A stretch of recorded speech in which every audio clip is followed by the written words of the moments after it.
Hello, hello. So tonight we're going to be casting 6 sets from AoE Leagues Div C, and first up is going to be X-Raven versus Blocked by James.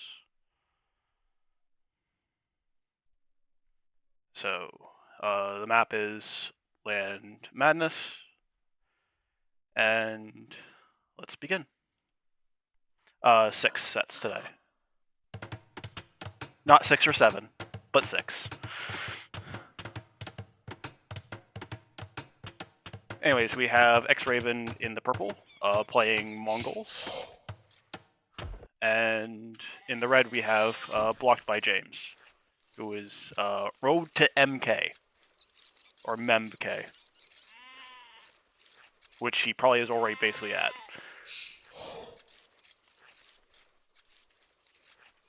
Anyways, Chinese start with the extra villagers, but less food and wood. So, very good start with only a little bit of idle time. Pretty ideal start for them. The Mongols is a bit interesting for this map, I find, because, well, yes, there is a lot of deer. You also start with one less boar, though. So, you're already taking the boar. This is the one boar that X-Raven has.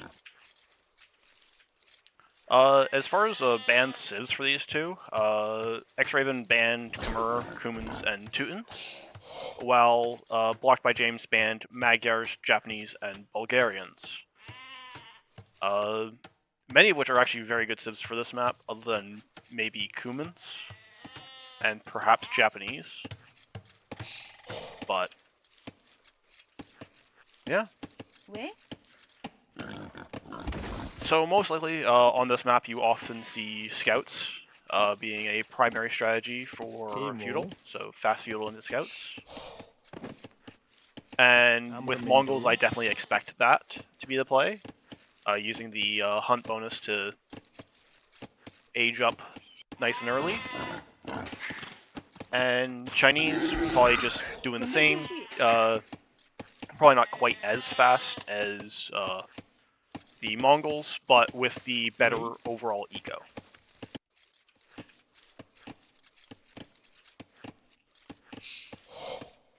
But yeah, so interesting to see how they develop after that, if they want to go into CA, or if they're going to try to play a bit more defensively, which is actually which is possible in this variation, as you can wall to the side.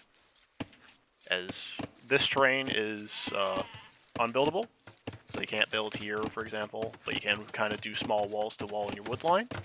But you could do a massive wall from here all the way to the front of the TC and all the way to this side, if you really committed. I do not expect that, but you could also just wall to the TC. Just make it difficult to get towards the back of your base. Beaten bad.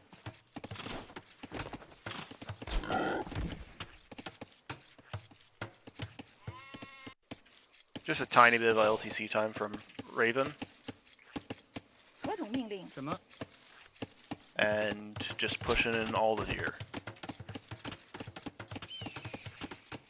And neither player has moved out to scout the opponent.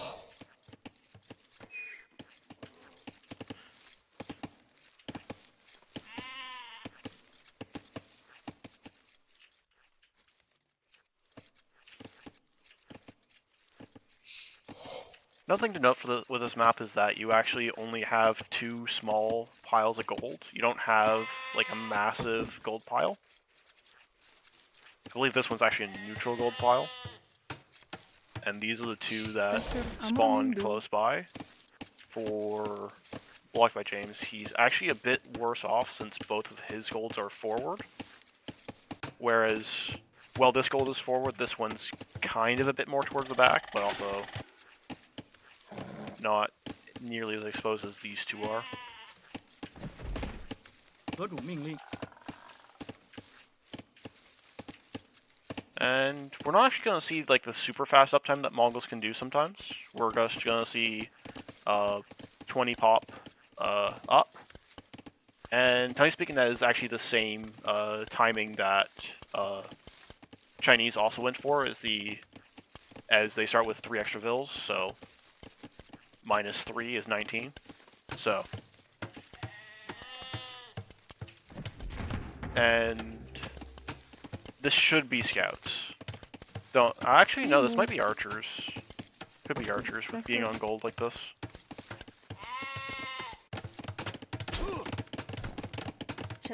Also going to gold for James. Could both be playing archers then. 何种命令？ Interesting.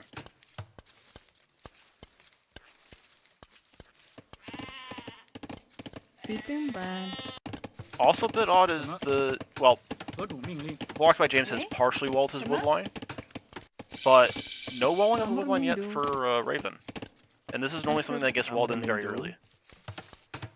And it is going to be a range. And a range. So we're going to see archers for both, actually.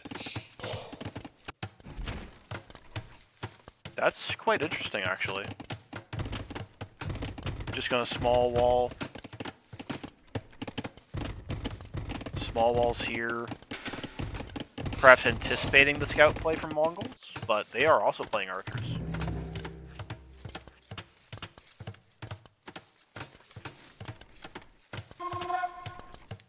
Zeker.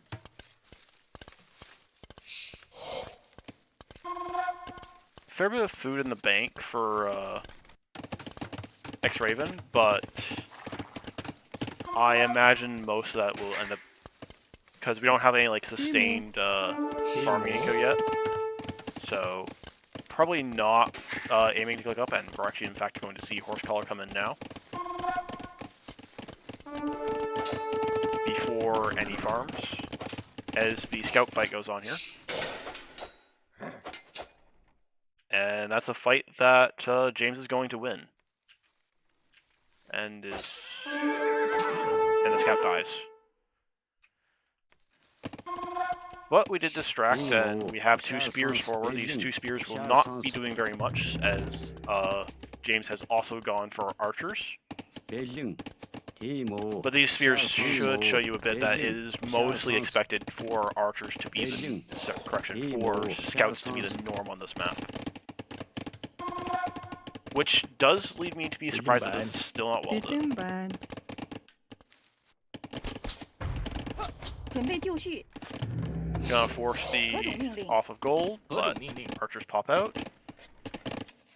Now we don't have a blacksmith for red, but we are just gonna tower our gold.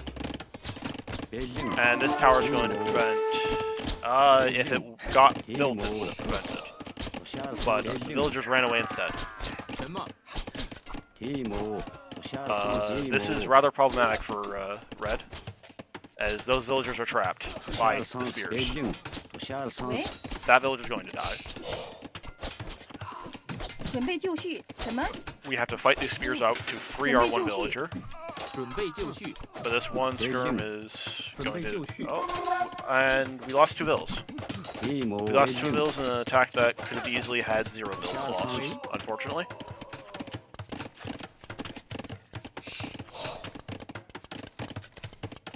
I am probably going to do that, Endo. I haven't yet, but I'll probably be doing that later on tonight or tomorrow, and then just upload the file basically from Twitch to YouTube.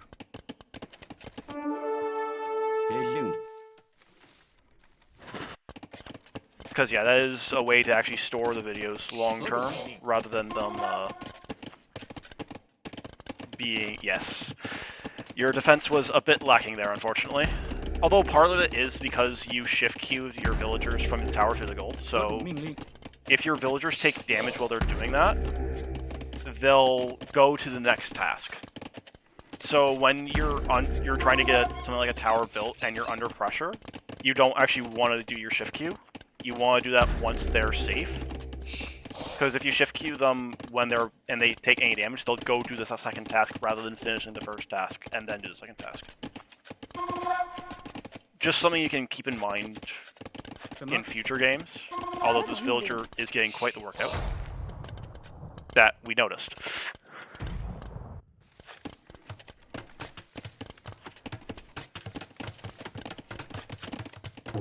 Now I do wonder if Raven's actually going to get this wall all the way to the edge. Because even if it's not full wall, that still does help, like, make it take a lot of time to get back here. And these archers are just going to be very annoying. We're going to lose another vill, aren't we? Yep. And these vills are all at risk. And they are found. Don't delete the tower. That'd be a very bad move. Another vill down. Probably lose one more, at least, maybe 2. 何种命令？ 1, 准备就绪。什么？喂， 2. Can we get a third? We're gonna get a third. 准备就绪。 Maybe even fourth? 何种命令？喂， That is very rough. 9 eco KD at this point in the game is not what you want to have, as even with the Chinese start, we are now 6 fills behind. You didn't consider the spears. Yeah, the spears actually weren't that big of a deal. It was more that they blocked your villager in. 准备就 And 绪 we。are going to push this back, but we are very behind an eco at this point. And these scouts 何种命令？ could honestly probably deal with this. 什么？ Because all you do is you just dive the准备就 archers. 绪。 Just shift queue the archers and then they kill everything. This actually might be the commit. 何种命令？什么？ One archer down. 何种命令？ And now you have to back 准 up 备就 because of 绪 these。archers.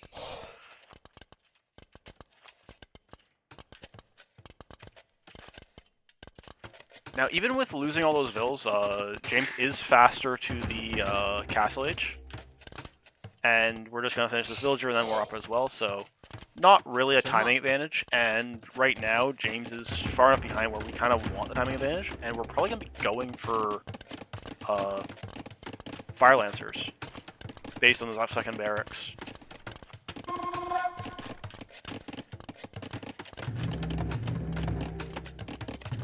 So probably crossbow timing into Fire Lancers. Meanwhile, this looks like it's probably going to end up being CA. archers into CA. Is that another? Oh, we got in the tower fast enough. We get the wall down there. This is still not walled. Ah, we're getting it now. 何种命令？喂，准备就绪。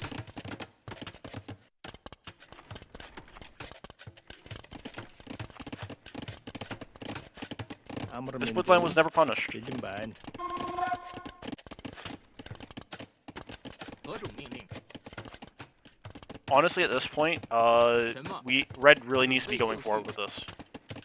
As one of the issues is that we've already taken a lot of damage, so we really need to deal damage. 何种命令？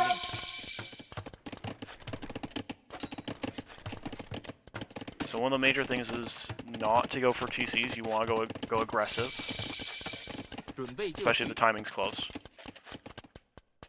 Because if you're behind like this in Feudal Age, you need to get 准备就 an 绪。 equalizing damage. Unless you're up, you manage to be up much faster. There, which 什么？ we were not. So these armies are roughly equivalent. In fact, actually no, there's just more archers. Never mind. So this is just a much stronger army than what you have.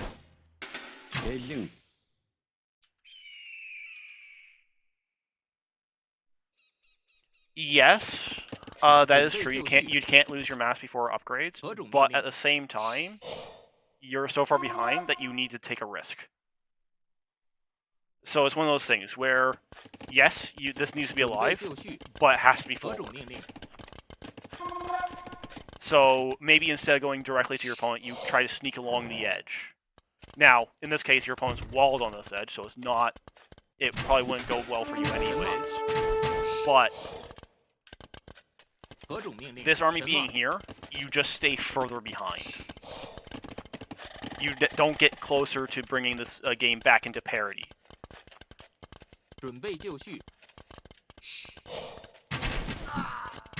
Because 什么？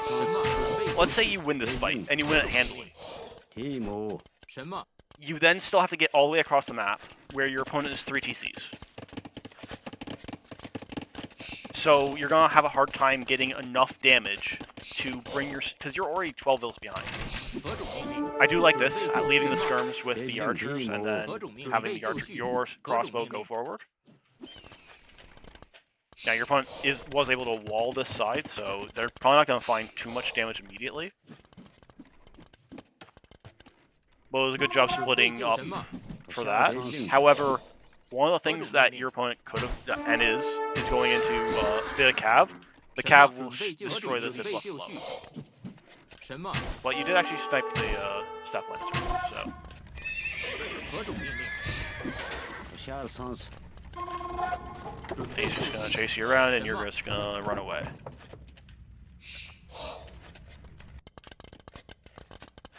So it's great that we've gone like Fire Lancer, but Fire Lancer really kind of wants to be paired with Rams. And we have no Siege Workshop. 什么？准备就绪。什么？ And we're going for a second TC. I actually don't like this. Again, mainly because we're already behind. 何种命令？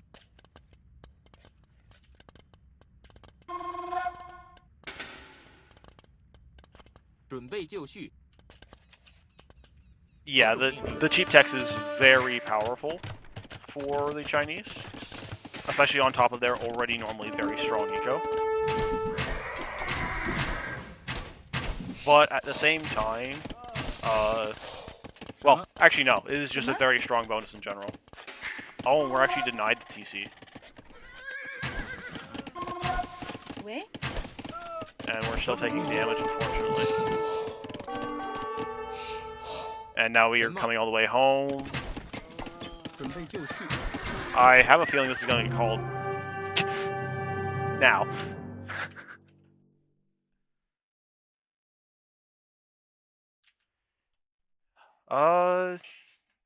Your set is the 4th set, Endao. So, unfortunately, still have a little bit to go. So, Raven blocked by James.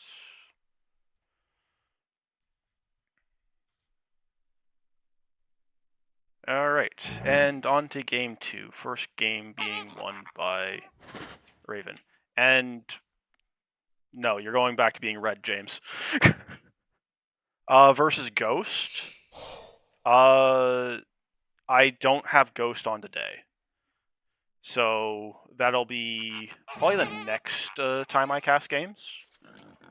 Because the reason why I'm doing 6 today is because I was planning to do 3 sets yesterday, but then the game updated. So I had to figure out how to reset the game back to the old version. And yeah, so that pushed 3 sets from yesterday to today. But going to the game, which is Arena, X-Raven has chosen the Burgundians, a very strong eco-based civ, and James has gone with the Turks. Honestly, both these civs are amazing for Arena. Turks have almost all their bonuses geared towards Arena, and that's with however you want to play Arena, be that Scout for monk control, be that straight eco, because they have actually a pretty good late game tech tree, so long as you're not looking at trash units, because they only get Hussar, and don't even get Pike or Elite Skirm.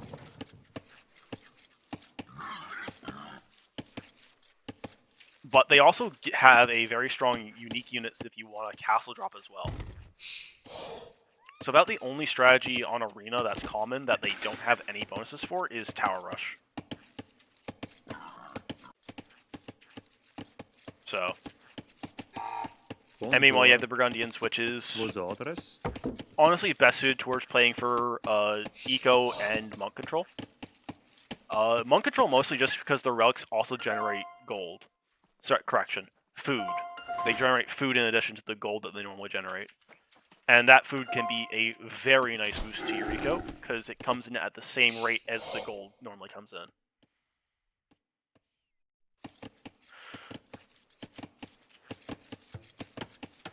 But I am going to speed up through Dark Age, as with Arena is mostly just how clean is your build order for a fast castle, or towards the Tower Rush, but neither of these says ideally go for Tower Rush. So I am anticipating this to just be 2 fast castles, either into full boom or into scout monk control.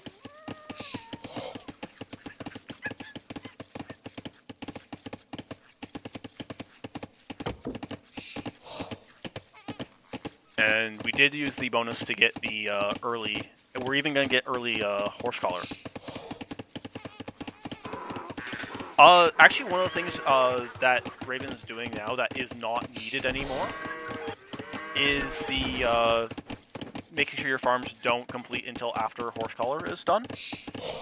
That's actually not something you have to pay attention to too much anymore, as it will actually add food to your farms even after they've already been completed now. And if your farms already have basically the full food count, they actually get the full bonus. So it's not actually a major thing to make sure that you don't place farms while you're getting your farm upgrade. Or to place farms specifically after you get the farm upgrade.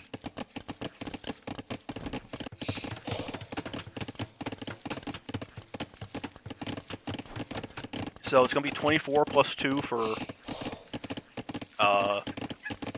Turks, so that's a 25 pop FC versus the 26. Now 26 I normally associate with scout play. However, there's no barracks. There's a barracks. A little bit late on the barracks though. And it's going to be Market Blacksmith for James.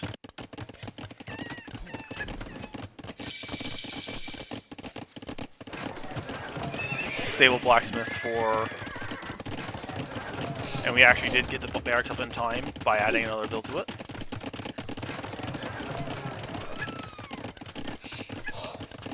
So nice, we're gonna... This is probably a straight boom from the Turk player. Hazır.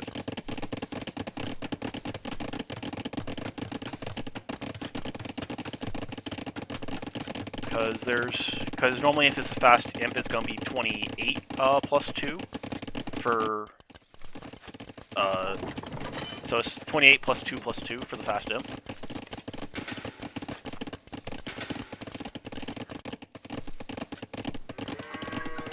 Yeah, that's good. Those are TC bills. And then your these guns should also be a TC. Yeah.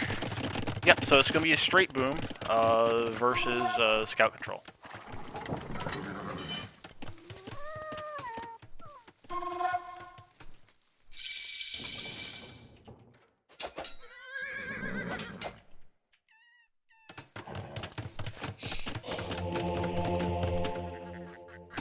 So, one of the concerns about giving the Burgundians the relics is that,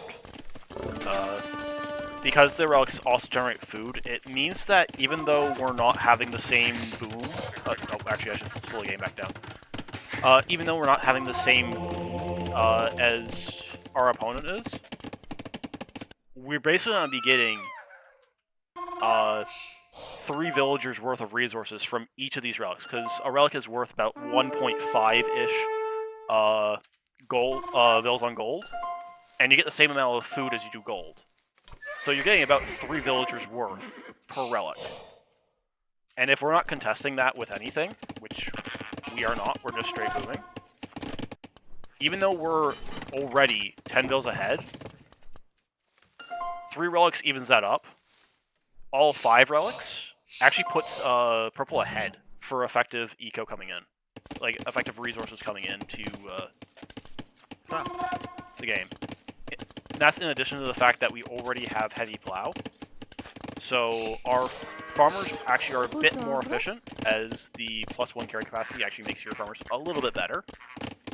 As well as needing to reseed your farms a lot less.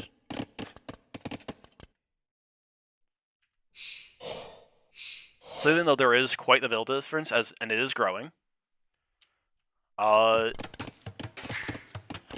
James is not quite as far ahead in the boom as you would think normally.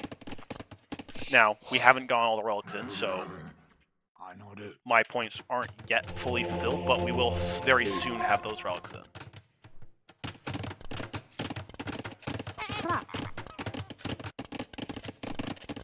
So that is one thing to notice for when you are going... yes, it increases the carry capacity of farmers by 1. In fact, if you look at it... that's crop rotation, but you haven't researched it yet. Farmers, +1 carry capacity. Yeah, it's a very small bonus, but it does affect your collection rate a little bit.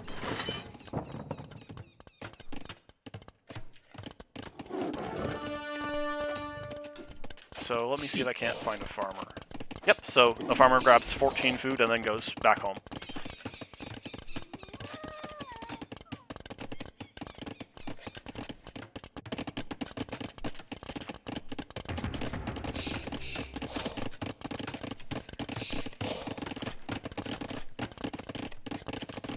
Cancels the barracks. What are we gonna go for?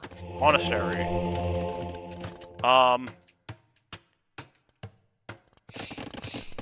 Do we have a university as well? No.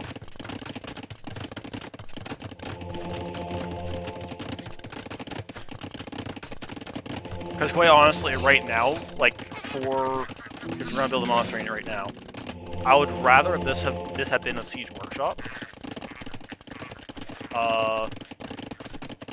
Because your siege workshop also serves as your second building, and you're actually going to want to use it in the next stage. This doesn't really do anything for the Turks at this point in the game, because all the relics are gone, and we have no units to heal anyways. Also, the Turkish monks do fall off hard in him, because you miss eliminations and block printing.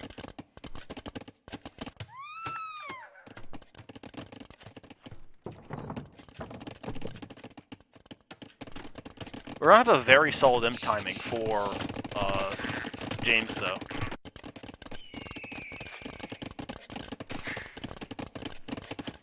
And we're missing a building, aren't we? We are, and we're gonna slam down a university to get up. But yeah, we're down by 20 vills. But this is one monastery is worth about 15. So even though we're down, actually now we're only down 15 vills, we actually have pretty close to the same amount of active work rate right now.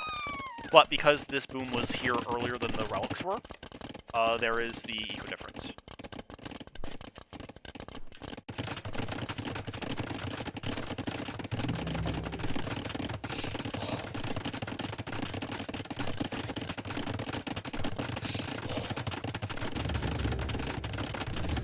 So it looks like it's going to be a heavy gunpowder style push from James, which is actually a bit unusual after the boom, because normally after the boom, Turks will tend to go towards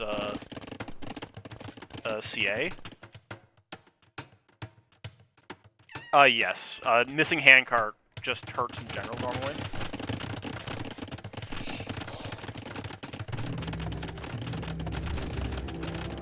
We have Jannies, we're probably going to have hand cannons, we're probably going to have bombard cannons. And meanwhile, we're going to be going for early-ish paladin timing for the Burgundians, which is going to be very good against the heavy gunpowder style of play.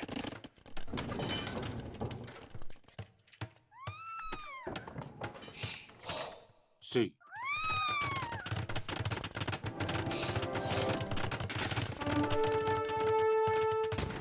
Emret.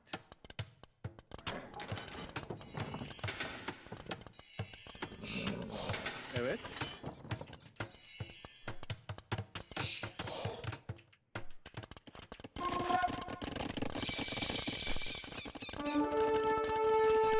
Actually, we're nowhere near close to the res that we would need for it, so... Oh, gets a conversion there. Emret. Evet. And Paladin is coming in. Hazır ol. So one of the main things is that you want to keep Emret. your numbers alive for now, and probably just like Evet. lose this ground. Like you've already built the forward buildings, which is actually quite nice for just overall slowing down the push a little bit, Evet. Evet. which is all that really matters for now. Because once you get, I actually don't like these forward stables. I'd much rather see a bunch of stables here for now.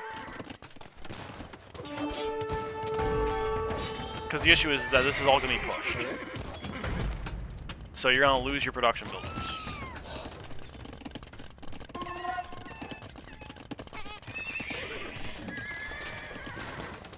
Yes, CA does take more time normally, but if you're playing this style with Turks, which is more the boom into Imp, you normally play heavy into your mobility with CA and Hussar, since you have excellent CA and excellent Hussar, so your CA just doesn't die.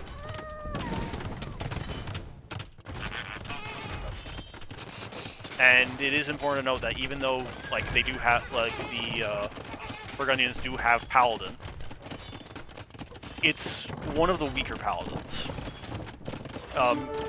by value of missing bloodlines.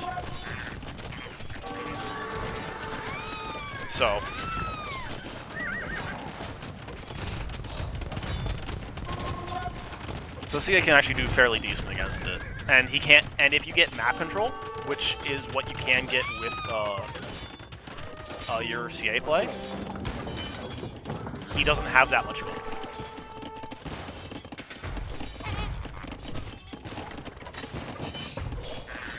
because the issue that can be with this play is this does die to Hazır Paladin. ol.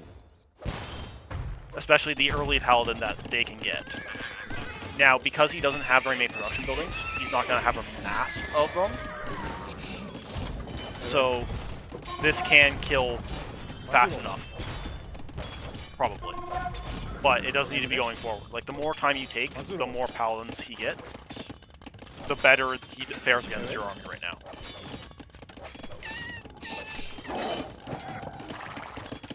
So it's one of those things. Gunpowder's great for the quicker kill. CA's better at playing it, taking your time.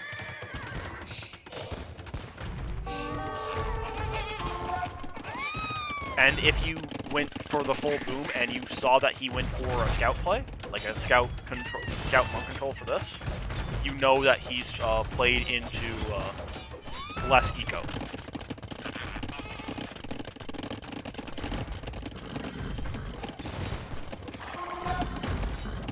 Because it's more important to kill when you have less eco. Like this quick kill that you're going for. Actually, Camels is a great addition. The quick kill is really important when you have less eco than your opponent. But with your timing and him going for relic control, he has less eco than you do. And this is a great number of bomber cannons to be pushing with. This castle's not going to last if you focus it down. Evet.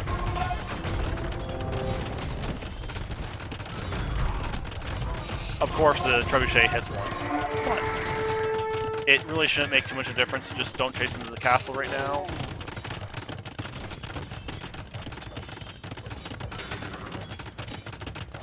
Artillery.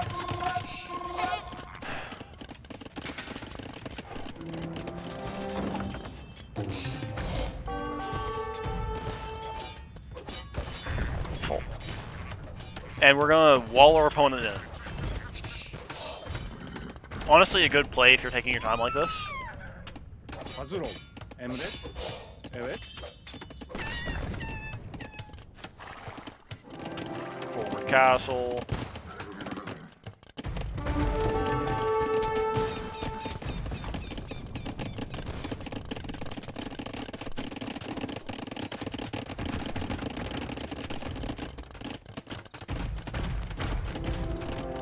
Yeah, the only part about this that kind of sucks is that you are giving more time for him to mass numbers, but at the same time you do have your camels. And his paladin will die to camels, so honestly, I would just click all these onto the castle and just say, hey, if your castle's down, you have nothing to deal with my camels.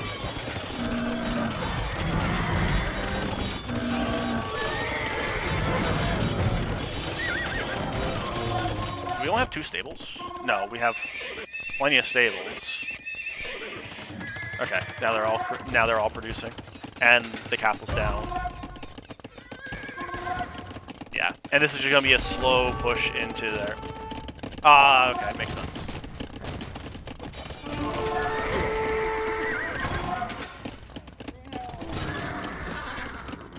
Elite Jannies. Emret. Best looking unit in the game is the Elite Janissary. But yeah, this game is basically over at this point. Your opponent still hasn't gone to 200 pop and cannot fight your army. He just doesn't have the numbers. Bonjour. Is escaping with Villas though. Bonjour.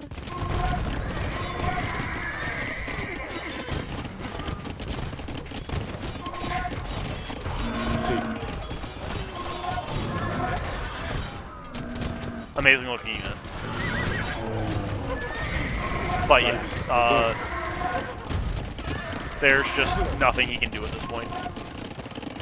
We have tons of barracks, but like no stables, and tons of gold in the bank, but we're not spending it, so we're making trash for some reason.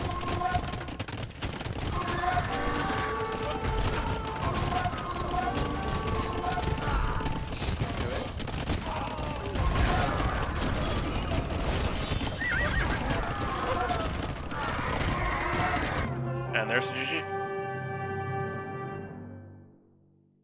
Yep. Yes, the elite reskins were actually amazing. hazır ol. Emret. But yeah, very solid, by the numbers Evet. victory on Arena there. Alright. Next up is gonna be Lonzo Wall versus Dino. Lonzo.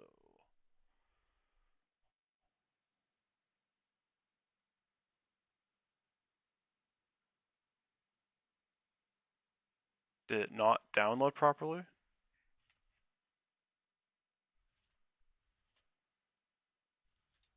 Alright, we'll come back to that one afterwards, because I have to figure out why it's not in my games.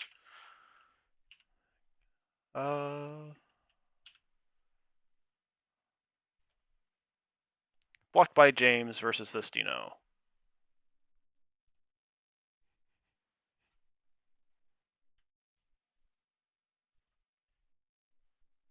Is Dino in the other group? Because I have games from between you and Dino.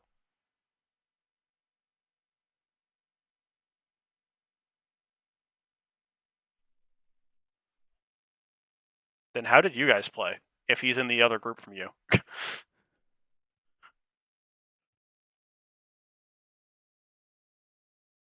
Oh, he is in yours. Okay. So Lonzo's in a different... Okay, hold up. I need to check something then.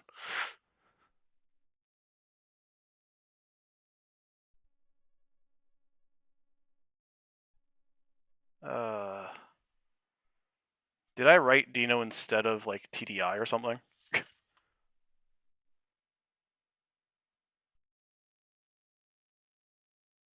I did. I wrote Dino instead of TDI. That's hilarious. Oh well, I already went on to Blocked by James versus Dino. So it's... The other one is Lonzo versus TDI. Okay. That makes more sense. That makes more sense. Okay. Well, anyways, we have Arena again. This time it's Blocked by James versus this Dino. As far as bans go for this set, James banned Japanese, Bulgarians, and Aztecs, while Dino banned Turks, Bengalis, and Vietnamese. And with that, let us begin. Alright, in the blue we have this Dino, playing the Spanish, versus in the red, Blocked by James. Co žádáš? Hey, it's chicken, or in this case, rabbit arena. This kind of sucks, but it is what it is. Going to speed up again since not much normally happens in the early game of arena. I'm gonna go from there.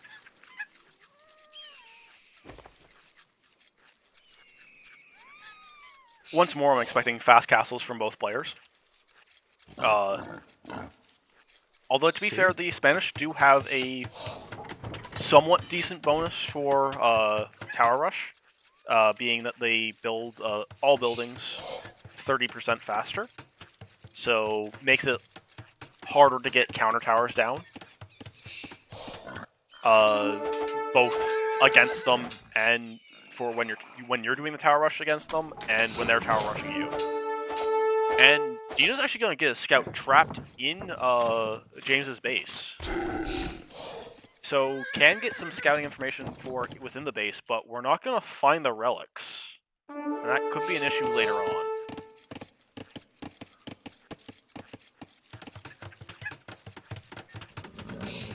But this is an opportunity to get some scouting on what your opponent is actually going for. Zdař Bůh, jsem připravena. Which can help you tell if it's going, what kind of a fast castle it can be. So if you see a barracks, it's going to be for monk control. If you just see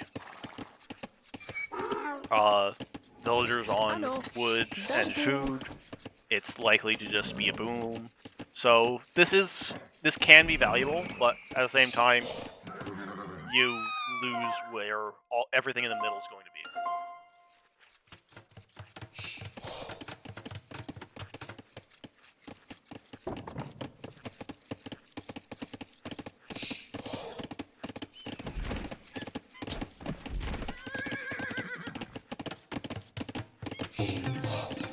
There is also potential for this to get trapped in a wood line if you don't pay attention to it, Co żadasz? hit by some vills, etc. Whereas James's scout just gets to scout the entire map for free.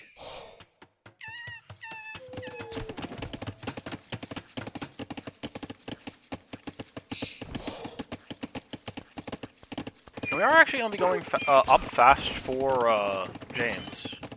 Co žádáš? Maybe to just kill the scout.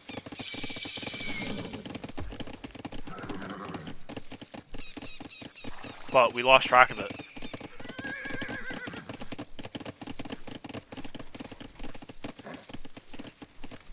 We gonna find it? We found. Yeah, we found it. And with that, the scout is dead.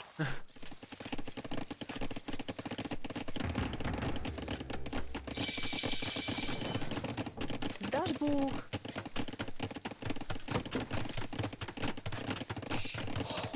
Gonna slow it down now that we're both out of Dark Age.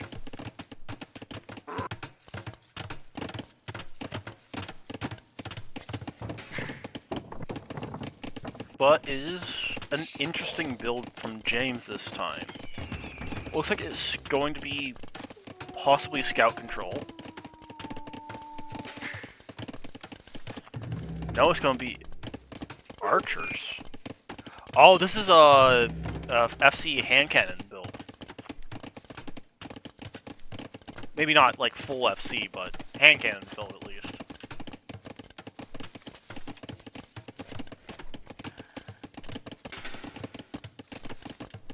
Market has to be a second building though. And there it is. Because you're gonna sell and buy to get up. And then as soon as you're up. Oh, you thought it was gonna be a castle drop. To be fair, Spanish are very good at castle drop, but you're going art. Oh, it's okay. I see what this is. This is I'm scared.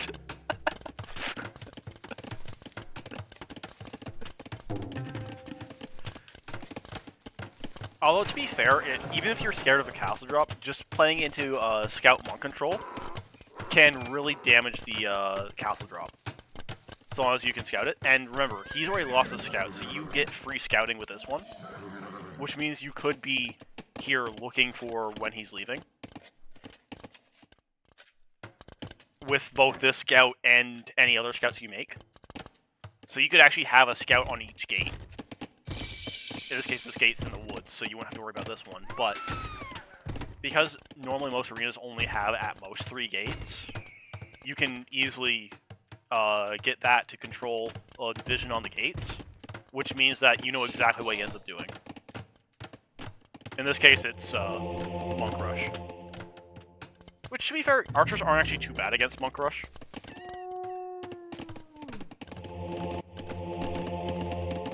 Because the other thing is that he did Monk Rush, but with monks at home. So, it's not as good.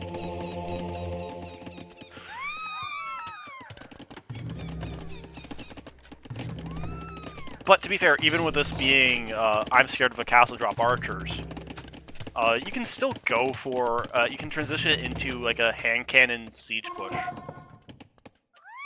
Which can be very devastating in Castle Age.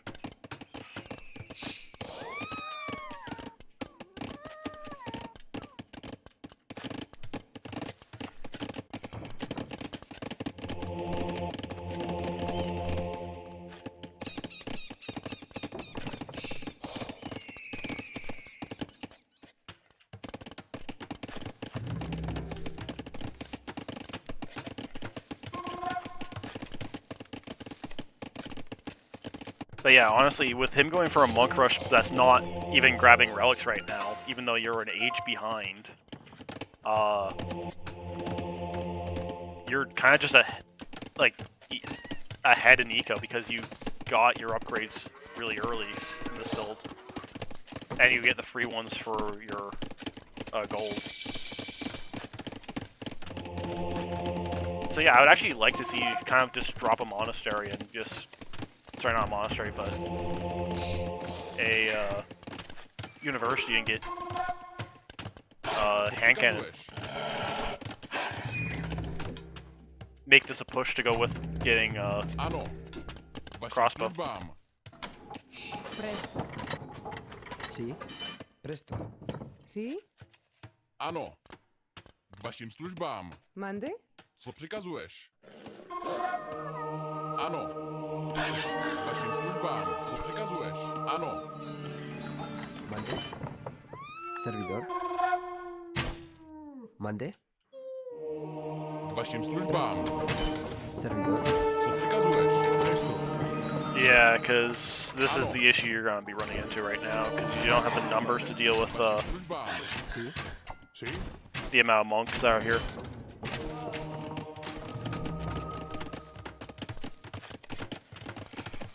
You really need a second range at this point if you're going to stay going for crossbow. Because even if you want to stay with crossbow, having chemistry can actually really help. Mande. Mande.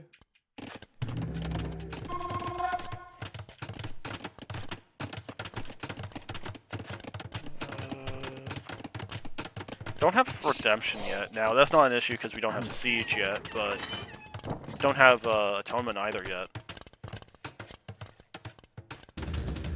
And now we have double siege workshop Sí. for Co po just mně žádáš? Servidor. Sí. yeah. This is going to hurt because this is going to be a bunch of rams.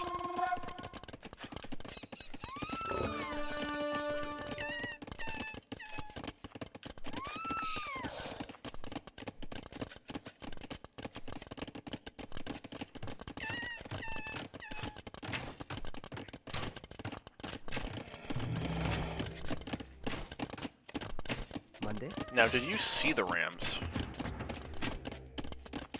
You did see the ram. Sorry, not the rams, but the siege workshops. So we're going for a castle. Presto. Castle and Mangonel. Ano. Honestly, with seeing two siege workshops like that, I'd be a little bit more panicked on the siege workshop. But to be fair, we do have a set of walls in the way, but Presto. rams will break that down rather quickly. And this should instantly start making Mangonel.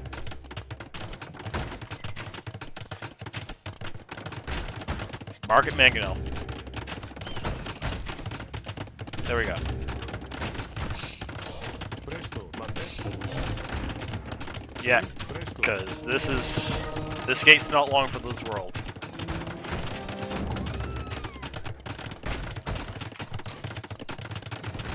How many monks are here? Sí. 9 missionaries.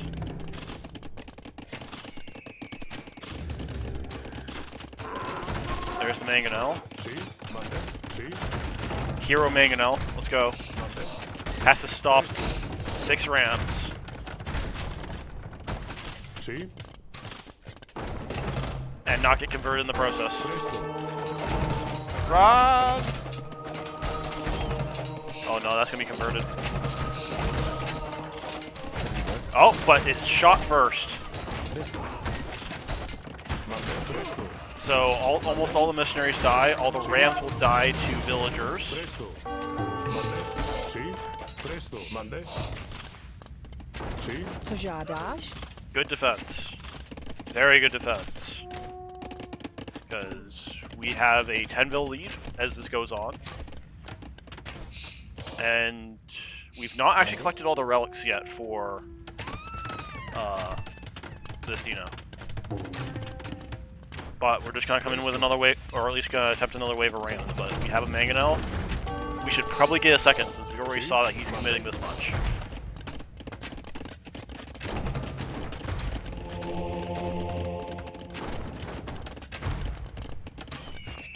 we can see the ram sitting outside, and we are getting the next mangonel. We're also getting a loom now. Připravena. Mande? Sì? Presto. Sì? Yeah, so this is the fun one of mainly selecting both the mangonel to deal with the rams, as well as the castle to deal with missionaries. Servidor. Sì? Presto. Mande? Sì? But we defend again. Sì? This is probably gonna be won by blocked by James now. Oh, actually he calls GG now. Okay, fair enough. Let's play a real map now. Arena's a real map. Maybe not the best map, but it is a real map. It's still better than, I don't know, Socotra. So. Alright. And we'll go to game 2 now. Haboob. Alright, for Haboob, we have this Dino in the blue with Mongols.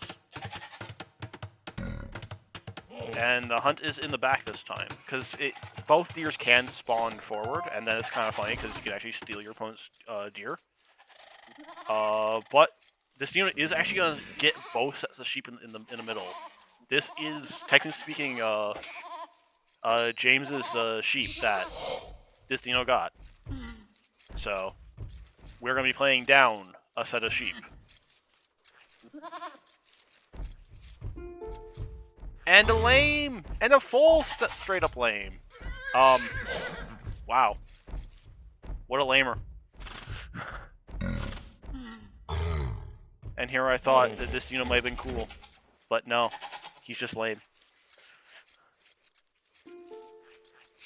Well, that's a lot of extra food for the Mongols, considering they already get hunt much faster. Well, at least he says sorry for it.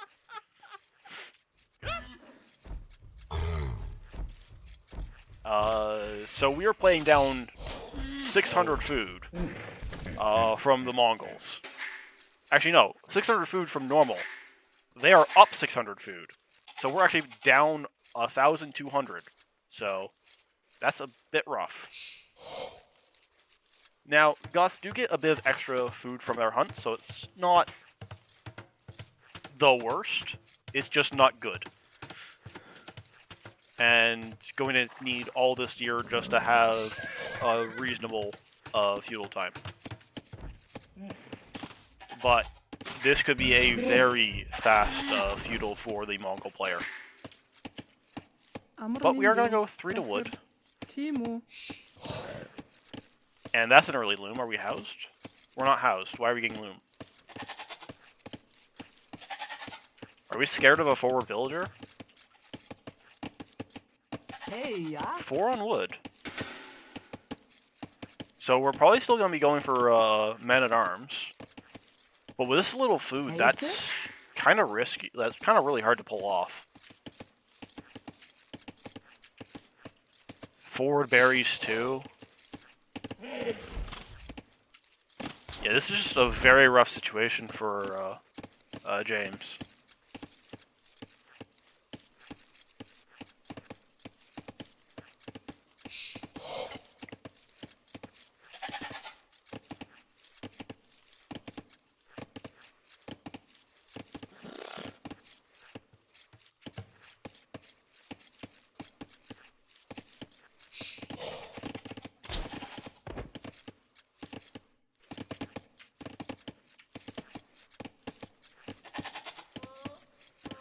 We're actually 5 on wood. Interesting. Barracks, so...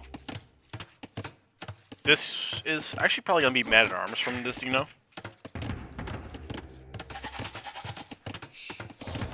And not a super fast scout play. Checker. We're going to gold.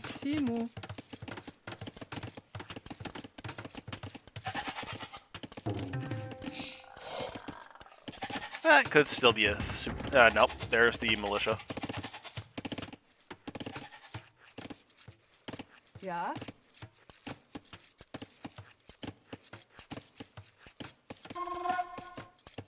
Bereid.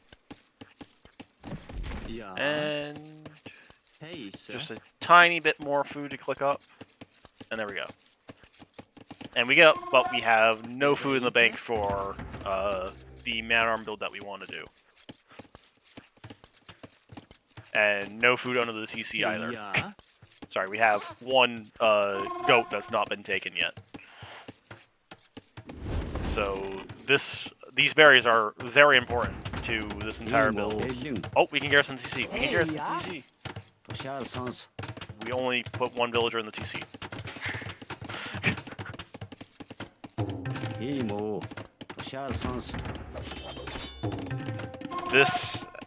This laming of our own berries is rough.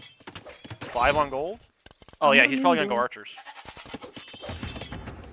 Basically you get the man-at-arm upgrade and then go for archers. That's probably more man-at-arm. Tower to hit the wood line as well.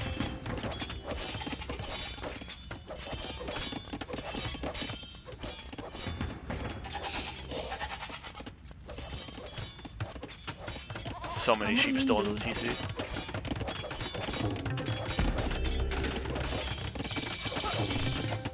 Can we see this? We can see this, so we know it's coming. But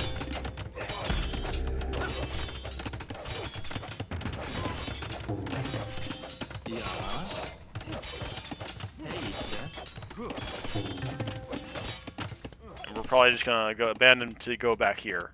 But we don't have the wood. Heise. Ja. Heise. Hey, ja. We don't have the food either.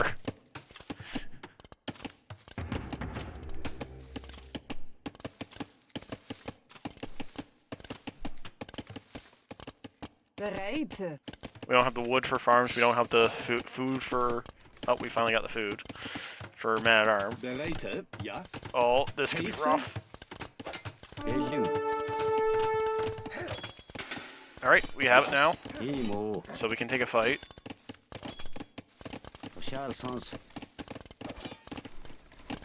Hey, ja. But, yep, more man-at-arms, archers. Yep, fight being taken. And we lost the fight. Oh, no, we're winning the fight. Heise. Bereid. Scout needs to be involved. Scout needs to be involved. Okay, we lost the fight because the scout wasn't fighting. Lazy scout. Deserved to die.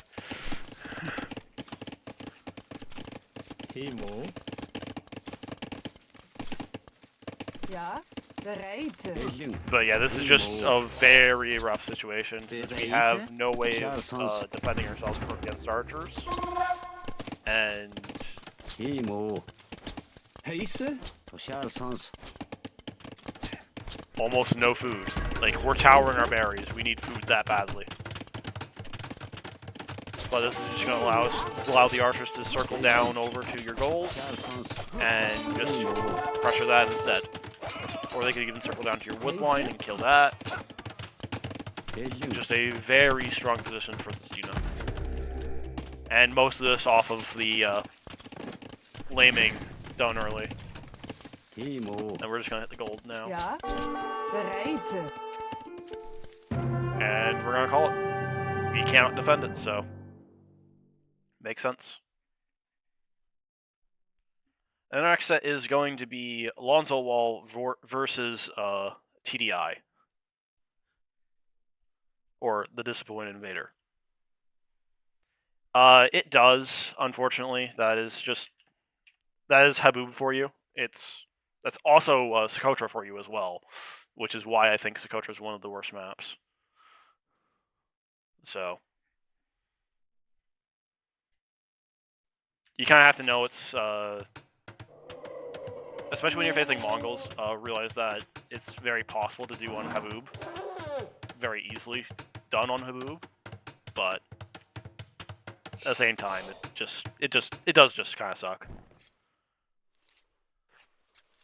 But on to this game, which is Lonzo Wall versus TDI. In the blue, we have Lonzo Wall Sorry. playing Dravidians on the map High Tides.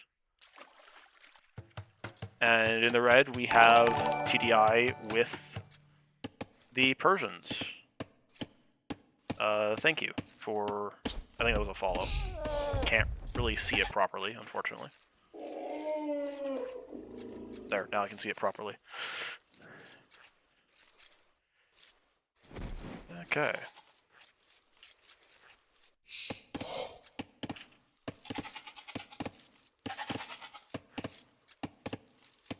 Socotra actually depends. If you have a Socotra with forward bores, it's basically the same amount of time as on Haboob.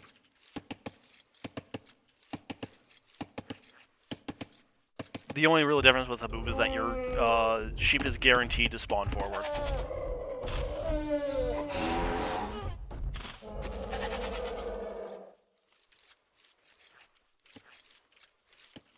Sari. What is this build from Lonzo? Because this isn't a dock build, we have too much on food. We have 7 on food already. Hey. 3 to wood? Naan tayar.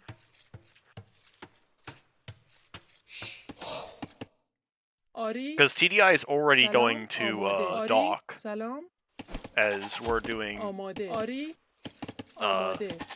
سلام much lighter on food, much more on wood early on.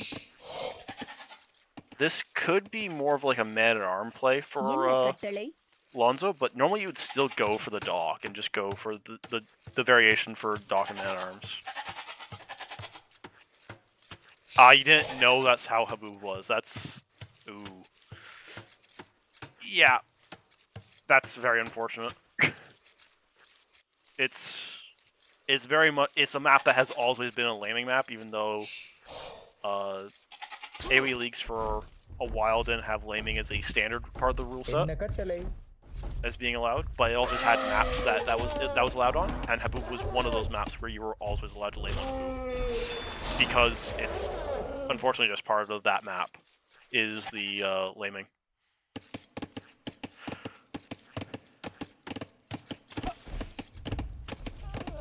But yeah, so far I much prefer TDI's build over Lonzo's because we're actually taking the fish. Meanwhile, Lonzo is just...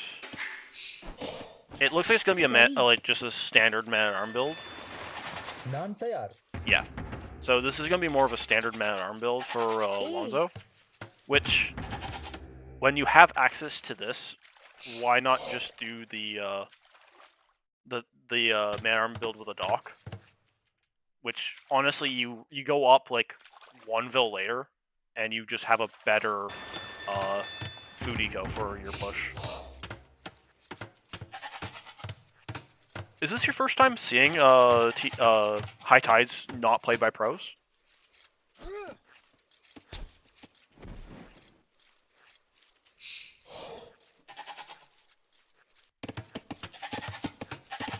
Because this is a very common one for T90 like community tournaments.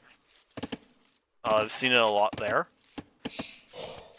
The normal for the vast majority of ranks, like once you get above, I'd say 12 or 1300, is to do some variation of a dock build. So be that more for like water control, or be that more how I would prefer to play it, which is dock, take advantage of some of the fish, maybe make like a Hulk or fire or something like that, while doing most of my aggression on land. So going for a man-arm rush. But there's a few ways to play it. Some will go for like scouts, but almost everybody above, honestly, even above 1,000 would go for a dock build of some sort. So not seeing the dock is kind of interesting.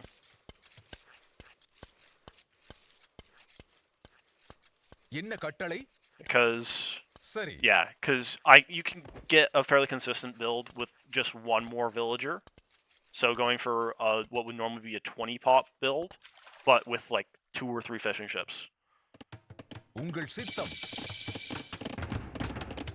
And you can see it doesn't really make that much of a difference. He already has the front walling done, so you'd still have என்ன to go கட்டளை? உங்கள் சித்தம்.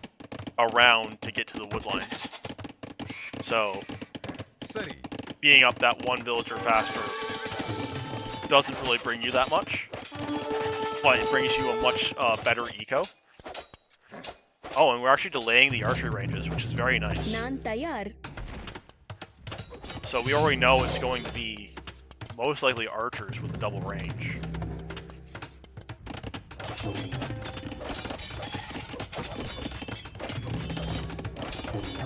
Honestly, I'm surprised TDI is going to gold, since this should really just be for like skirmisher production. Like, you see the double range, it's not going to be double range skirmisher, it's going to be double range archers. So you just want to make your own skirmishers.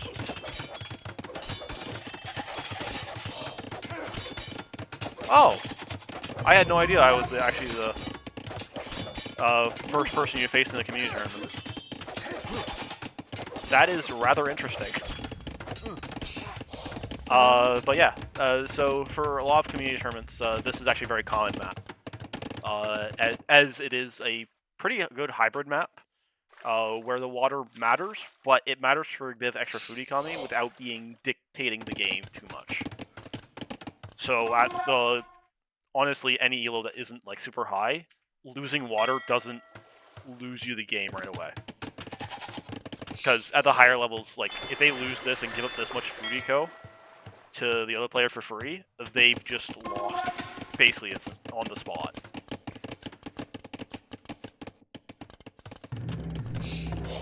But this is going to be a man-arm rush with double range follow-up. So we have almost no food eco, to the point where we've idled our TC for a minute already.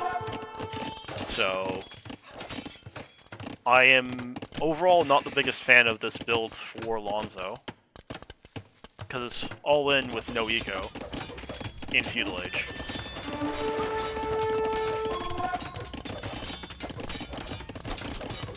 So really needs to get damage, which is possible since we're not walled yet, but these archers are going to deal with the man-at-arms pretty well, and there's not archer numbers here yet. சரி. உங்கள் சித்தம். Another man-arm goes down. Scout should go down to these archers, but it does run away. It's good. என்ன கட்டளை?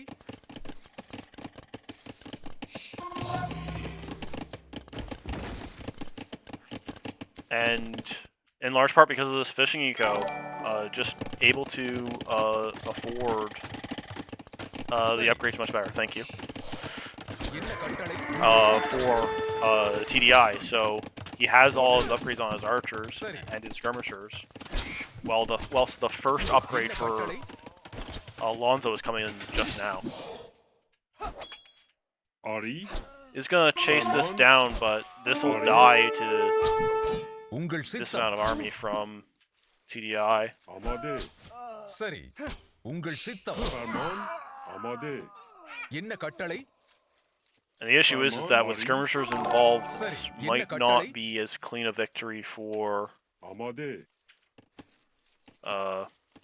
actually, just the archers and skirmishers are going forward for TDI. Because he never saw this army, so this army actually might get some damage. Gonna get some damage on the berries at the very least. என்ன கட்டளை? Scouts coming out, but we're gonna lose 2 or 3 villagers here. Maybe even 4. No, just 3. சரி. Because this villager's hanging around still. என்ன கட்டளை? We need to run. சரி. Lots of villagers being lost here. உங்கள் சித்தம். Army has to come home, but lots of damage already taken. Already lost 4 vills. But we did manage to wall this army kind of in, and it should die to our army now. Which leaves us still ahead because of the idle time and how much fishing eco we have. We have 12 fishing ships. Ori. The army is all dead, and we can go back to taking gold. Yeah, even though the idle time is similar, the reason why villagers are still neck and neck, even though we just lost 4 of them, Persian TC, we make villagers so much faster. Yeah, I know, I agree, Ghost. It was a critique I had as soon as I saw the build from Lonzo. So, bit rough. Are we going for a dock now? சரி நான் தயார் Maybe.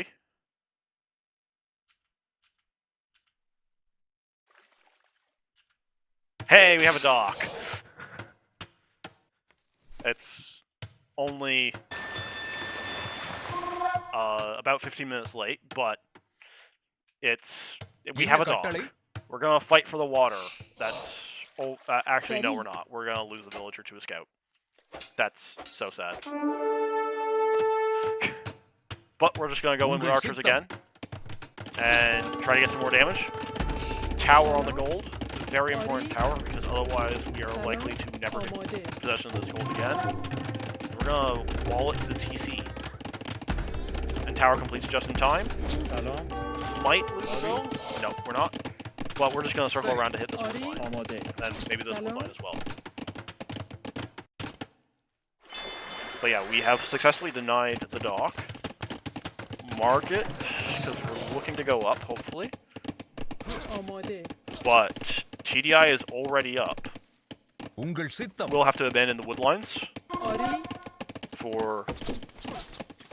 Honestly, this woodline kind of sucks, but it is what he has. Going to miss the archers a bit, and they're going to get a bit more damage on this woodline. Another villager goes down. And the dock will complete for Lonzo Wall. But we are taking some damage with some scout raiding in our own. And we're going to lose a villager there. Probably lose this one back here as well. And it goes down. But we lose another scout for it.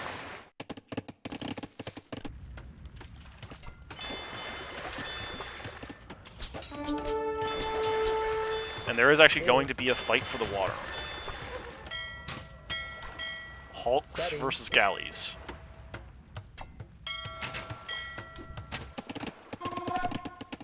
And it's probably going to be mostly a knight playing Castle Age. Persian knights having more attack against archer units for the Persians is a very nice bonus for that. And the scout, and the villager will go down for Lonzo. And the Eco KD is actually very close.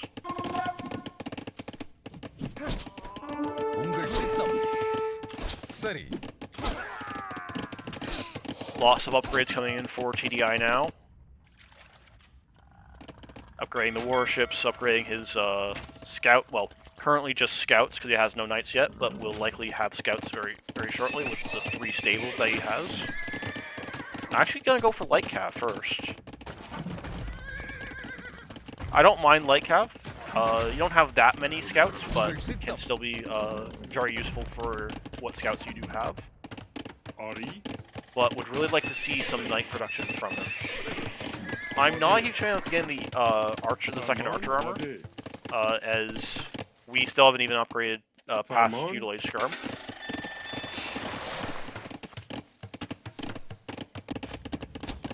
Light cav isn't as bad as you think, but we also don't have a ton of scouts to upgrade into it, so at the same time, it is a bit shocking. But there we go. We're finally going for some knights. This armor should not have come in because we haven't upgraded our skirmishers, which is more important for that.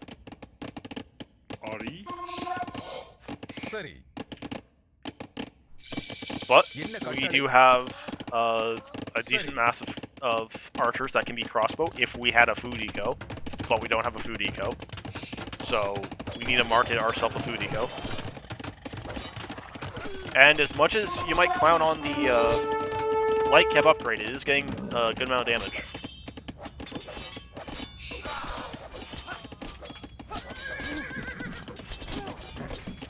நான் தயார். உங்கள் சித்தம்.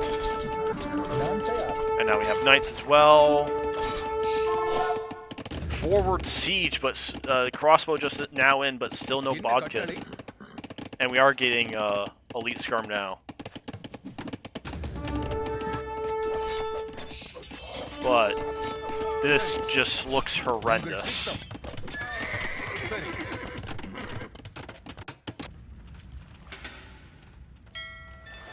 Was able to push back on the water a little bit, but TDI is going to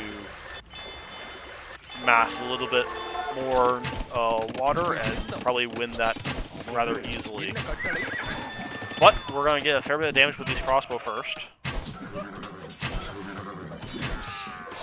சரி. But they will still all die, and that with it, the last hope of Lonzo in this match. As we are now down almost 10 villagers and have no army to keep onto the field of battle. We will soon also lose the last bit of our water control. Not that we ever had water control, and the fish is already almost all fished out.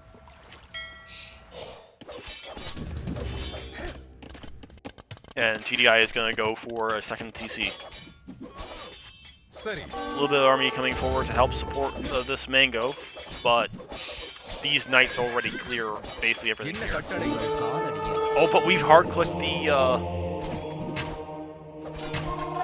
and we get a conversion there. That's a really big conversion there. உங்கள் சித்தம். Even still, this should be the end for Lonzo's army. There is, unfortunately, not very much here.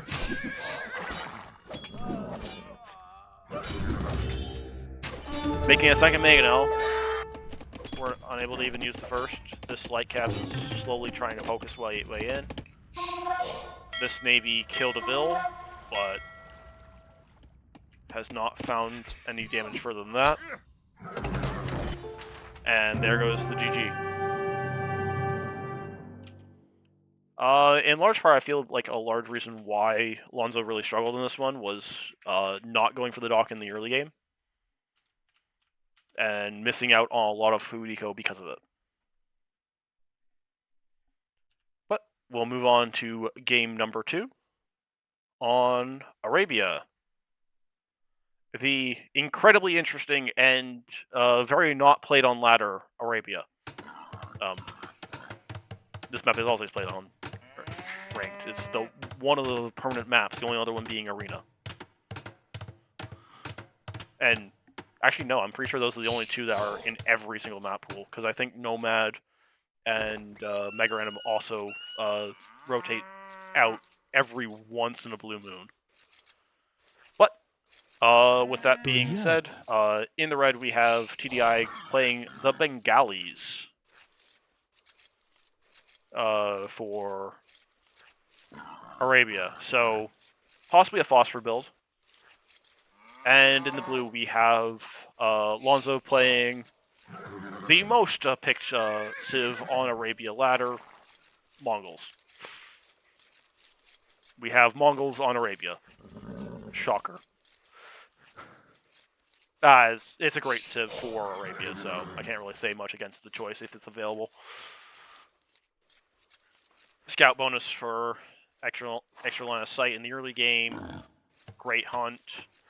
As we found out earlier, incredible off of the lane. Although it doesn't look like Lonzo's actually going to go for a lane, since normally he goes straight across the map if you're going to go for it. But Hi. with it being Bengalis are not typically what you would think of as an Arabia civ. So most likely this is going to be some sort of phosphor. Phosphor obviously being a high elo player who popularized Fast Castle on Arabia with specific civs, normally going either into a heavy monk play or a unique unit play. In the case of Bengalis, they actually have a very good, strong play for both, being both a very strong monk div with +3/+3 on the monks, as well as the Ratha, which is essentially a knight and a CA in one unit, and it costs wood gold, so it's also kind of just better than a knight for early Castle Age. Yeah, TDI does enjoy some odd builds, but at the same time, he also plays a fairly well on normal build as well. So, but with Bengalis, it is most likely going to be a Foster. It's more what kind of Foster he's going to play. With it having both the option of the castle or the monks, because both are strong. And TDI does play with monks very well. It is, but we might have been no, we weren't housed. And we might have been. We might have been housed. So this house might have been a little bit late.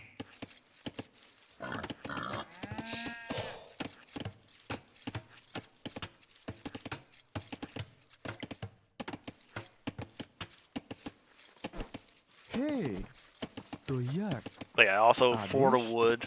That's an automatic mount to wood early on if you're not going for a fast castle. Oh, the only other Fort of Wood build is Man-at-Arms, but Bengalis is not a Man-at-Arms civ normally. At least not one you'd think of. Also, we're missing our cows still, because we've been pushing in deer. And that tells me that it's going to be a castle phosphor. Right there. Yeah. So we get to see the Phosphor versus the most played civ on Arabia. And this is going to be a meta-arm play as well. Probably because we are anticipating this sort of Phosphor play, and we want man-arms and archers to deal with any sort of walling that may have happened, and to hopefully deny a castle. It will probably not work.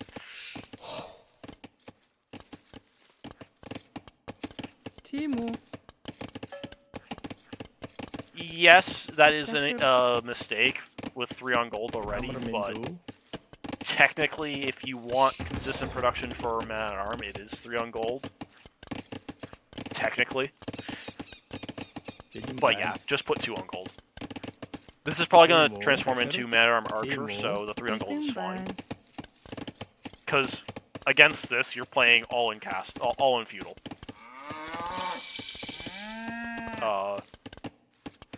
To try and get enough damage where you can't even get the castle up, ideally. Which is difficult to do, but... Did we get the... Yeah, we got the cows.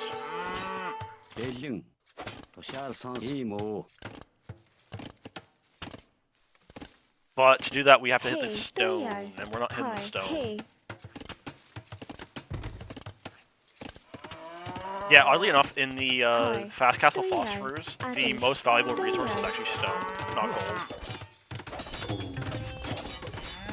Not gold, not wood, it's this. You hit this, they have a really hard time getting that castle up. But you also have to scout it out. And if you're pushing deer, you're not scouting, unfortunately. And Mongols love to push deer. We're housed, so we're slamming a house down like that. Oh, and we're gonna get walled in back here. That is actually really unfortunate, because now the only way out is through the TC. And there's gonna be the market, and we're just gonna be full walled in here, because the blacksmith should go right there. Once we have enough wood for it, at least.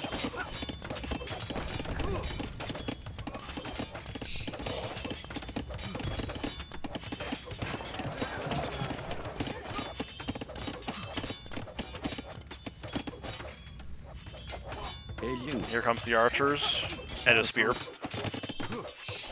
Honestly, if you're gonna be going with this, I'd actually go a bit more all in. Like, make some more man-at-arms. Get arson. Make it so that you can just destroy whatever comes up.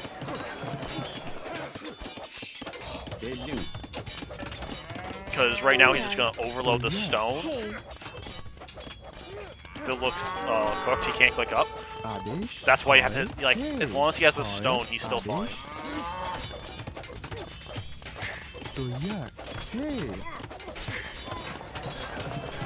Adesh.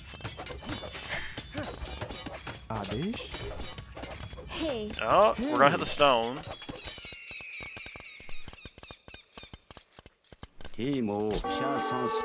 Okay, so now he's cooked. As long as we're hitting the stone, he's cooked. What I've had done against me on ladder whenever they're going for fast castles is actually tower the stone. You tower the stone, and then you mark it your way up. Because so long as you have the stone, you can get the castle down. If you don't have the stone, you're gonna have a hard time getting the castle down.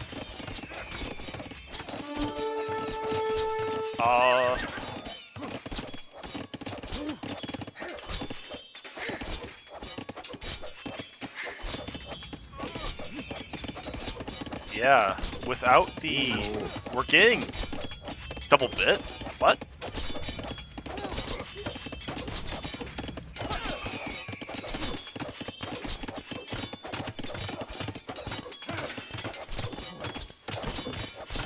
Okay, so we're slamming gold, which is what we have to do.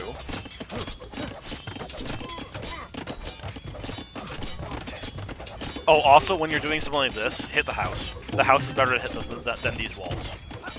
Because walls take almost nothing yeah, monk pivot makes sense.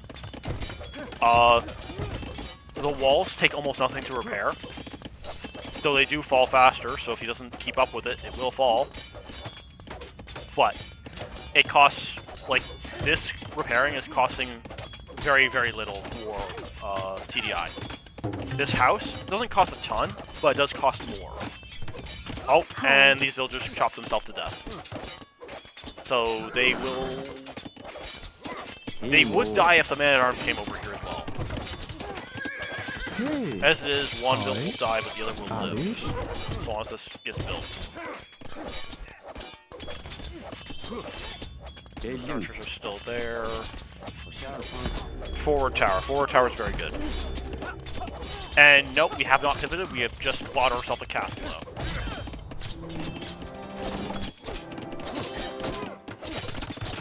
The tower is too late.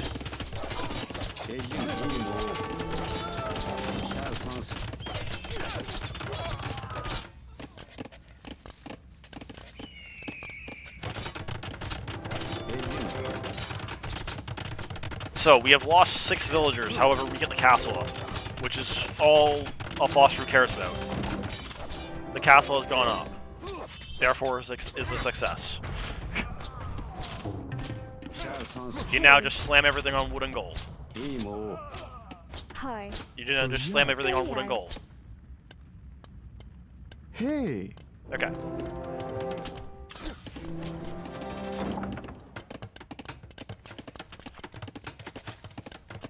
And we're now doing the part that we have to do against this, which is wall. Now the other thing you have to do is actually stone wall. This actually does kind of need to be stone. Palisades are a bit too flimsy. So you at least need houses in behind. At the very least. Otherwise, the Ratha will get in too quickly. Also, you have to be wary about this, because you can chop yourself out right now. In fact, we're doing that expeditiously with the extra vills on the other side.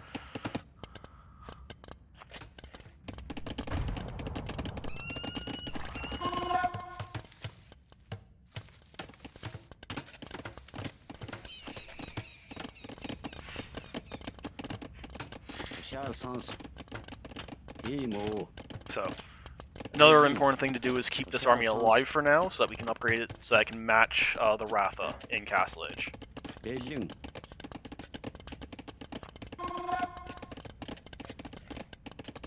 Two-range skirm? For Ratha, yes. Although, against other Phosphorus, that is the specific callout for this Phosphor. But, for example, the Hindustani one, you need, to honestly just stop the castle. Magyar one is walls and a bunch of spears.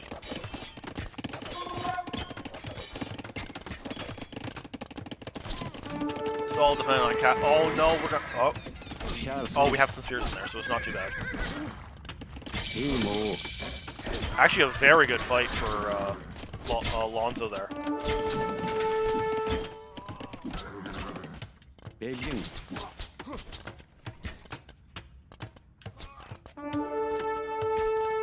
Oh yeah, Ratha lost a pierce. I forgot about that.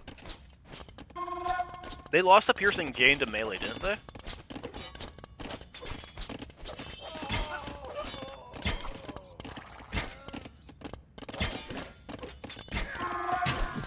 But yeah, now that this is upgraded and you have Bodkin and your opponent only has fletching, this is actually a decent situation for you now. Because you just have the better eco. Second DC isn't really needed, but at the same time, you might as well expand your eco lead.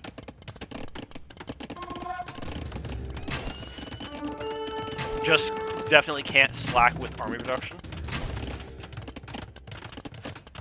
Would probably prefer a second range, just to keep producing skirm/archers. But some scorpions or mangonels could be kind of nice, so long as you have the walls to keep you safe. But the walls are not completed, remember. We have not walled this part. So...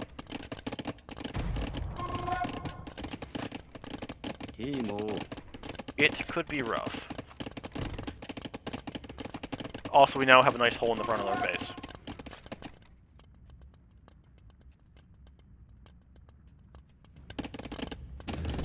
Making siege of our own. We could also very easily chop more holes into our base over here. So, one of the main concerns is that we just end up not having enough army here, and we are going to finish our walling on this side, which is very good. Villagers are having a dance, but we're now open here and in the front. And this could be devastating if our army's over here, and they find a hole over here.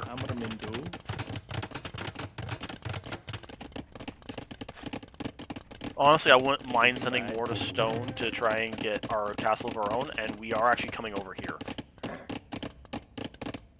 And the Ratha are going to be in. Bodkin on the way.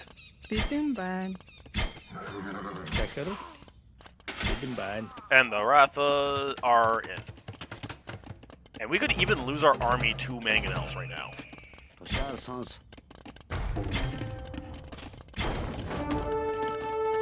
That was close.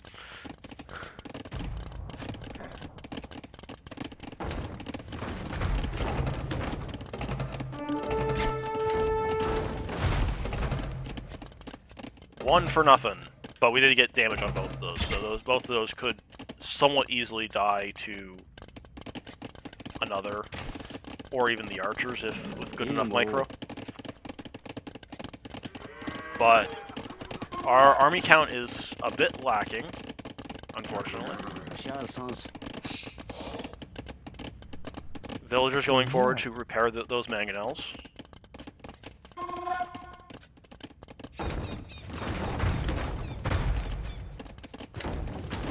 Gonna make another hole into Lonzo's base. Mangonel out to defend.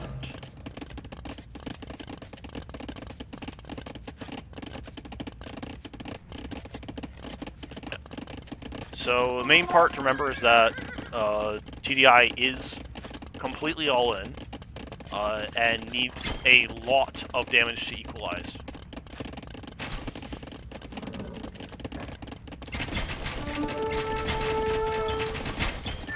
The main thing that matters, in fact possibly the only thing that matters, is army numbers at this point. In fact, I don't know why this isn't coming back to try and deal with this, or at least deal some damage to it. because there's no mangonels back there. And we're gonna, okay. We're gonna send mangonels to hit from there. I'm gonna try to kind of corner them, but house is already destroyed, so they have a way out.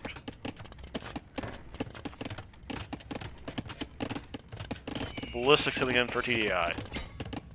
Ballistics would be very nice for Lonzo. But lots of pressure.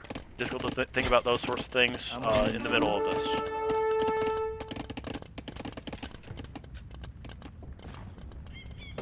These mangonels have been repaired, so they can move forward again to apply pressure.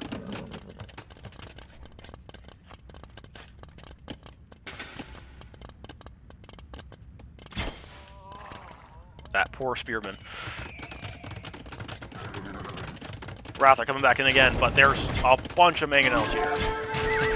Land some partial shots.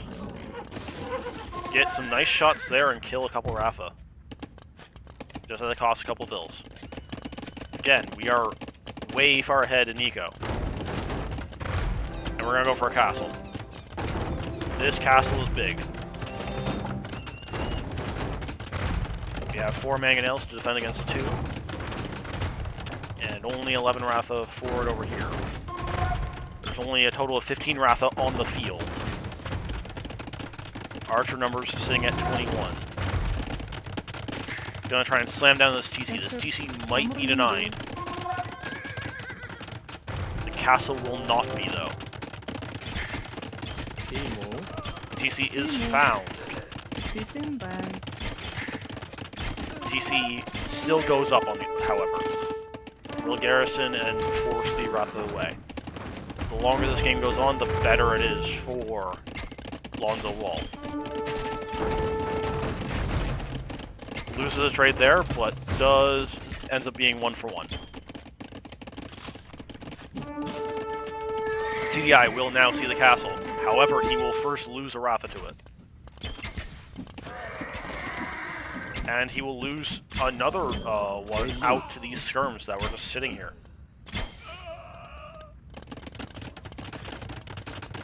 And now we're getting at the point where this play has not killed our opponent, and we are still only on 26 vills. And the game just slowly slips away from TDI. He's gonna keep being able to come in and pass through and kill a bunch of vills, but right now, the only way Alonso is really losing is via morale loss. Which can still happen. But we do have a bunch of mangonels, so we might be able to get some shots in. We are going to kill at least 2 Ratha at the cost of losing a few more vills. Vills are already going back out to work, so they're going right into the line of fire. We're going to lose our 2 Mangadai, but lots of Ratha going down. In fact, all the Ratha going down. Only 4 Ratha left on the field. 3, 2, and those 2 are over here, not in the actual fighting.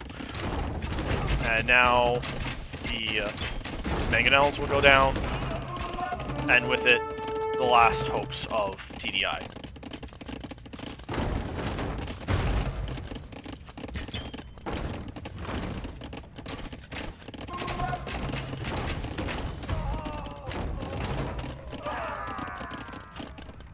Massive shot, however, killing a multitude of crossbow there. But at this point, there really is nothing that TDI can do, unfortunately. We are going to try to go into monks. It is a little too late for this, my friend. I am sorry. But with an eco difference of approaching 40, only 2 Ratha on the field, 1 Mangonel, and 2 monks being created, it is not enough. We have made a couple more Ratha, so we do have a few more roaming around, but a second castle is going up that is not going to be able to be denied, as we do not have the numbers to deny it.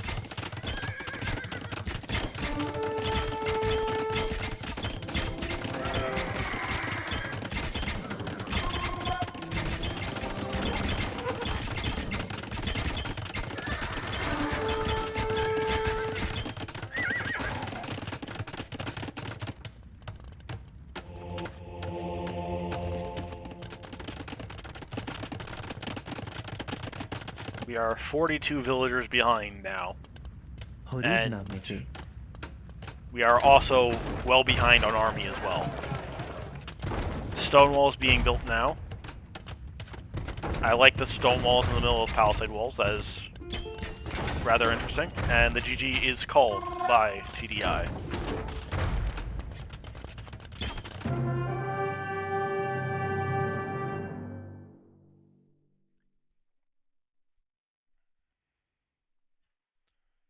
All right. And that's 3 sets down. The next set is going to be Andau versus Raven. I have no idea if I'm saying Andau's name correctly. Okay, so there are 2 Shoals games. Interesting. Okay. So, for this set, Andau banned Magyars, Persians, and Urchins, while X-Raven banned Bengalis, Goth, and Vietnamese. And the first map is Shoals. Now, this is not the regular version of Shoals. Yes, I know. 3 sets is a lot to go through before your set. But we have Shoals here, and this is the variation of Shoals that has deep fish. The traditional ladder version only has shorefish in the middle. What? Bengalis was banned. Yes, because in the other game that I cast of yours, you went triple elephant with Bengalis. You had elite battle Ellies, you had elite Ellie archers, and the siege ram variant as well. It was incredible. But without Bengalis, we are going Khmer, so I'm sure we will have plenty of elephants here as well. You could also still go at least double Ellie, if not triple, unfortunately, as you don't have the Ellie rams with this civ. But instead you get this elephant to eat. But, so we have Khmer being played by Andau. I have no idea if I'm saying that correctly, or if I'm way far out to lunch for the naming. And we have X-Raven in the purple playing Portuguese. He sacrifices himself for the greater good. That he does.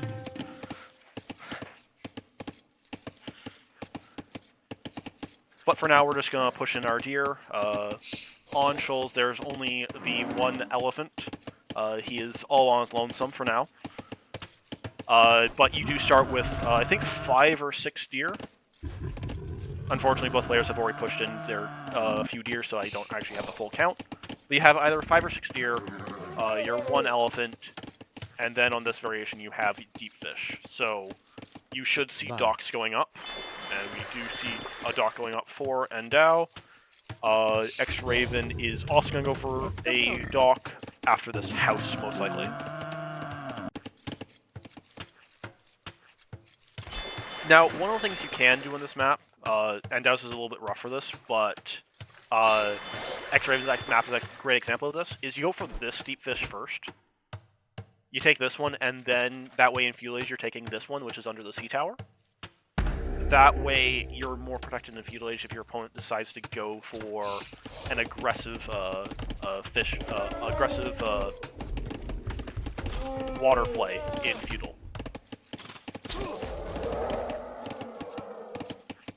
That being said, with the changes to the water balance and how strong this tower is against water, I don't anticipate seeing very much water until the Castle Age.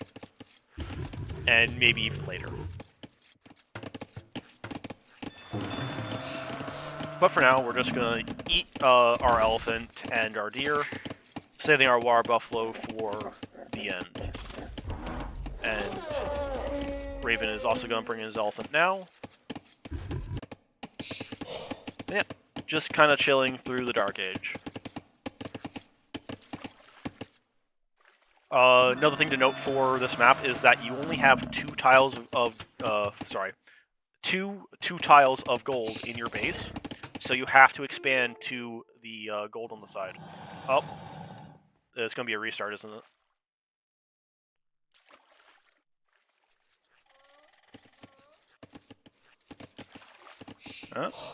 Maybe not.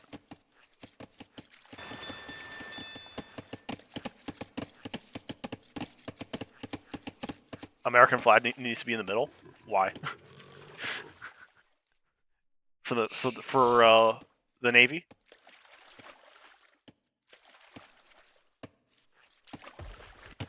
Or in what you said. Armenian. Yes. I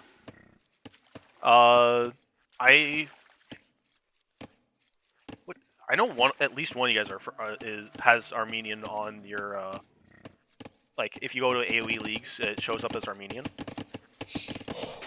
Sorry, not AoE Leagues, but the AoE Insights shows up as Armenian.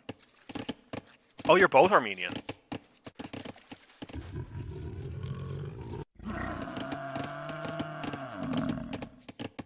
Then yes, there should be a giant Armenian flag right here just to denote what you guys are fighting for.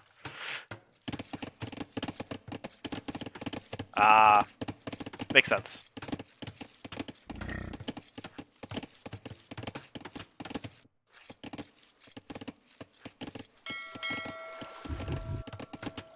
But, 3 fishing ships versus 4 fishing ships, but we're gonna make 2 more for, X-Raven. So, gonna go up for a total of 5 fishing ships. We are gonna take some damage on our scout for purple. Bit unfortunate there. Stopped right in range of the sea tower. And yeah, Raven doing almost exactly what I kind of suggested with taking the more risky deep fish first before going for the safer one. And the walls have begun for Andao. It's not actually walled back here. This looks like it might be a natural wall, but it's not. And Raven does see that hole. Probably also just gonna put a house or something here as well for that. And of course, you can't really wall the front properly because of the shorefish. Sorry, not the shore, but the shoreline. However, you can dock block it. So, you could put a dock here and then wall to the dock. That would be one of the ways to actually wall your map.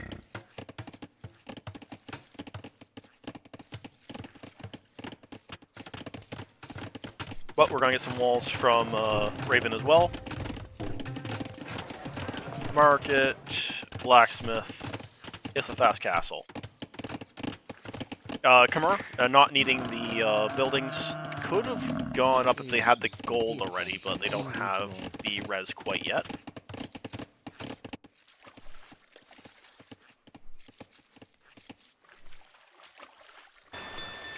I see why they don't have the res quite yet, because they were going for a bit of navy pressure. A couple galleys just to force them off the deep fish, but this deep fish is already almost fully taken and still has a full deep fish underneath his tower. And this tower just destroys ships in Feudal Age. Scout for purple will go down, but we have clicked Castle Age. So we'll be in Castle Age much faster than the Khmer player.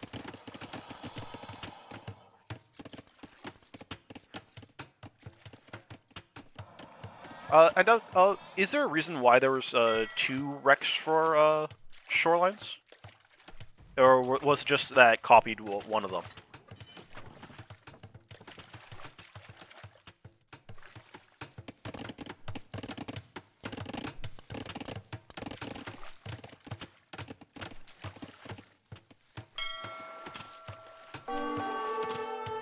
Going to pressure the fish. Do we get a kill? Not quite. We're going to garrison the dock just in time to avoid losing any fishing ships. Just 1 Hulk for Raven so far. And we are building a barracks, so we might be going for some knights in Castle Age, just to apply a little bit of pressure. Oh, another dock for Raven down here. trying to be sneaky with it. And we have run out of the safe deep fish, so we'll have to start fighting for his fish now. But the Hulk is going to go down, so...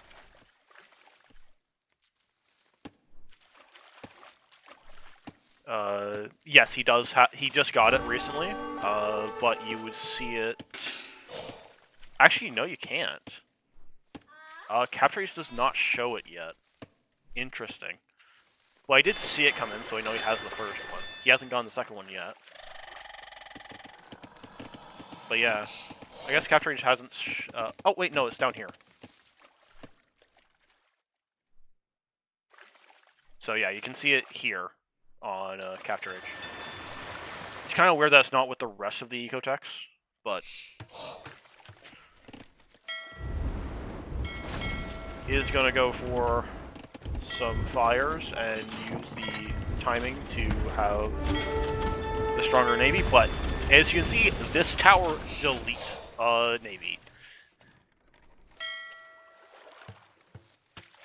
Yeah, it's in a very weird spot on this, because it's the only ecotech that isn't up here. But yeah, always have to be wary of this, because about the only thing that can kill it kind of safely eventually is galleys. But we built a barracks, but we haven't built any other military buildings yet. So we're just investing into water for now. Honestly, right now, I wouldn't even bother trying to kill this, just click the tower. The tower has to go. It deals way too much damage. Like, he's clicked on the Navy right now because it's like, you normally you kill water, like the military first, but right now that tower has to go. That tower dealt so much damage. But we have used Castle Age to get a lot of initiative on water and probably fully win it, as fires will delete these docks quite quickly as well. And that's actually going to free up the fishing eco quite a bit, so long as Raven invests more into it.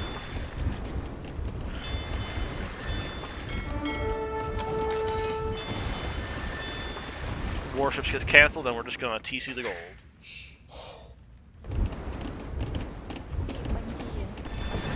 Villager might go down. Villager does go down. Oh no, jumps to the house. Just in time. 2 health left.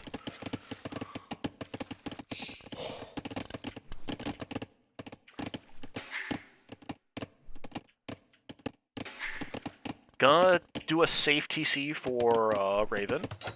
And we're just gonna have 2 TCs on this side. Probably on the stone as well to try and get a castle to really secure this side for the gold. One of the things that could endanger Raven's position, even though it's looking very good with having 1 water at this point, is not getting a foothold on one of the golds. Oh, we even have a caravel. Nice.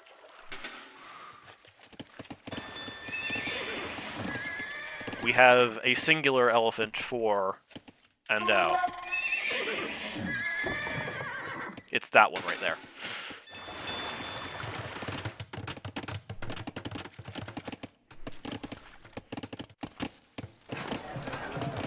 Gonna get a market to probably buy and sell a bit as we go for a bunch of TCs, but don't quite have the farm eco set up for it yet.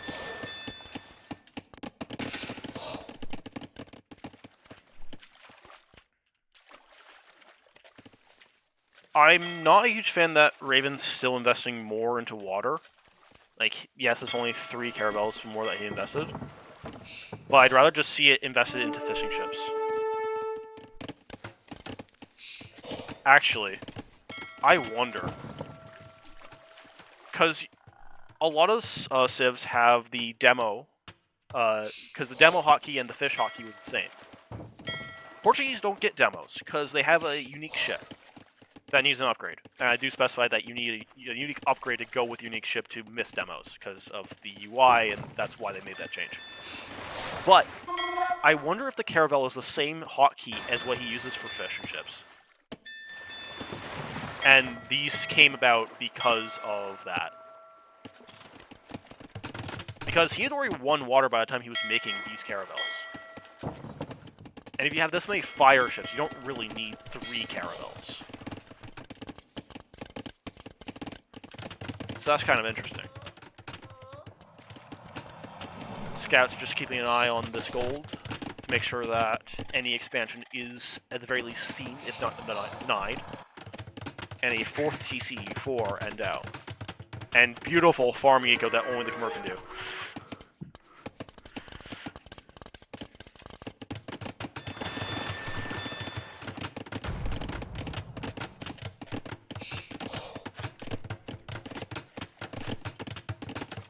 Raven getting his farm eco set up, even if it's not quite as pretty as the Khmer's, is at least prettier than T90's.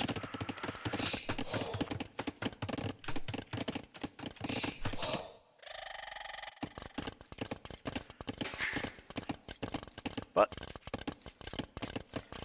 strong hold on the gold over here, 12,000 gold in the bank. And still no expansion for Raven, which I'm getting a bit concerned about. Not only is he falling behind a bit in the eco department, but he also hasn't gotten a hold of an expansion on the gold yet.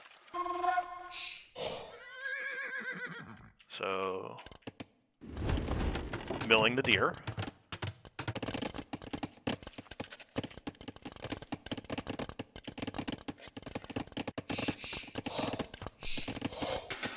Only just going to stone now for Raven. All 3 of his TCs are in his initial base.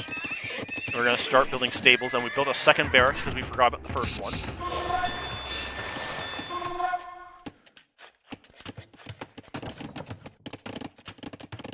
Oh, service sport. Now we just want more pikemen.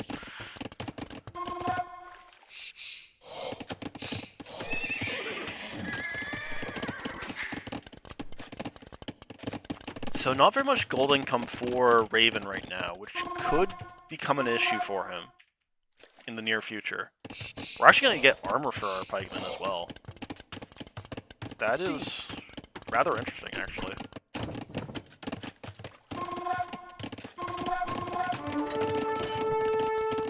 We're going to see the TC, and there is a castle going up now for Endao. Still no play from either player for this gold. So Raven could very easily expand over there right now to get himself some gold. Now, Raven does not see this castle going up. Oh, no, he does. He has seen the castle, so he does know about it. And he's going to take into Light Cap. Interesting. That is very interesting.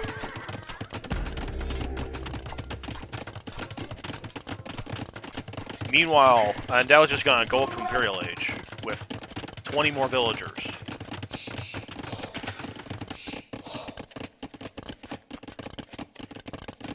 So, well, Raven did a great job to seize initiative by winning the water. He hasn't really done much with it. He's just gonna be later to the Imperial Age with less eco. That could cause him a lot of issue. Both players are floating a bunch of wood. We're going Ballista Elephants for Endao. So far we have 2 elephants. 2 elephant unit types.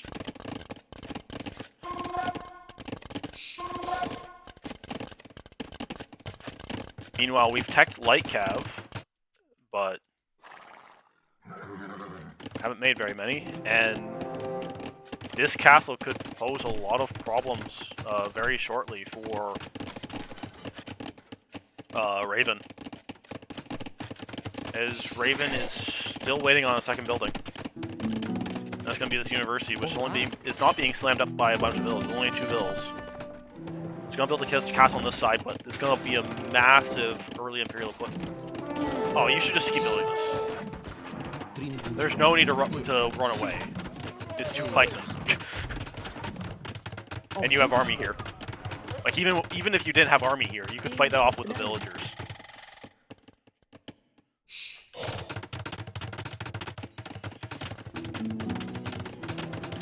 Oh, this castle is seen, and we're gonna build a defensive castle in return, but we're only just clicking it now. And so we're gonna be a full Imperial Age behind. And that's gonna be a rough 3 minutes.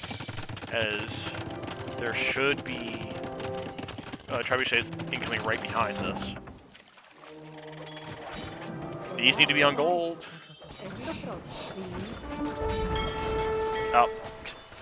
The monk got a caravel. And we're gonna build a TC and a mining camp over here. Even getting siege engineers really early, that's really strong. Elite ballista LEs upgrade already in queue as well. And gonna make our water play just from right here. Very strong.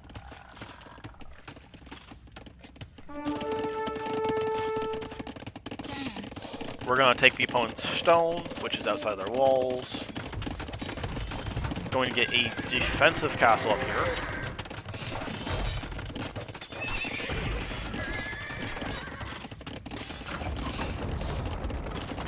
Circumnavigation. The new unique tech for Portuguese that gives faster creation speed and makes the whole map explore. So, this is what he currently sees after circumnavigation. He sees the entire map as explored. He doesn't get like vision on everything, but he does get to see the entire map for an explorer. But he's gonna lose this castle before Imperial Age. And these ballista LEs are elite. There's already 10 of them. More coming. I think you need another 2 Treps first, but...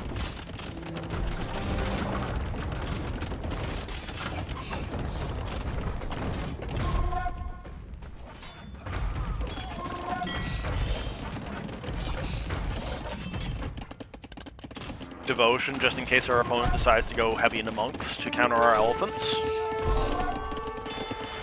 The castle does fall before producing any Treps. And this is all very exposed now, since you don't even have to go through walls, you can just cut through the trees. But we are actually gonna go through the walls properly.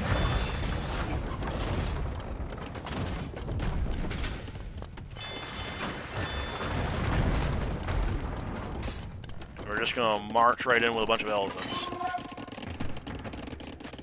Art is going for a bunch of help, which is decent, but it's not the best against battle LE. Or sorry, ballista LE. As it is still a scorpion. And we're even getting elite battle elephant behind as well. How many staples do we have? Only 4 staples so far. But I'm sure that will be corrected soon enough.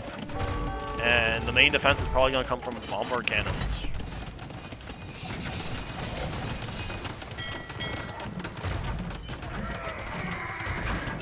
Even getting double crossbow now. Making these ballista LEs even better.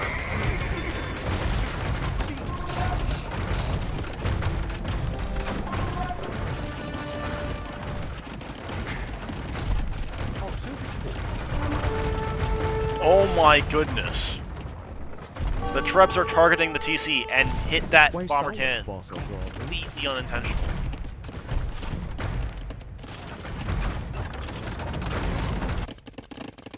Building houses and buildings on this side. Preparing to lose the entirety of the base. As monks start trying to get conversions. honestly, one of very few units that actually works against battle allies is actually Onager.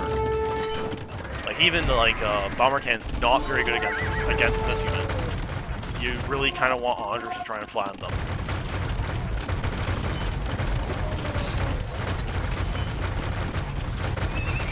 Stable in the face.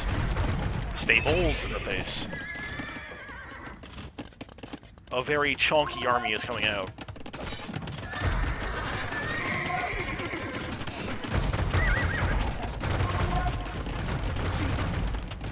Yeah, and ultimately Portuguese, which is PopCap right now, as there's a bunch of population tied up in the water, is just going to have a very hard time dealing with the sheer pop efficiency of the Khmer army. As well, yes, Halberdiers are a counter unit to cavalry. They are already all dead.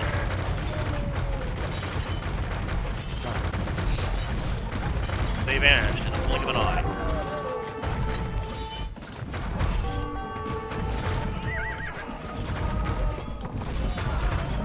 This is a combination of units that is only somewhat dealt with by Onager Helm. And right now you have the Helm, but you do not have the Onager, which is probably the more important part of the Helm Onager combination here. And I just do not see a way for Raven to defend against this already now 5k behind its score. Villagers are not working very efficiently. They're all on the run, running away from all this sheer mass of elephant. The relics are ejected, and there is very little hope of coming back for Raven.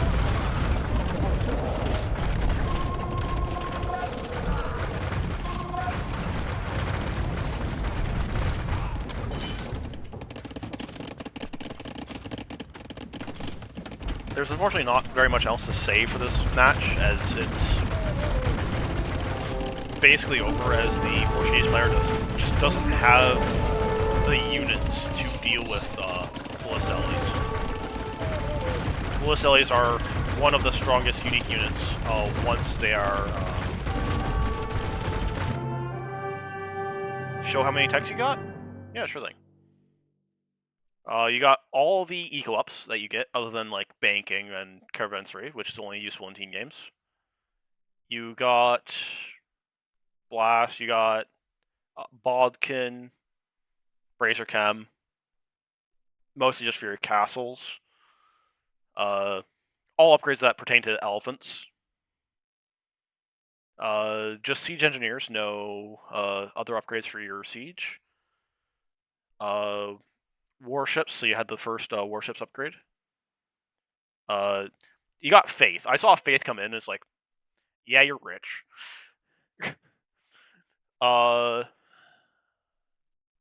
Hoardings, masonry, town watch, everything you get at the castle other than spies. Yeah. No, you had basically every tech that you would want with what you were doing as in the game.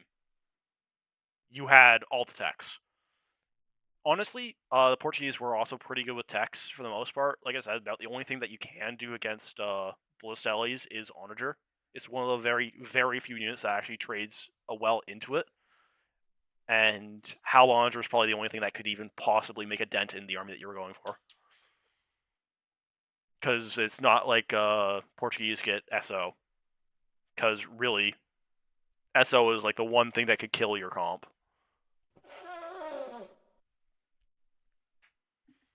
But yeah, with that, we're going to go on to the second game. I don't know why there's two shoals, but I'm just going to assume that since we watched the entire game, that it's just a duplicate save file, so. And the second game is going to be on Land Madness. And both players agreeing that the best civ here is Mongols.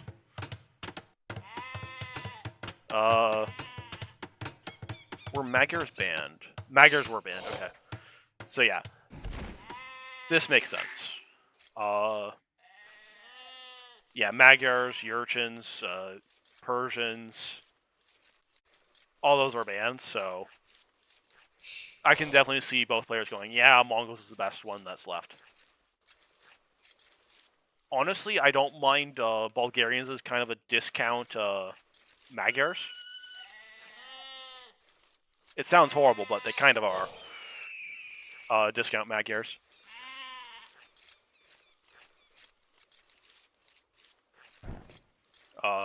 With the blacksmith techs being cheaper, so you can actually get full ups on your cav fairly easily.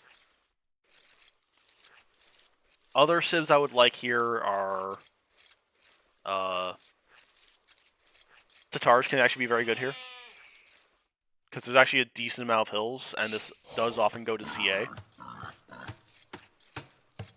So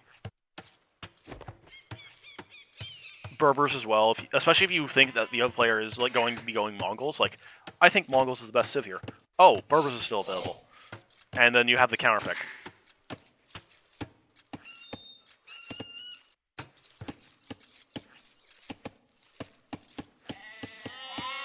But yeah, Mongols are good here. Lots of deer to push in. Only one boar, but the amount of deer normally makes up for it, because normally you'll push in two groups of deer. One to make up for the boar, and the second one to make it similar to Arabia for food. Oh, 2GC Cumans. That's an interesting idea. Oh, that makes sense. I actually have played Cumans that way before, and it is actually quite strong. But yeah, that's not something I thought of. Oh, you don't put the TC on wood. You normally put it on either the berries, because you have extra berries in this map, or gold. Because the main thing you want from it is, it gives you both protection and another res. And normally you need either gold or berries anyways, so with the extra berries, you just... Now, Raven's map doesn't have it, and neither does Endow's map for that matter, but oftentimes you'll have a second set of berries. And you can put it on the berries, and then it serves as an additional source of food that's pretty easy to get.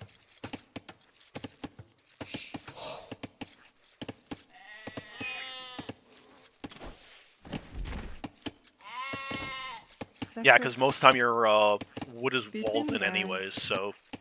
And if you've opened scouts, you already have army to deal with any army that they have, so... Yeah, no, that makes a lot of sense. Actually, a little sad I didn't get to see that then. Because that would have been more interesting than watching a mirror match between Mongols, I think, but... This could still also be good, because you can go for archers still. We've seen that before, where the Mongol player went for an archer play instead of a scout play. So we could still see a mismatch between a fast scout play and regular archer timing. But I think this is going to be scouts for both players, as Raven is going up one vil later than Andau. Neither player has gone to gold, so it looks like it's going to be scouts versus scouts.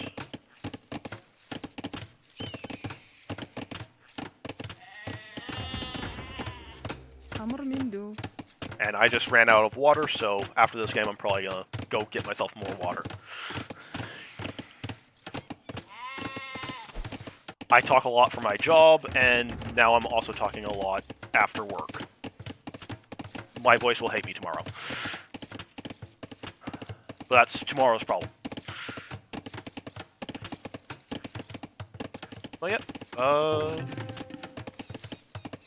0 idle time for both players, so very solid.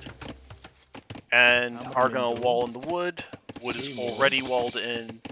So most of this is going to be trying to harass berries and making sure that it's difficult to expand towards gold.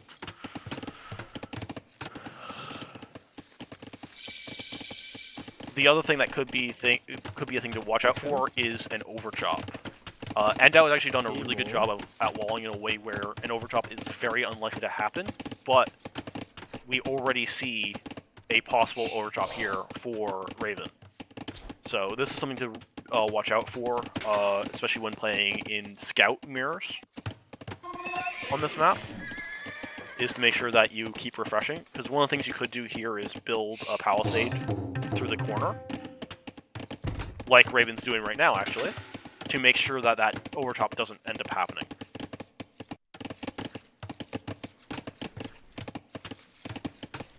Meanwhile, we're just gonna wall kind of towards berries.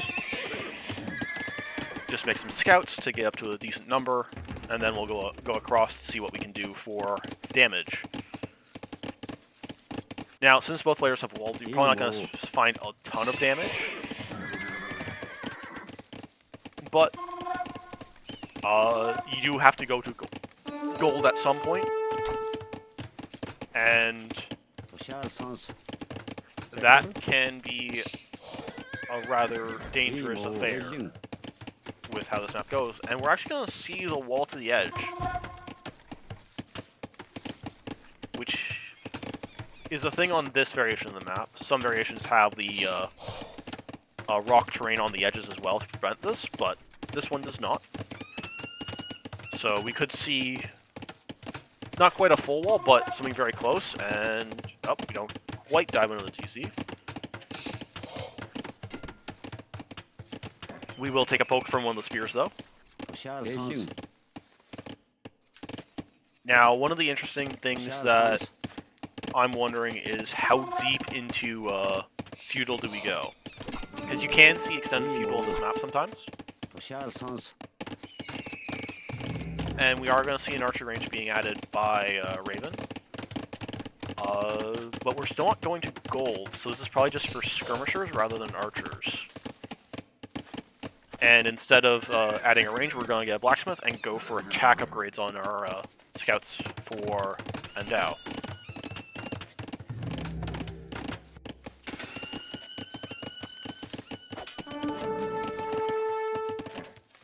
Couple more scouts for Raven right now.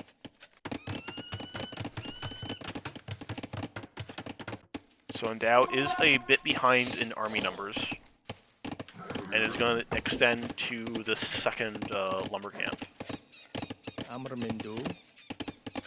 Zephyr.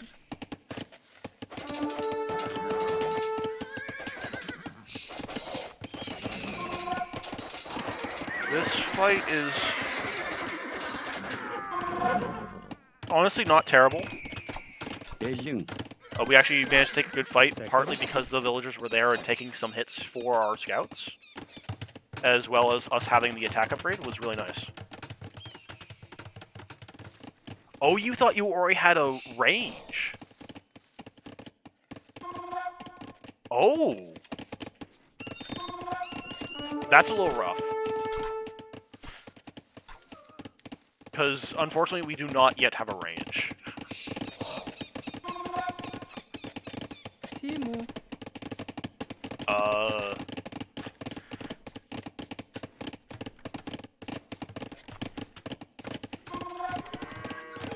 We have 14 farms versus only 9 so far for Raven, so in a way, not having... actually, no, because he's going for archers. Because he's went on to golds for archers, so... No, not having the skirms now actually really hurts. He also has a bunch of spears. And we're just going to take a fight against the spears and lose a ton of HP and 2 scouts. That's rough. This woodline's also not helping things, since you're probably clicking the other side of this and they're running around. Very smart tower here, though. This is a very smart tower, because we noticed the range units, and noticed that we do not have the army to deal with this yet. This tower actually really saves us right now. Oh yeah, we're even getting a range upgrade. And now we're getting the archer range.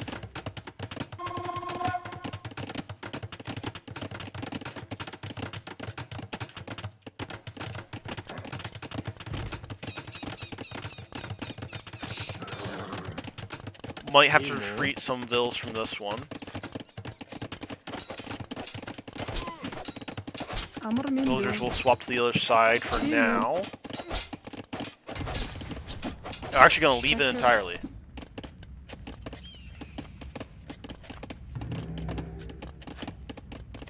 Blade doesn't chase through. Just going to switch over to here. In, we lose a Vill, kill a spear.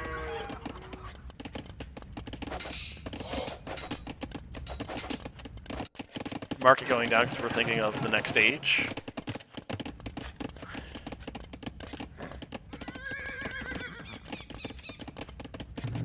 At least we realized eventually.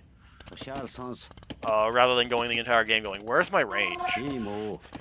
I could have sworn I hit skirms. So we did realize eventually. And honestly, we probably actually got a couple more farms early on because we were missing it. Which might come back to help you. And this wall is going to be amazing for you as he rotates around.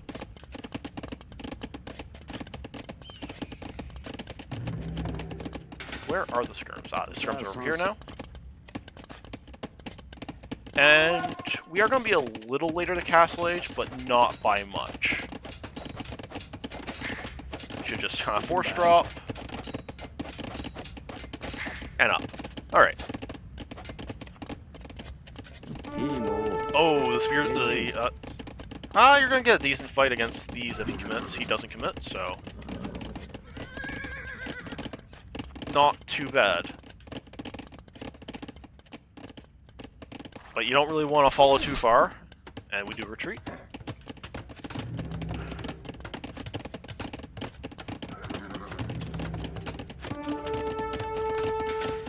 So probably CA, probably TCs. TCs is what we saw last time. We lost 2 scouts, that's a bit rough. But the spears are now dead, so we can engage a bit better with these.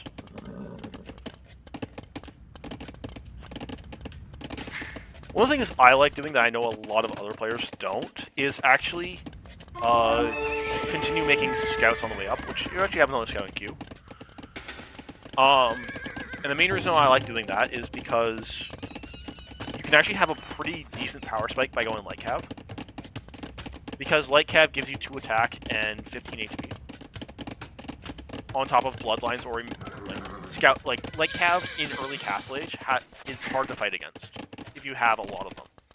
And because they don't really matter too much and they have good pierce armor, I like to just yeet them under the TC. And just have them cause a lot of chaos for the opponents. Kind of like how these scouts are just diving for this one villager and just idling some villagers. But I like doing that with like 15 light cav. And it is going to be TCs for Raven. And almost certainly CA for Endow.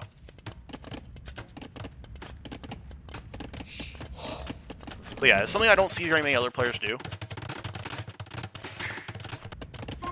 Probably because it is a bit weird to make more of a unit you don't intend to make at all in Castle Age. But I find I often have lots of food as I go up, and it's a good use for the food.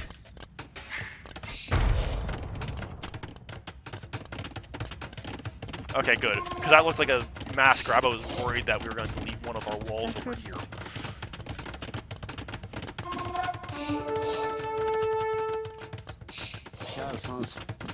But yeah, we are just gonna have CA have a few scouts chilling here.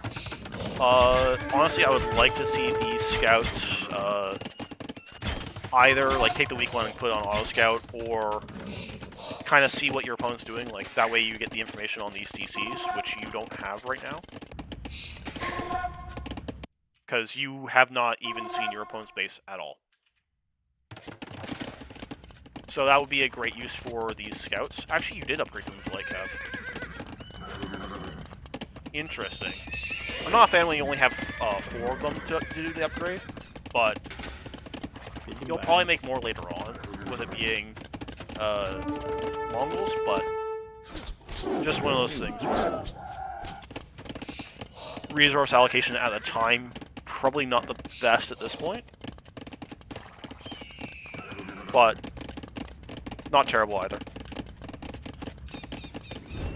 And you do have a lot of farms for just going CA, so mixing in some scouts to pair with them is pretty nice. But even though we have less TCs and more ranges, we have kept up on our production less. So the Raven's going to be faster to not only numbers but also upgrades, which is a bit unfortunate for us right now. Scrims are going to come back home. University's going to go up. We're already on stone, so we're probably already thinking about Magadai. Issue with Magadai is that they are both very slow to produce and really hit their stride in Imp, not Castle Age. But they can still be a very, very strong unit. One of the best once they are fully upgraded.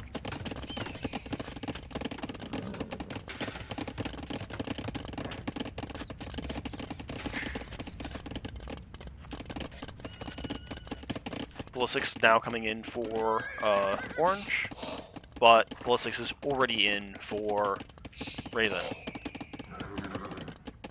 Now, Raven splitting up his CA could actually give you an advantage to take a fight here that could be advantageous, because you have more numbers in this fight. And if you can snowball this into the next fight, you might be able to actually take the lead in army again. But we have stalled production as this fight happens, whereas Raven still has full production going on.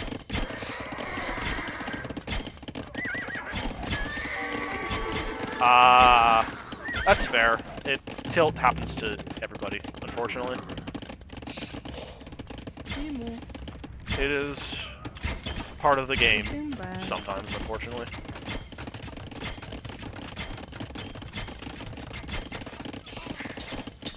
This is a risky TC, but it will probably be unpunished.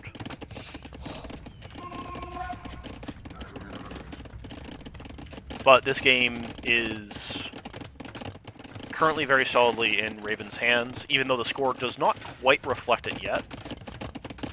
Though we are getting all the upgrades for our CA, so we might be able to mask that for a bit of a comeback.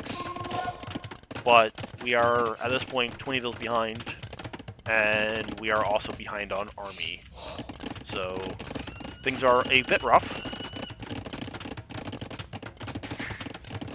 But a couple good fights could turn it somewhat around.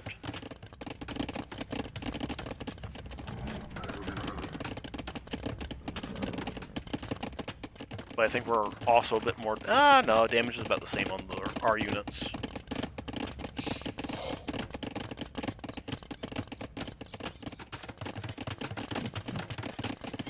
But Raven has now gathered enough stone for a castle. I'm wondering where he will place it. Oh, but this is a bad fight.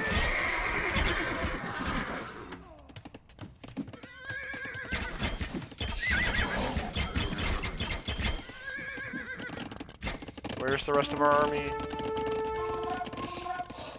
A couple skirms down there, a couple CA down here.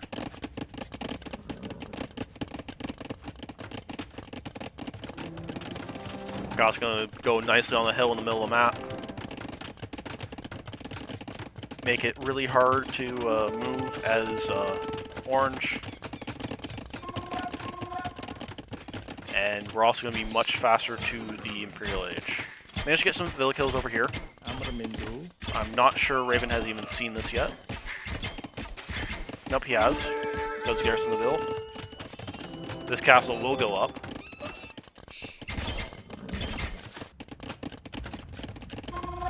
Just gonna finish house walling that side.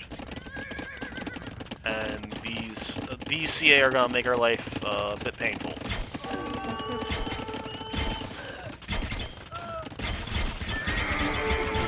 But they're also underneath CC, so they're taking a fair bit of damage.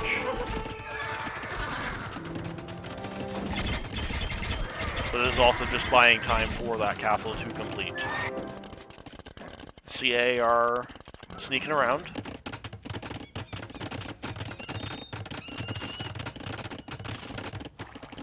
We see the castle.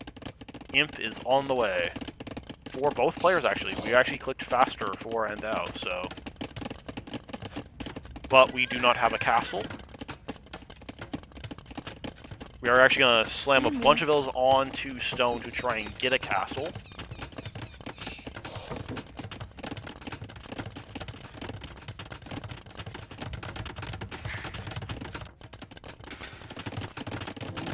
Castle way in the back for Raven as well, most likely for production of Mangadai, which has started in the forward castle, though he is getting nomads. Rarely seen tech, prevents you from losing pop space you've already gained, so he's already reached 160 pop, he cannot have less than that much room. Even if he lost every single house, every single TC, and every single castle, he would still have 160 pop space.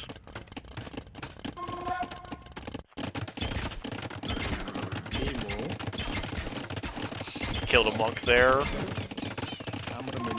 Killed another villager. Castle goes up. We lose. We don't lose ACA.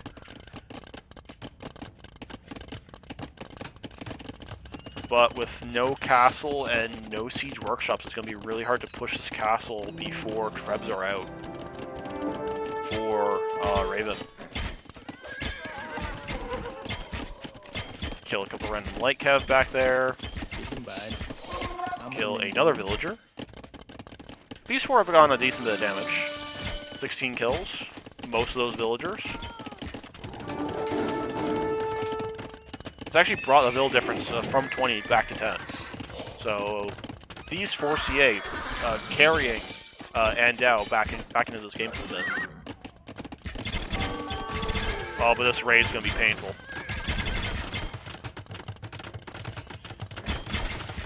Heavy CA, Parthian Tactics, Bracer, all in.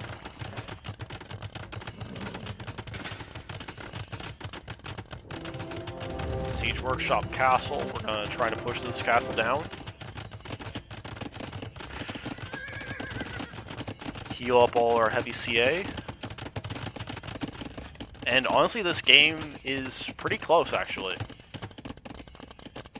A lot closer than it was in Castle Age, but then again, Raven just boomed in Castle Age. He didn't really push for any advantage. Getting some raids now with the Light Cav, which are still missing the second armor. Only Feudal Age armor in right now for that.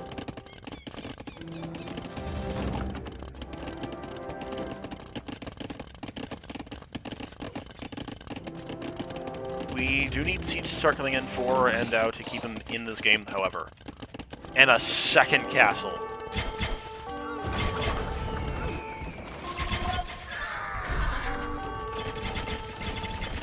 This castle is massive. Very difficult, if not impossible to deny, due to both the army and the other castle there. First Trebuchet only just coming out now. Going to retreat to the wood line with those vills.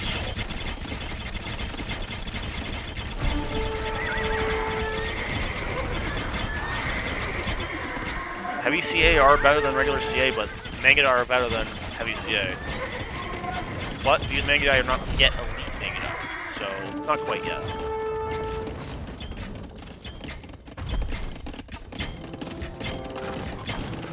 But this double castle stack is going to make this push incredibly strong.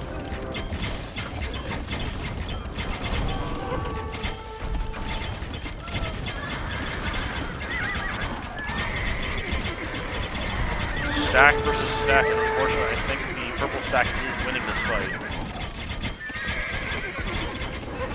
It is almost impossible to tell which stack is winning, but there's only 9 there and 17 there, so...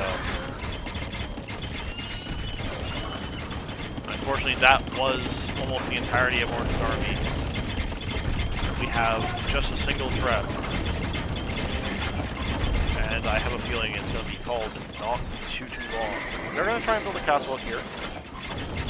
But our castle goes down, building another up here. Don't know what villagers are going to be building this one. But we are backing up to build a castle here. We are amassing more heavy CA.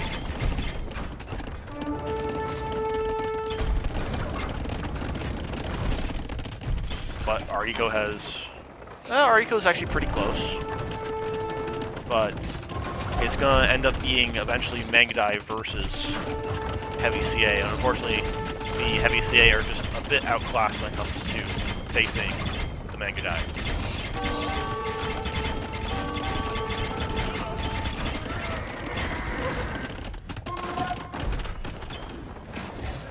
Good idea switching towards going towards rams rather than for trebuchets at this point.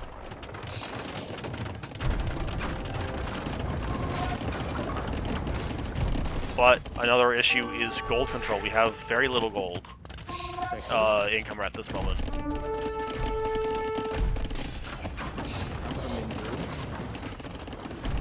And we have the fun ever seeding farms.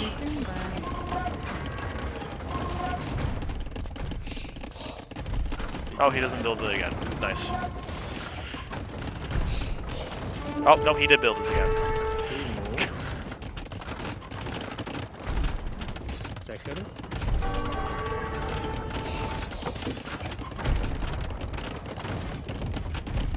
An elite Mangudai now coming in. We are also still missing chemistry for these heavy CA. And more raids come in to just hamper our already damaged eco. And we're switching to Skirm to try and deal with all these CA. But unfortunately, with missing the last armor upgrade, Mongol Skirm is not very good.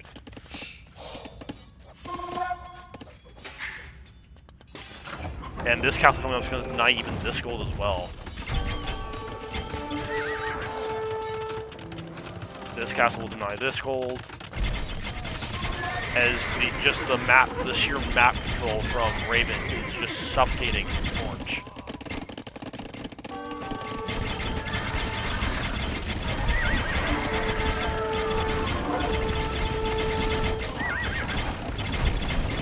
And you start to see just how good the Mangudai are in taking this fight.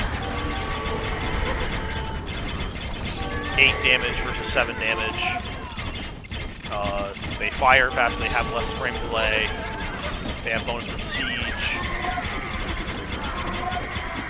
One of the best, if not possibly the best, late game units in the game.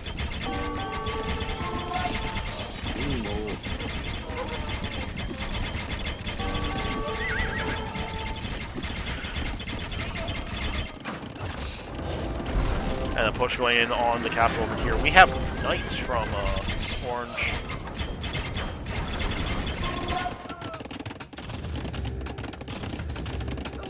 A bunch of Mangudai actually slowly running to their death to this castle. This castle's killed 5 Mangudai already. Ready to be 6. But I don't think Endau can stop the push.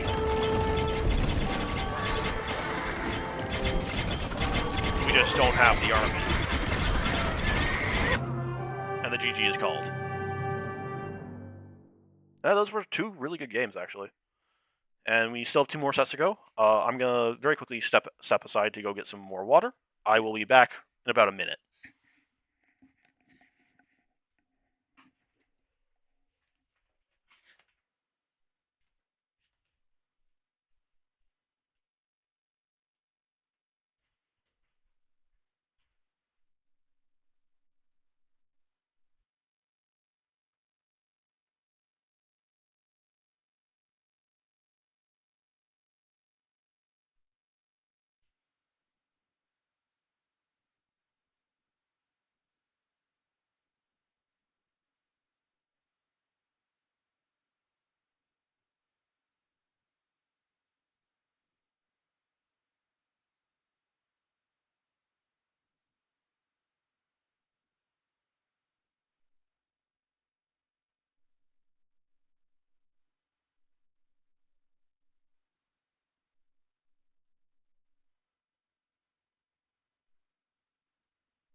Alright, I am back.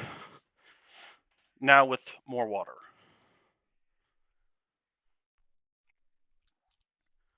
So our fifth set of the evening is going to be Lakenther versus Arkaz.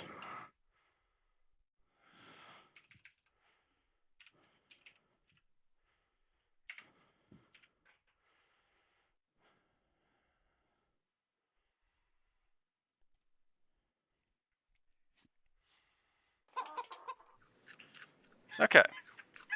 So in this set, Lakenther banned Magyars, Huns, and Japanese, whilst Arkaz banned Khmer, Khitans, and Ethiopians. And on the first map, Valley, it is going to be Vietnamese for Lakenther in the blue, and the Mongols for Arkaz in the red with Mongols. Oh. Well, you no longer get to forget it, because it now gets to be cast. I am sorry. Dân nữa xin trở lại. I'm not really sorry, unfortunately. Điện hạ có gì sai bảo? Điện hạ có gì sai bảo? Honestly, I actually prefer Mongols in this matchup on Valley because of this hunt. This can be an insane eco bonus for the Mongols if they choose to take it. Now, I have seen a play where the Mongol player on this map chose not to take it, and there's already a scout fight. That Lakenther is actually winning so far. But they will both disengage and continue scouting.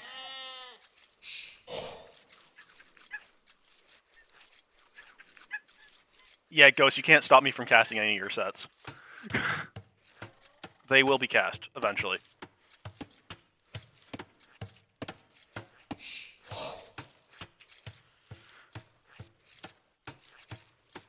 Just because I'm a bit slow does not mean I will not get to all the sets. Timo. Bitte But so far, Sacher. just a standard build from both players. 3 to wood for the Mongol player. The boar not fully cooperating there, but does get it. Amormindo. Timo. It'll be Bitte only 2 to wood for Mongols as well, so this is probably scout builds for both then.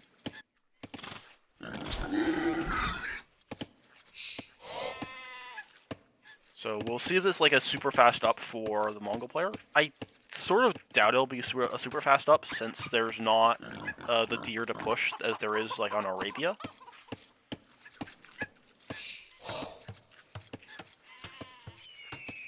But Lakenther gets both his boars and isn't on his berries or the forward hunt yet. So went heavy on the boars early, which makes sense when you're facing Mongols. You don't want to have that lamed. Seen that already this evening, and it won the game. Sacher.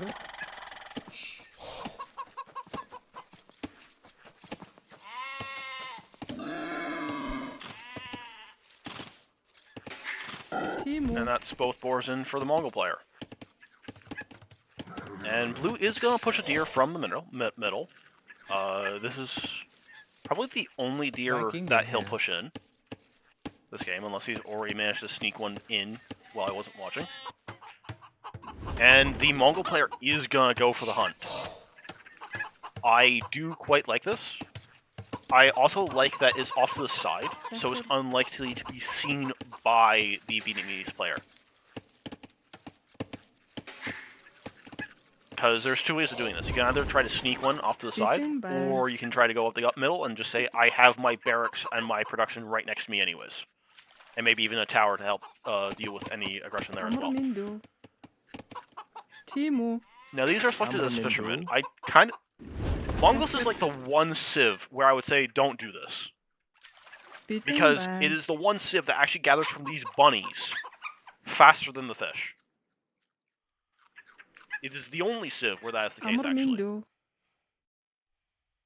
So I'd much rather see these tasked onto the hunt. And then go to the fish. Or just have a couple on the fish while a bunch do the hunt. Every other civ, yeah, you want the fish first because this is the shorefish is the fastest source of food from villagers in the game. But this will still be a scout play, most likely, as we are not on gold. And we are on food. Lots of food. And hey, we did transition over to the hunt. So, gonna get a lot of food in that way.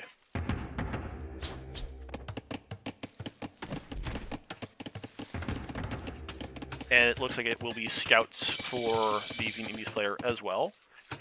But it's gonna be scouts with a lot less food income. Actually, wait. Normally, the Mongols will be ahead in res, not behind. But the walking over here has delayed that. But we will probably catch up with these hunt.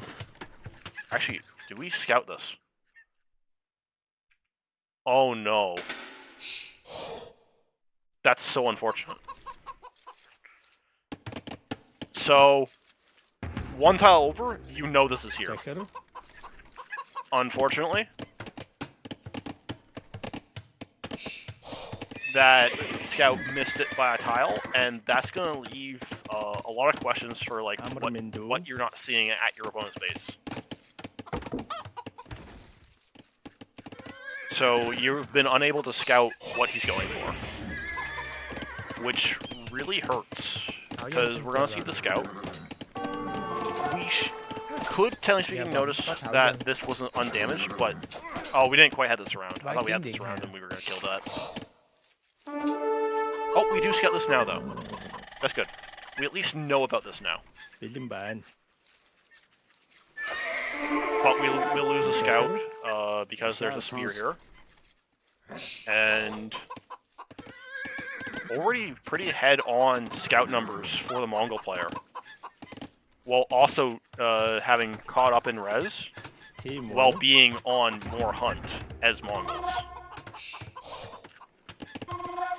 So, the res count is going to surpass the Vietnamese player eventually. And with even just 2 spears there, it's going to be very hard to actually deal too much damage to these villagers, whilst Red takes a Vill pick on the berries. Does lose a scout, though, as the scout was weak from being punched down by villagers on the woodline earlier. Going to switch over to some gold now, to try and get some archers to punish the Mongol player going out here. But it's going to be seen by Red Scouts, and we're going to take a bunch of pokes there, unfortunately, by the spears, which also then lets these Scouts take a very good fight against this.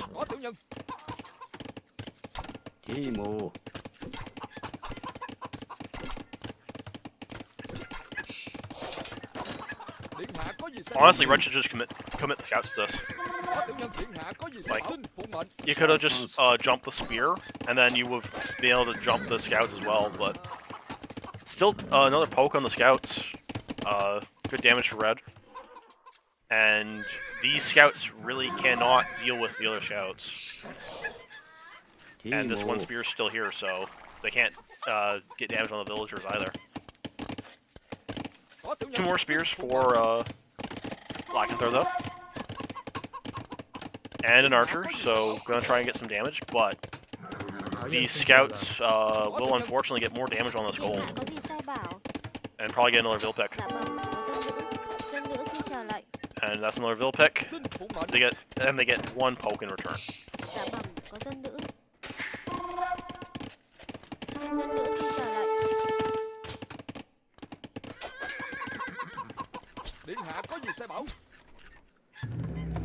It's gonna go for a range. Probably gonna go for another mill over here as well. Has actually a good farming eco over here for Red. So, not slacking on the farm eco either, which is a very easy thing to happen on this map if you're relying too much on the hunt. What? These villagers are gonna start coming home as the archers make this a bit too dangerous.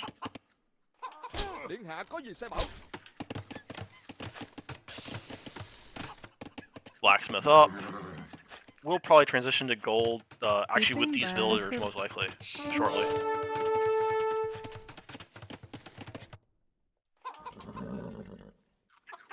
Xin phụ mệnh. But lacking, they're hovering around here looking to kill the vills that were out here, but they've gone home at this point. أمر من دو. Good job from Red to pull back with the villagers. Wait. Oh no. I see why you wanted to forget this.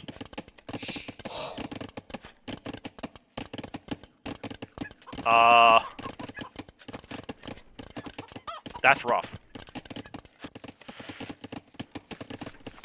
So, no more archers for us. Getting fletching for our 4 archers.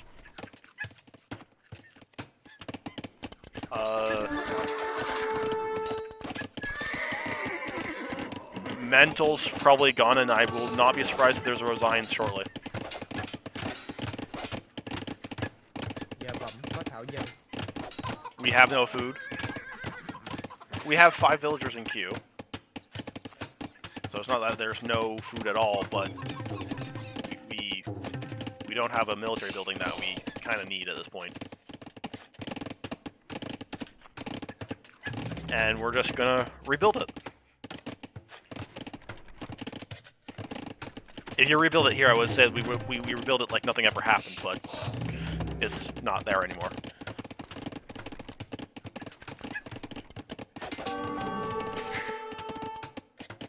Farms keep being harassed. It's going to be a market up for red, because we haven't gone on gold at all. But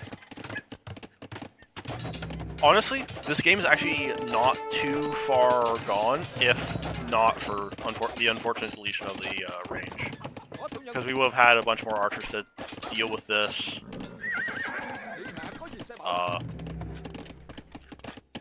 And more archers to pressure the still open base for red. But red has now clicked up, and honestly, blue should not be very far behind.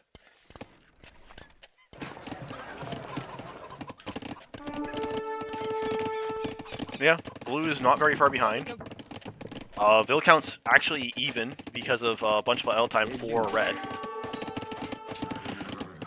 We have villagers forward Điện hạ có gì sai bảo? Dân nữ xin chờ lệnh. for a tower, I think. Unfortunately, we lost 2 villagers on the way over.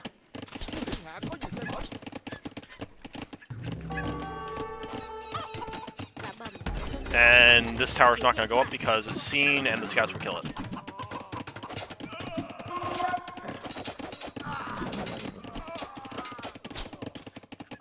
And then, yeah, unfortunately, Điện hạ có gì sai bảo? we probably thought we were further behind than we were, unfortunately. So, and now we are just behind because these villagers have now come forward and died.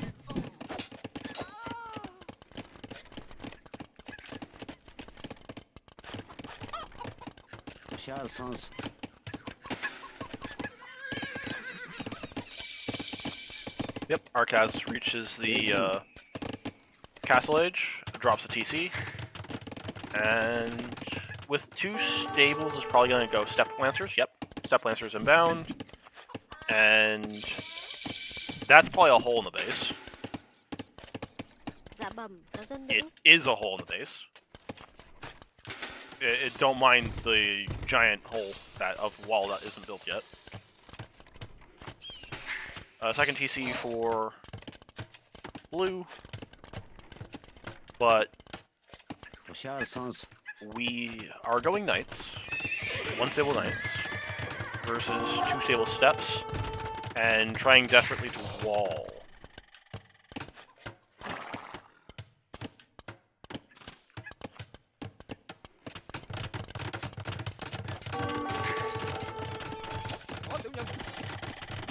Villager not picked by the scouts, but will be picked by the steps. Dạ bẩm có thảo dân.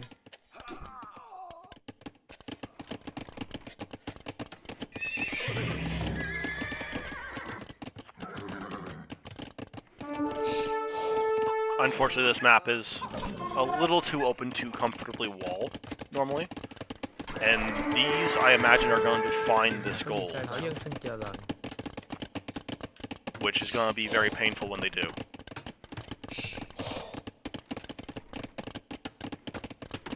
We're going to try to desperately wall, but we're not going to be in time for it. And they're in. And Bãi kiếm điện hạ. he's going to have to run away. Thảo dân xin Dạ chờ vâng, lệnh. có thảo dân.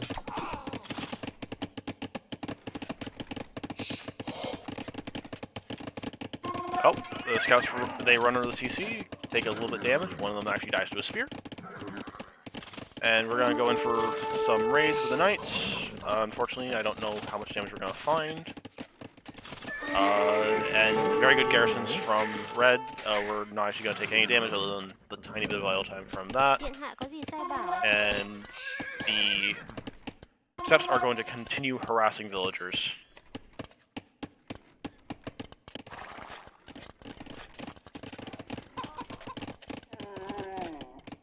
Camels just to deal with knights.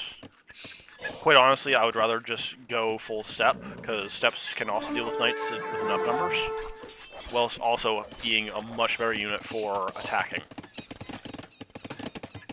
Though they are a bit more expensive on the food, and the food eco is not quite enough yet for red. Starting to produce a couple CA for blue, but not yet with any large numbers for any army yet. And red is going to stone now. Gonna try and get a castle relatively soon.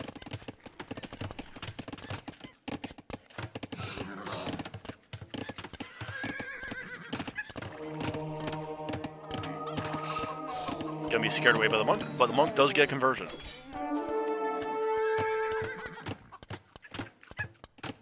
Second monk out, might be able to get another conversion. Focused on the monk. Oh, the monk is going to start another conversion. Will it get no conversion this time?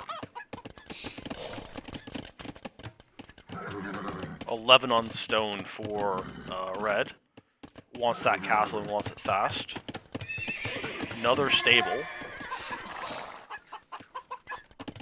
And more CA being massed. We've gone triple archery range. Not quite producing out of all of our archery ranges yet.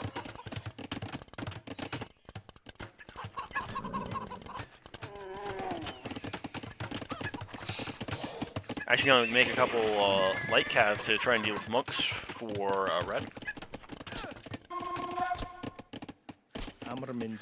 One archer just doing a little bit of harass.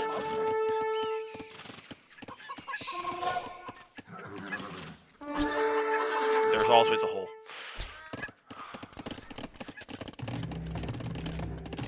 And then just gonna steadily mass some CA. And fortunately for blue, there's been a lot of idle time for red, so even though it's 3TC, not very far ahead in villagers. Only 5 villagers ahead, despite having been 3TC for quite a while against the 2TC of blue.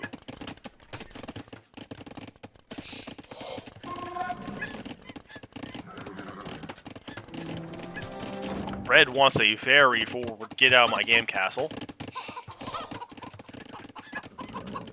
And unfortunately with the CA going forward just at the wrong time, it's probably going to go up.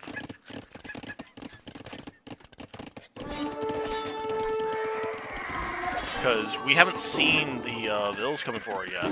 But we do see the armor, so we're going to start coming back a little bit, but we're going to lose another CA.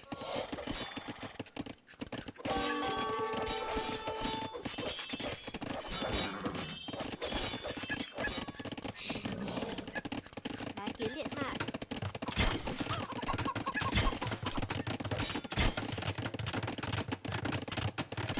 So we need to deny this castle, but unfortunately, I don't think we quite have the army to deny it.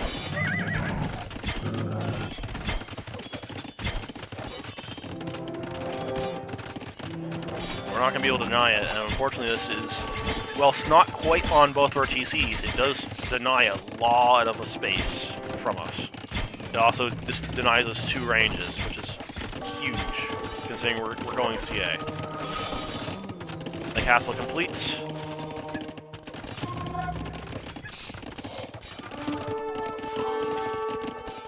we're going to lose a few vills to it. Gonna have to move to the wood line in the back. Does red buy Imperial Age, or just waits for the food? Bought some food for it. Is gonna click. And I won't be surprised if blue calls it on the imp click. On the imp hit, rather. As this is a massive castle to deal with.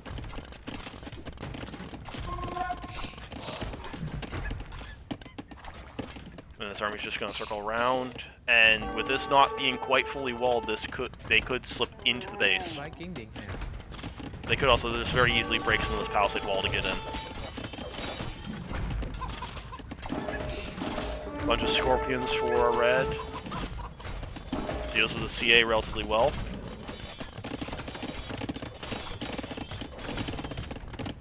And gonna break into this gold. Gonna kill the few villagers that have been working it.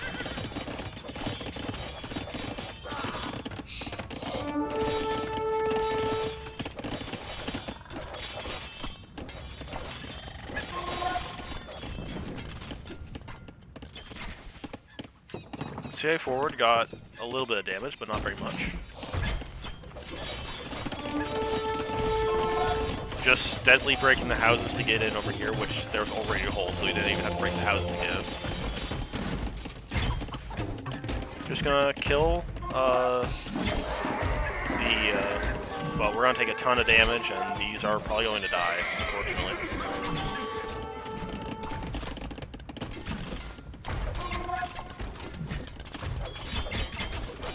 Coming home now.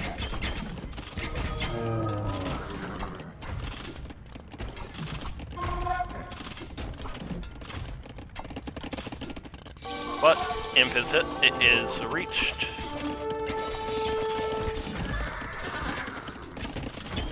Traps will come out. Blue's still fighting.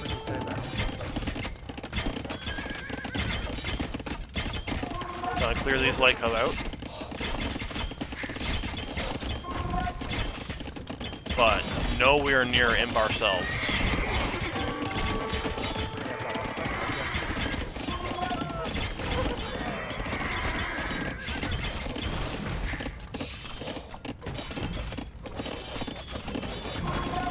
Oh, one hussar in the back still. That's gonna keep killing a bunch of villagers. Treb is gonna take out RTC.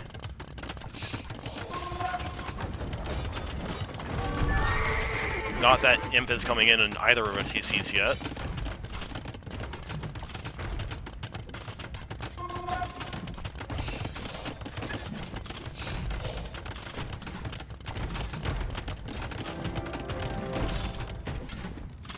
That was a castle fully underneath the TC.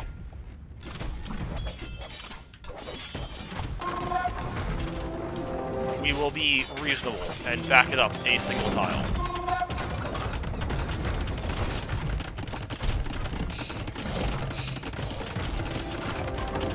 Naganel's here to try and deny this castle.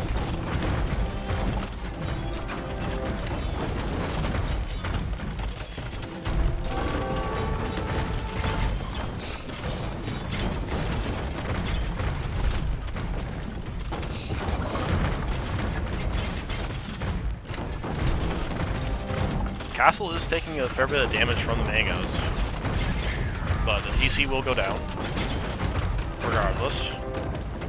I don't know why the villagers are just hiding in the castle and not building anything. But they are. CC is down.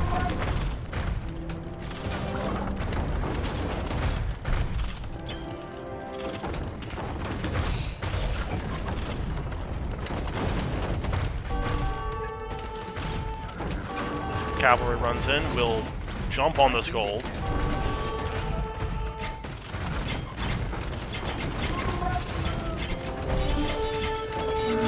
Castle.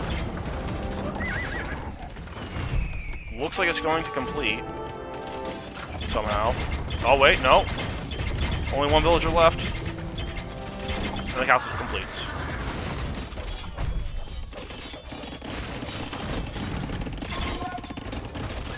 Now, Red has not been making villagers behind this, so the eco is close in numbers. However, Black Panther has no way of going to the Imperial Age.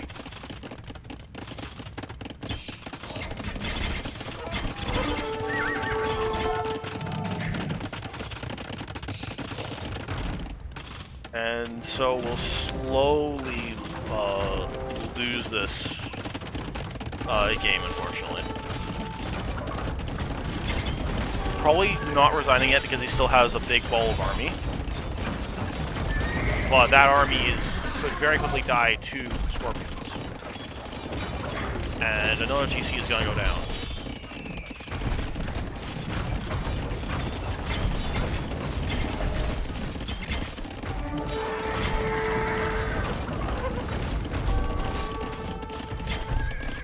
All these CA are damaged.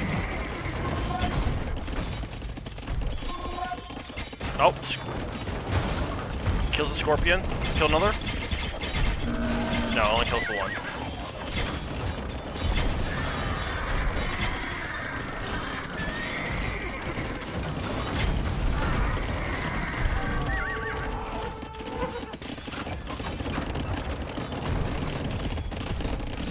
Honestly, a great fight from Lakanther to even have this ball of CA still, despite the infinite pressure, and still have like a competitive eco number. Although it is starting to finally fall behind since Red has started build production again.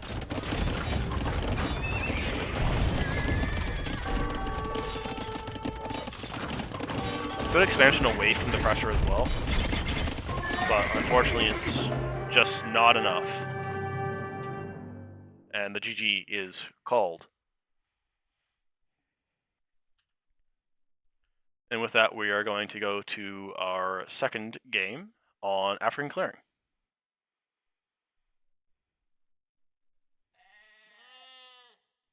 And African Clearing is a nomad start. It's going to be Mongols for Lakanther, which he just lost to. Versus Gurjaras. To be fair, I don't think either of these civs are my favorite for this map, as we wait to see where they will place their TCs. Blue's going to place his TC here, which unfortunately is seen immediately by Red. And Red looks like he wanted to put his TC in the same spot, so this might be very close TCs. Like, this is probably going to be where Red puts his TC here. Where are we going? Alright, so very close, both on the one screen.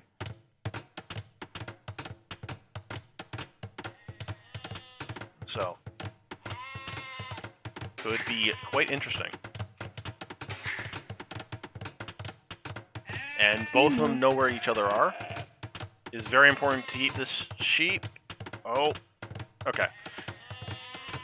And we keep the sheep so we will be able to scout our area.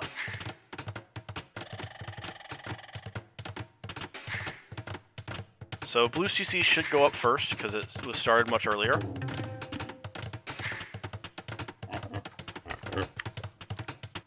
Both have access to gold underneath their TCs. Although the primary wood line is much closer for Lakanther. So that could be a difference maker there.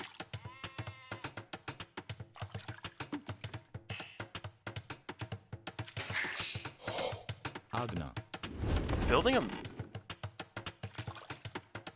I am not sure about this mill, as you're not actually on wood. Which is the thing about this map. You don't really want this, like, this is why I don't really like Gurjaras so much, is because you want to build your TC on the fish, not on a wood line. Now, yes, you can get some of these trees next to ponds and be lucky that Namaste. way, but you have this one tree. That is all the tree that is close to you, and you still have to afford houses as well. You can't just be. Tayyar. So you need houses and a lumber camp. A lumber camp is already 100 wood. You only have so you can build 3 houses. You have enough wood because of this being around, but it's still rough. And I wouldn't like this, because this is already a straggler. So it's already not the most efficient. But yeah, whereas you want your wood line on this, ideally. It's not terrible if this is your wood line, because all these have 200 wood on them. But it can still be rough. And we do have 4 sheep already in the mill, which is nice. But this doesn't bring in that much food. Yeah, the bonus has been reduced greatly from the heights it once had. Namaste. Is this... Okay, it's going for this one. We're gonna try and steal this one as we go for this one as Lakenther.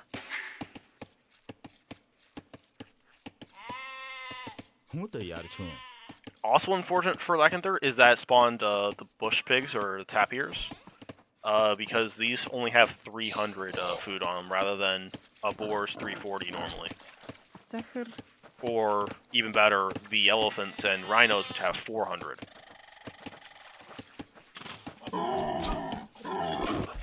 And getting this hunt away from the Mongol player is very nice.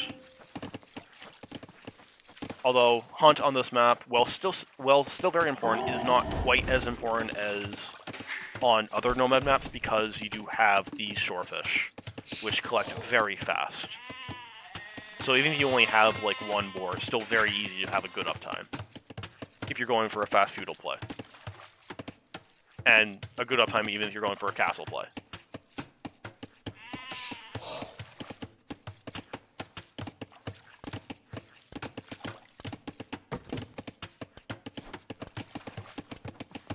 Going on gold already, so probably fast feudal archers, if I had to guess.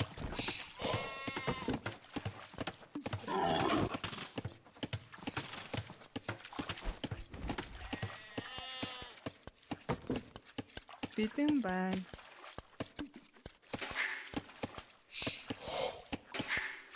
Amrmindu. It's gonna be up after this villager. No loom yet, so probably just gonna do loom after.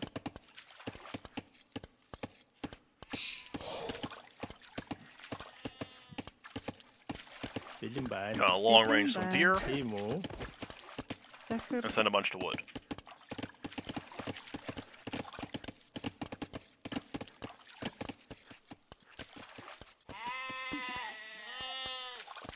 So while it's going to be a fast feudal from Lakenther, it's probably just going to be fast castle from Arcas. No, it should still be a fast feudal. Agna. Oh, wait, we're Namaste. a little bit short on food. This is awkward. Alright, now we have enough. So a bit of out of time there, by not quite having enough food. But it's an archer play for Lakenther, Amrmindu. based on the gold. Which makes sense given how close they are. Another play for this would actually be towers. When you're this close, towers is actually quite good, especially on where it's just shorefish. Whereas, like, you tower here, you've denied berries, you've denied shorefish, you've denied gold. Huh. You already know that they're not going to have very much wood. Like, red has to go all the way over Yeah. here for wood, Namaste. and that hurts. Huh. I don't like this range laming your own gold. Like, we've lamed our gold with our mining camp and our range, which is not great.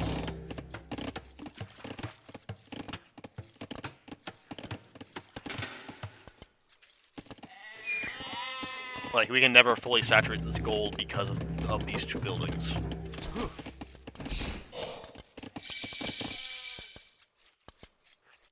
Now, this being all the way over here is yeah. unlikely to be scouted. There's gonna be a range for red as well. With the gold underneath the TC is very easy to transfer, but we know that he's here, so archers and tower here, because you control the spot with your archers, and then the tower denies everything here, because the gold is super valuable to him. And if you force him to go away from his TC for res, it's you make it a pretty rough game for him. And with it, the TC's this close, it's not very much commitment.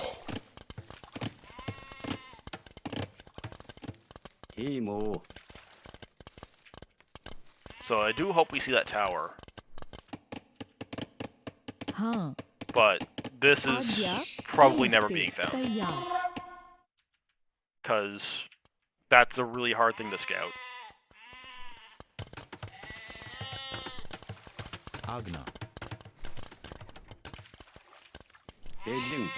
But we're just gonna sit over here, keep massing some archers, get ourselves a blacksmith, and continue laming the gold.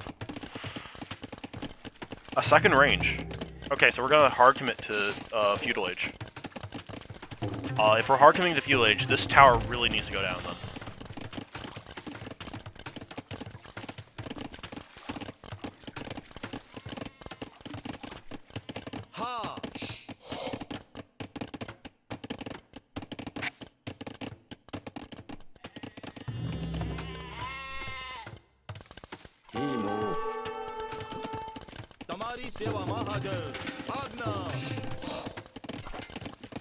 Oh, this house needs to go down. Just tap the house, just tap the house! Your house, tap the house! Timo. Amarmindo. Timo. Bittingban. I mean, the Vil kills the spear and then gets the house, but we were housed for a bit there because of it, unfortunately. Huh.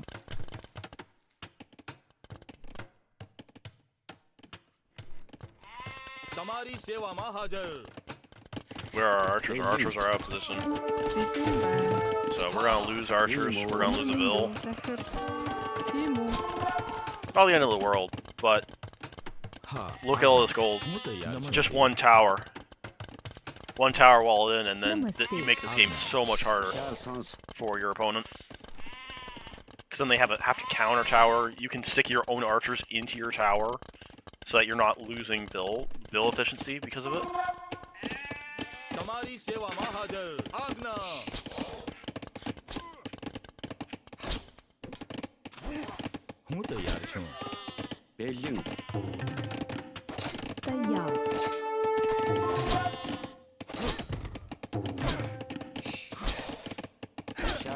Gotta be watching this because he's gonna pop out archers, have archers attacking from behind. This might be rough. Oh, we're paying attention. Gonna get a decent trade here, probably. Kill them all, maybe?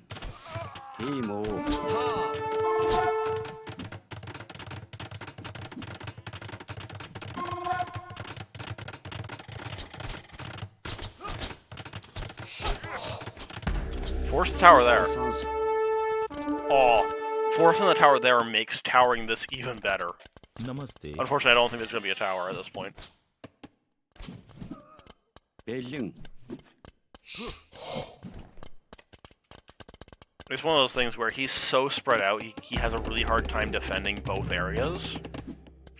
I think you really should tower him. Now, unfortunately, we haven't scouted this, but that is unfortunately just how it goes sometimes. But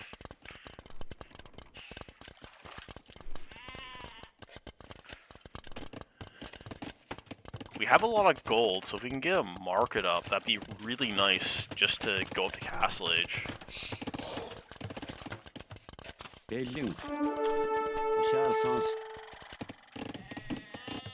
Stable's nice to get just one scout out, so that just to see the entire map. don't like you kind of being under the TC a bit here, but you do get a villa out of it, so that's nice. And the tower does come down here. That's a very nice tower. It's going to make his life very painful.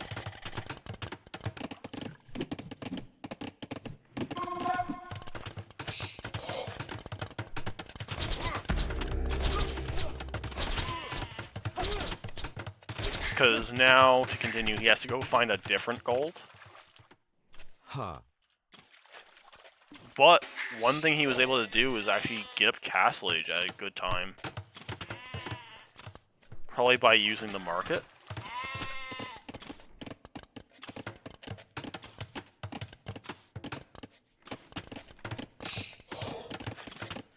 So. Zecher. Timo. Agna. Oh, he's just gonna go to stone. He's gonna castle drop you. Namaste. Beijing. Agna.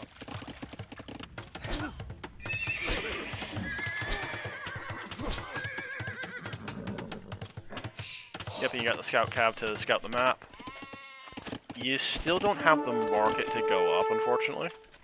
And with this much gold, you really need to be thinking about the market. But we should see this stone, and we do see the stone. I would like to see the archers come up, make their way over there now. Agya. Timo. Oh, we lost the scout. That's not good. We don't want to lose the scout because we want to keep finding where he's gone. Because these are just gonna run now.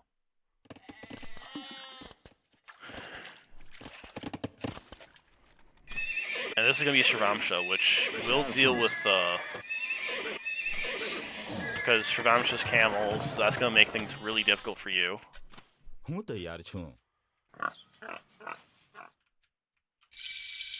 Beijing. Yeah, without the scout, we're gonna have a hard time tracking this. Because this is probably, yeah, TC. Toshal Sans.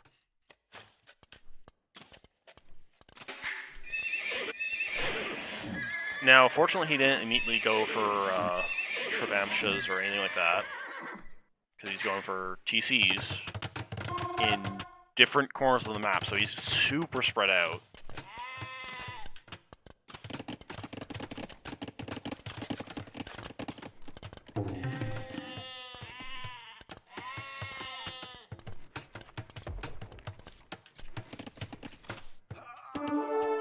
And you do find that TC, which is nice.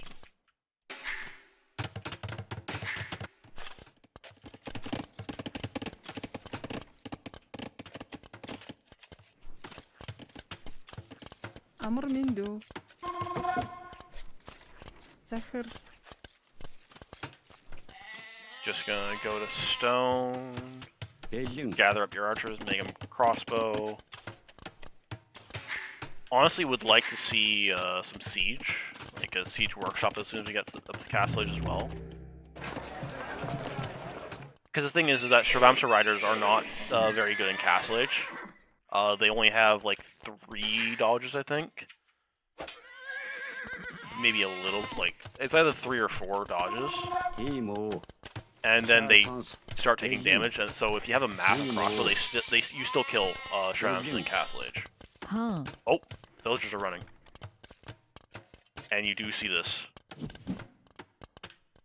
Crossbow Bodkin on the way. Toshal Sans. Should get some picks here. Agna. Beijing. Ha. Toshal Sans. 1, 2, Namaste. 3, 4, 5, 6. Huh. 6 kills there.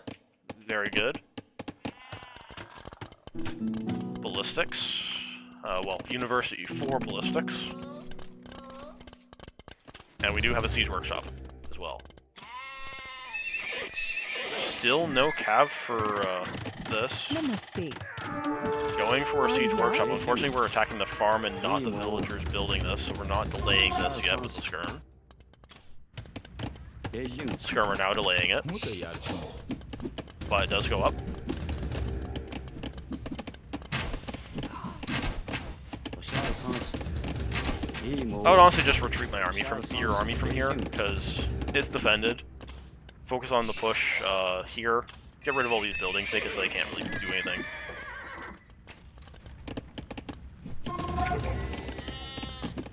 Because, I would first push this because you want to get rid of these production builders.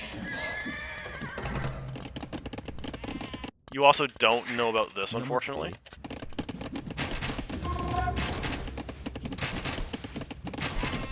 Mangonel coming.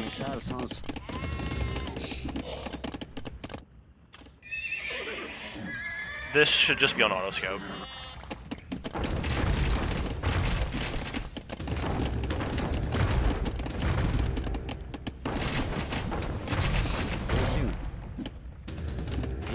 Yeah, you gotta be wary. Oh. Okay, he didn't pop out immediately, so this should still go up.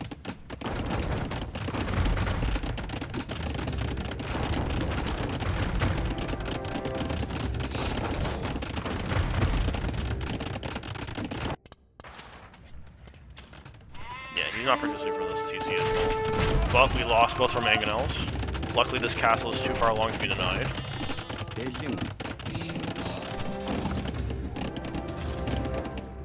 And we should just hop onto, hop onto the gold. Good to go. Now we start massing Mangadai. We're gonna have a full CA. It is unfortunate that we don't know about this, but we are still quite ahead in villagers right now. But, I'm not the biggest, like, I understand why this castle is going up, because it is needed. Oh, that's unfortunate that we didn't get a build there.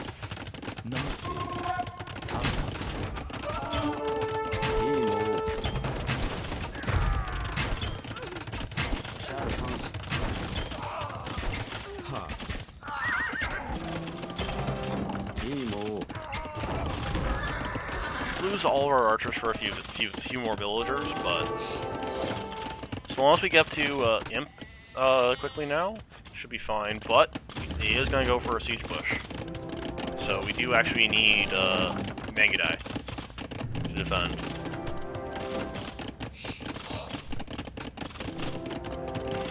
Mangadai! You have the counter unit to this.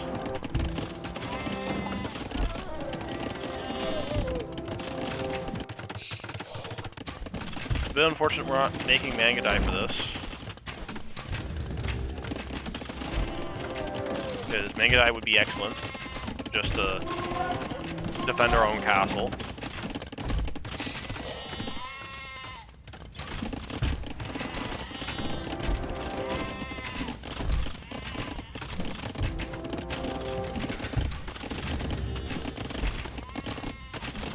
But our first stop should be the siege workshop, which it is. He already has a mangonel in defense, so unfortunately you're not going to be able to push the castle.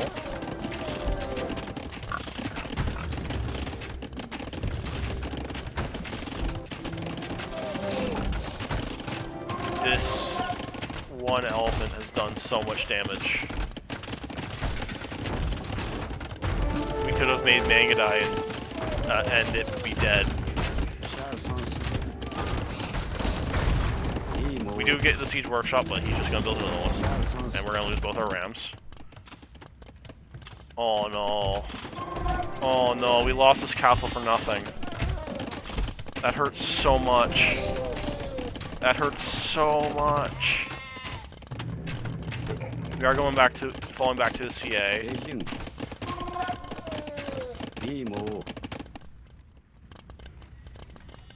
We still don't know about this, unfortunately.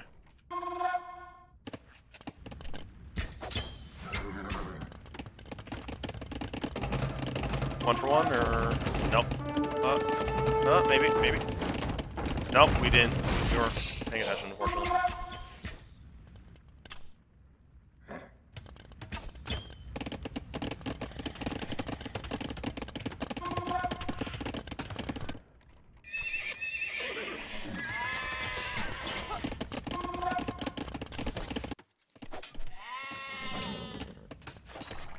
Oh, we are gonna find it though. We found it. we find our opponent again. This time with no castle over here. Namaste.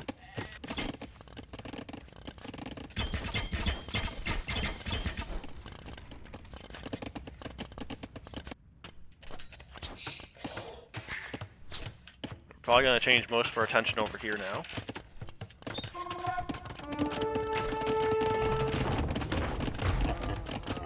But Arkaz is now preparing a switch into his cavalry options.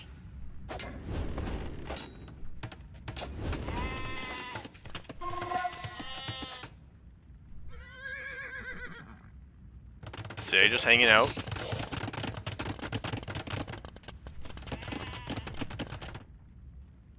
On the move again now. Trying to make a nice big wall over here for Arcas.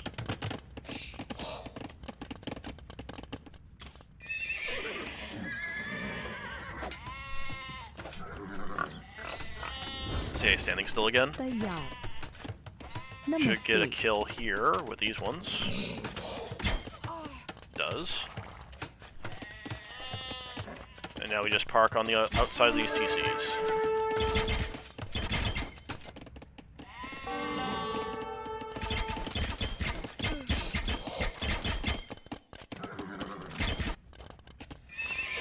And we are going Shravamshas for the Gurjara player.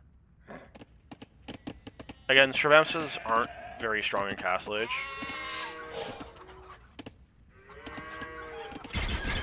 Arya. Right into the TC. Doesn't lose any CA though yet. હું તૈયાર છું. And we do get to imp faster for Lakanther. However, we're starting to take a bit of damage from these Chakram throwers, harassing the gold. Luckily, we've already mined a fair bit of this gold, so it doesn't matter too much to lose Timo. it. But Villager's not working. And the CA are coming across. They will cut through the castle, unfortunately. So they will take some damage. But they will deal with this raid. And here are the Shramamshas. We are unfortunately running deeper into the TC. But we will get out of here. Huh.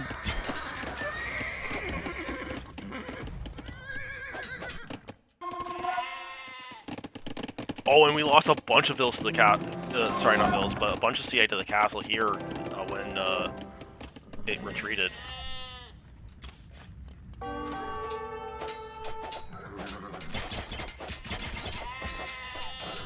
Honestly, CA are still quite good against these Shravamsha. They only have so many dodges.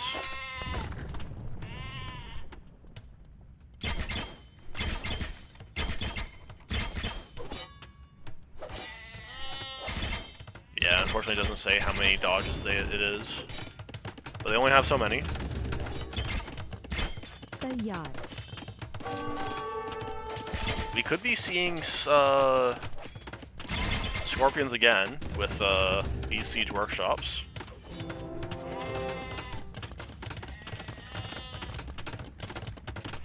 It's hard to say. Castle at home, defensively, but with no army defensively, it might be found by these Shravamsha, and it might go up. Oh, CA are coming back, so this castle should go up. Mangonel goes down. Shravamshas should die to the CA. Bracer coming in for the Mongol player. And the castle is up.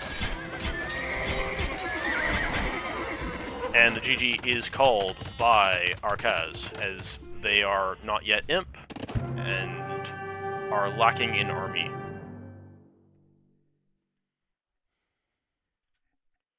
Alright. And we will now move to our last set of the day with Lonzo versus Genbo. Lonzo. Oh joy, the first game looks like it's going to be in a bunch of parts. Alright, so the first map is Compass, which is Genoese Crossman's home map.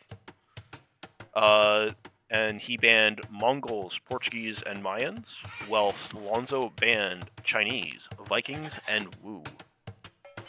Both players are instantly going for a dock. As you show on this map, I am going to change Lonzo to the red. That way, we are not looking at blue on the water.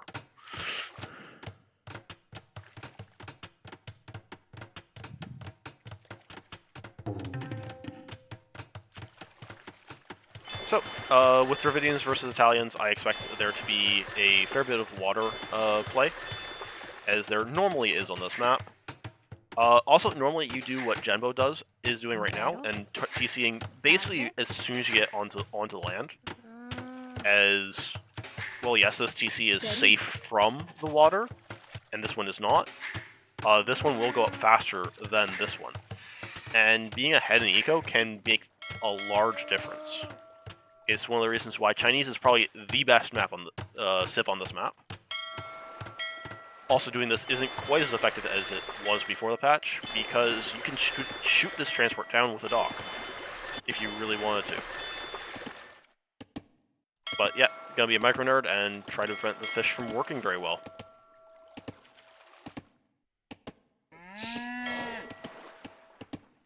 Unfortunately, there's no other deep fish nearby for Genbo to go to.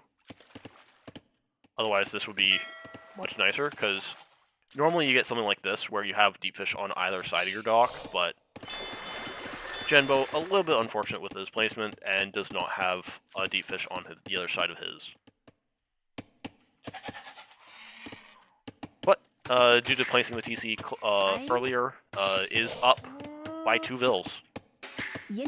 So, already has the traditional Chinese bonus without any of the drawbacks of having Chinese, just because of TC placement.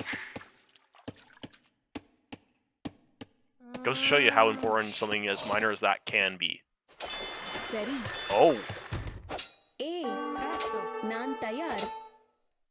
And Genbo's also going to go for a villager kill.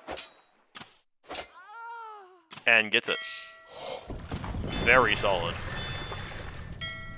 Vil on. I can't see the HP, but I imagine it's very close to 1.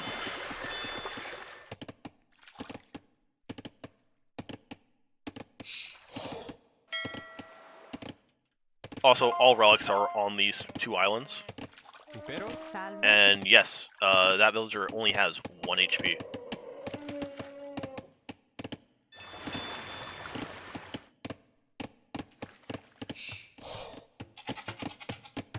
So far, nothing on food for as far as villagers go for Lonzo.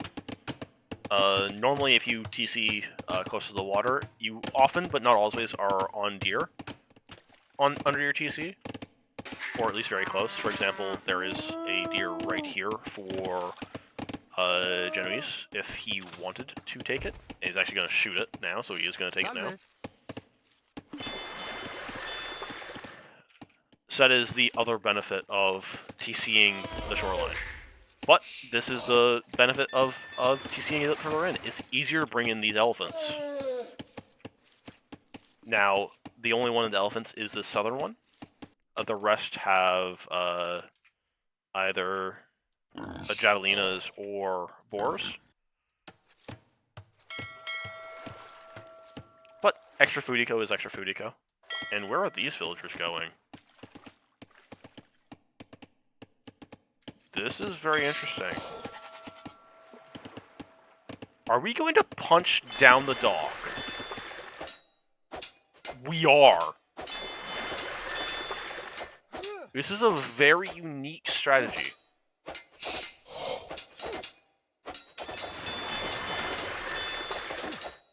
Okay then. Now, the response from this is to just build a new one. But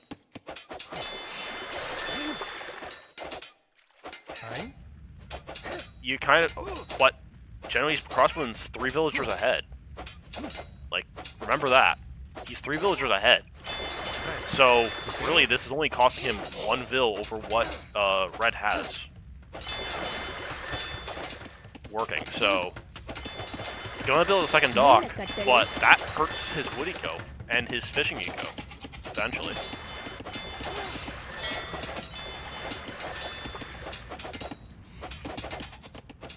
So, it looks very strange, but it was a good play.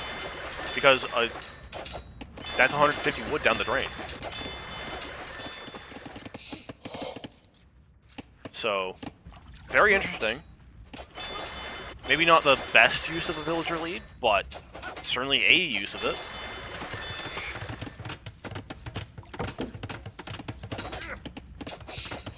And this is as Alonso's going to go towards Feudal Age now. Genbo shouldn't be too much further behind. But Alonso only has the one dock right now. This could have been a 3-dock situation, but it's only one right now. And is going to start punching down the next one. But there are Vills here. So they will fight back. And the game ends. That is because this part of the recording has finished. We'll now go to the second one. And once more, Alonso will go in the red. And we just missed that Genbo moved over here and started taking some deer. As Alonso's gonna build... Oh, they decided that they want to try a different one. So they're gonna try the other restore. Yes. Which is this one, which is the same timing as when the first try we had finished off. And this time, Genbo is not going to go for those ones. He's going to go for the deer at the next one. Very interesting. And he's going to slam down a barracks because he's missing a second building.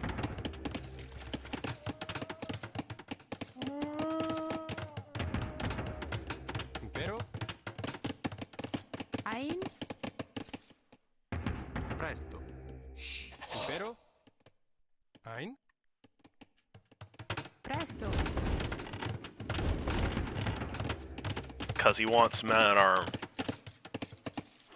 Meanwhile, it's going to be double dock for Alonso. He will win water, as he is up faster and actually going for water. But the docks do protect fishing ships, so this is not as clearly won as you may think. Impero. Militia for scouting. Hey, Presto. சரி என்ன கட்டளை? Ein. And due to it, Alonso's also going to slam down a barracks. It will find the TC. It will find the wood line. Ein. It's going to find... It finds basically everything Genbo wants to know about. Did it see the It did not see the barracks, unfortunately. Ein.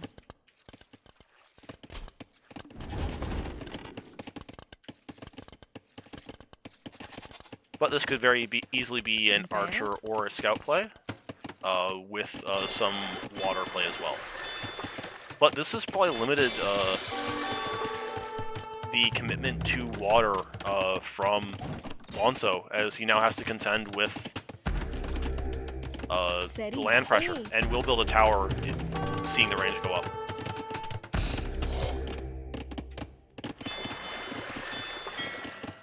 Unfortunately for Genbo, he's going really far for his fish, because he's already fished out underneath his docks. So that leaves his fishing ships actually quite vulnerable. And he will lose the first one. And he will likely lose at least one more.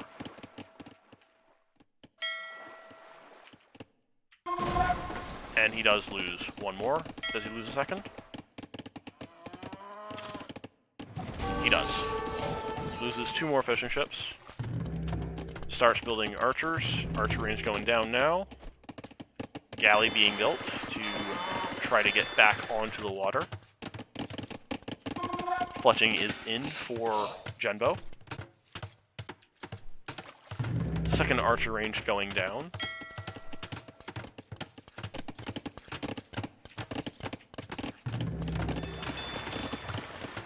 And he will now see this tower. Impero. Presto. Impero. Now, this tower doesn't actually fully cover this gold, Ein. so he will be able to kind of just sit around here to deny. Impero. And he's going to shift over to the berries with these 4 bills. And he's going to lose. Genbo loses all his fishing ships. Genbo's fishing ships are all dead. Ein. நான் தயார் Presto. என்ன கட்டளை Militia getting a bit of damage, but it will go down or run away. It's just going to run away for now. Impero. Archers to deny woodline. These 2 archers, I imagine, will probably circle around here at some point.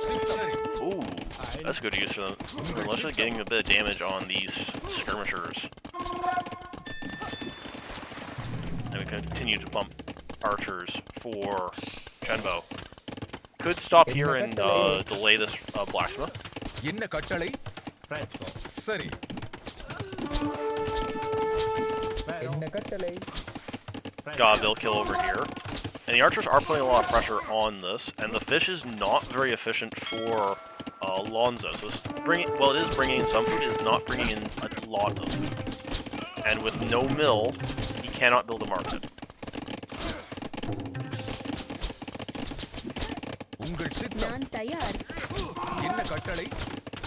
And with not very much food eco and wanting to go to Castle Age, he's not able to afford very many skirms either. Impero. சரி. உங்கள் சித்தம். Archer armor coming in, so he will delay his Castle Age. Ein. Impero. A mill has to be slammed down if we want to market.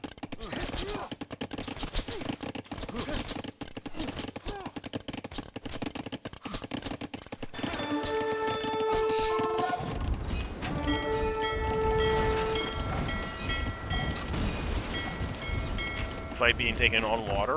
However, Genbo will win this fight. என்ன கட்டளை? Another tower being slammed down to protect the eco for Lonzo. சரி. உங்கள் சித்தம். Once more, this tower cannot fully protect it though. However, as it's rangeable from this side, this wood is safe, this wood is not. That stone is safe though, but mill is now finally going down. Because we need a market. நான் தயார். Gonna sell stone to go up. Ein. Meanwhile, Genbo, not the prettiest eco setup, but especially not with this wood line, for example.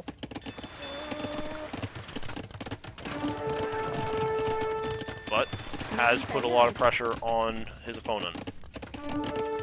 We'll have to sell a fair bit of stone in order to go up.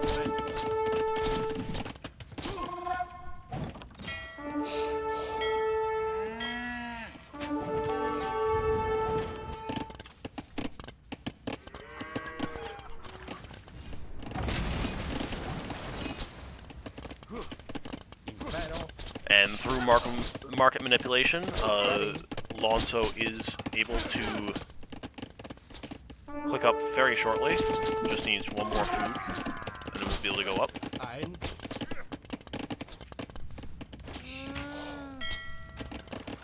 A. And he can now go up. But not very far behind him will be Genbo.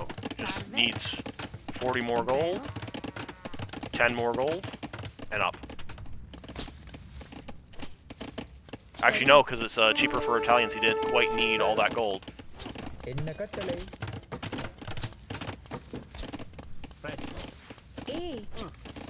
And the denial of this gold continues to be a very important pain point for Lonzo, but with that new mining camp, it becomes much less of one. Should run away with the archers now. Wait for என்ன கட்டளை? some Castle Age upgrades Sari.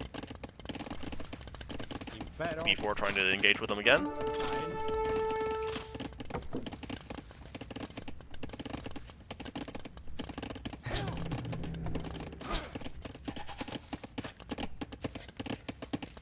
Still long distance berry gathering. என்ன கட்டளை? உங்கள் சித்தம். என்ன கட்டளை? Yeah, should just run away with his army, unfortunately. உங்கள் சித்தம். என்ன கட்டளை? More archers still being made. உங்கள் சித்தம். even against the skirmisher numbers. Presto.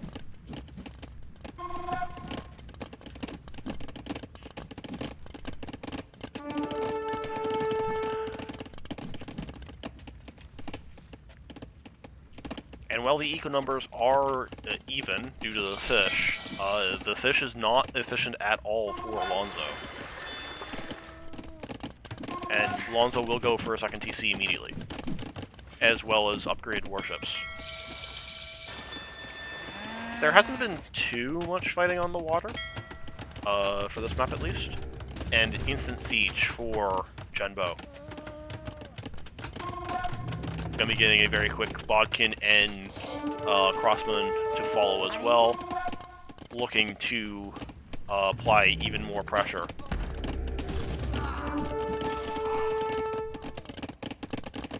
Unfortunately, he walks directly into the TC with his archers, so he loses what remained of them.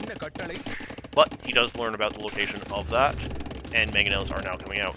Once he gets 2 mangonels, he can fairly comfortably take the tower, especially if it is not scouted by red, which it has not been yet. So he should wait for a sec. Oh, a very quick castle from Lonzo. Is that seen by Genbo? It is. Genbo might be able to pressure this a bit.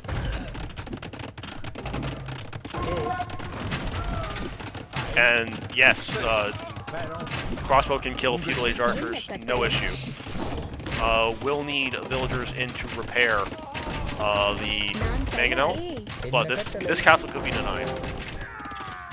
Especially if these crossbows move into sit underneath this tower.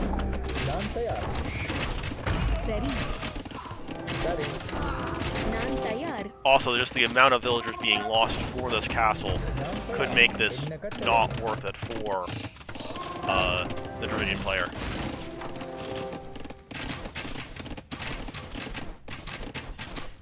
Down to 30 vills.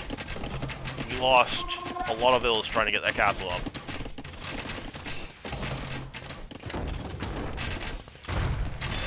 Also, this mangonel could actually pressure the docks.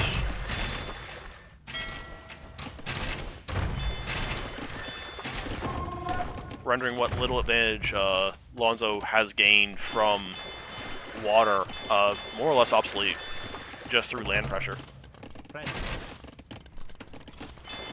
No demo or anything like that coming in, so free to just walk past, and we will just kill the fish with crossbow.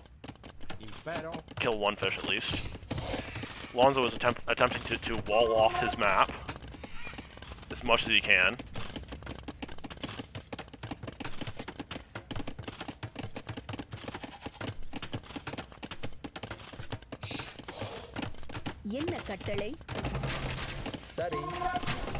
But this is still pressurable from this army.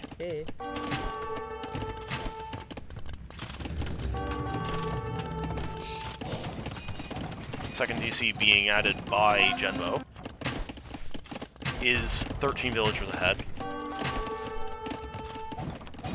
Although he is behind by 5 fishing ships.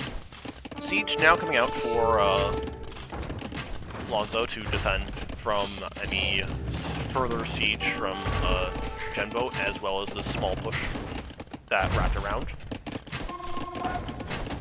Hey, I am casting Age of Empires. This is AoE League. I am casting Div C, which is around 16 or 1700 elo. And Mango will go down, and that will chase off the crossbowmen from Genoese crossbowmen. Trap is attempted, however, it will be a little bit too late to stop the crossbow from running away. Sheep. Genbo is not attempting to fight back on the water. He has let it die. But he does have a nice massive crossbowman on this side. However, they are unable to do much more damage due to both the walls and the castle defending Lonzo. Crossbowmen are just going to circle back around back towards Genoese's base, most likely, as Genbo is going to go for an Imperial Age timing. Lonzo will be very far behind this, as he is nowhere close to clicking up, whereas Genbo should be able to click up basically as soon as the university completes.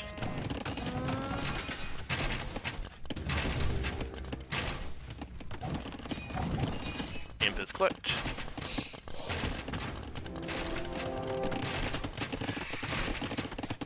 And while Lonzo did a very good job to stabilize the land pressure, and will likely even push away these archers because of this, with this mango, it's gonna be very tough to deal with the Italians in the Imperial Age. Where are your crossbowmen going, Genoese? Presto. Trying to fight the mangonel. Vero. Honestly, with Imp coming in, I think it's just smarter to just run away for now. And once Bracer's in, you outrange this and kill it very quickly. But we have a couple galleys that snuck in to the other side to harass the fish. Or the docks at this point. Ballistics has been completed for these crossbows, so these bolts will now track. Moving targets.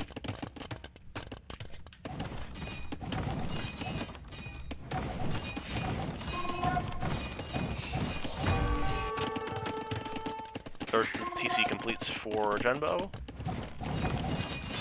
And his last dock is going down, but ultimately Genbo is just waiting for Imperial Age so that he can start to do a push in Imperial Age against Lonzo's position. Does have to be careful not to lose his archers before Imperial Age though. So taking these fights is a bit risky.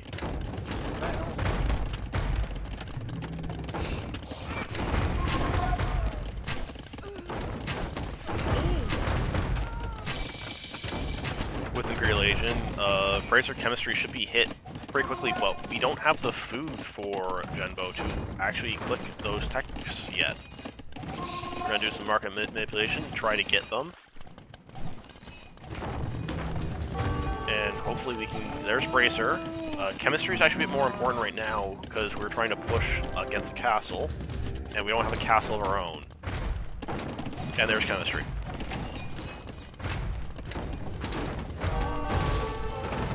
Good mangonel shot. 2 for 1's a very good trade. Bracer is coming in. As soon as it's in, it'll be a very easy fight against this mangonel, and it dies. Presto.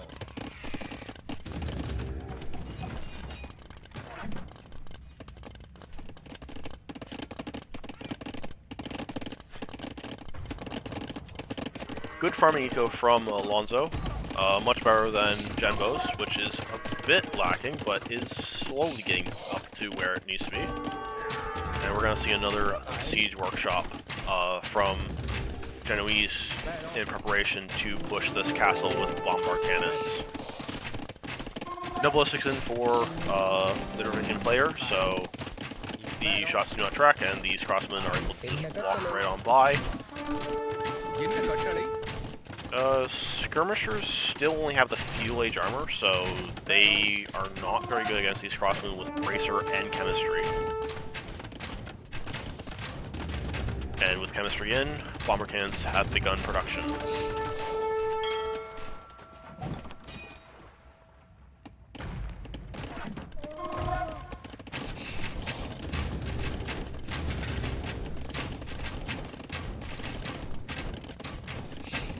And right now we're just... Unfortunately, we're just kind of waiting for Lonzo to die to the Imperial Age push from Genbo, as Lonzo is nowhere close to the Imperial Age. He is going to try to expand away from the pressure that is going to be coming in, but Genbo has done a really good job by parking some crossbow over here, which will deny the expansion.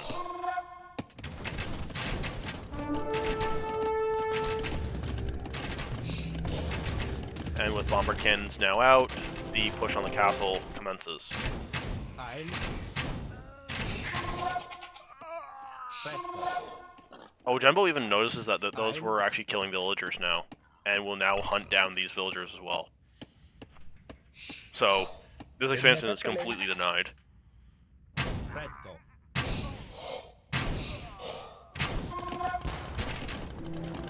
Lonzo should call it relatively soon now,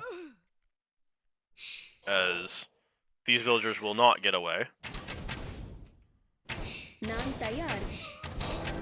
And in fact, Genbo's going to wrap all the way around to drop a castle to make sure that Lonzo can never leave.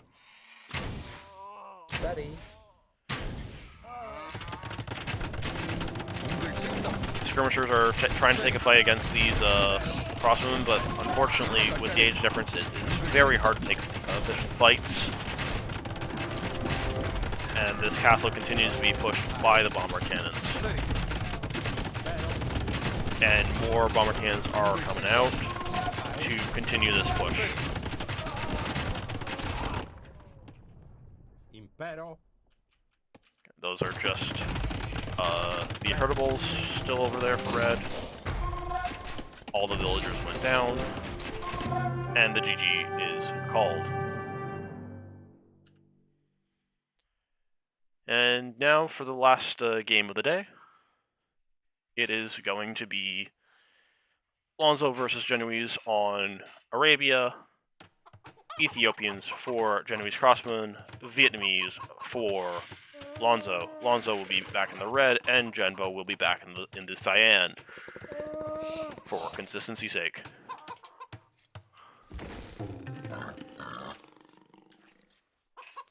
But yeah, this is the last game of the 6th set I've casted today, so my commentary has probably gone a little bit worse as the day's gone on, as I'm getting tired. Also, my voice feels like it's gone through a blender. Done a lot of talking throughout the last however many hours I've been live. So, yeah. Anyways, we got boars on this generation of Arabia. It's also a chicken Arabia, so a bunch of chickens over here. Some papayas instead of regular berries. But yeah. Both these civs are actually archer civs, classified by the game as archer civs, so would be very unsurprised to see archers from both players.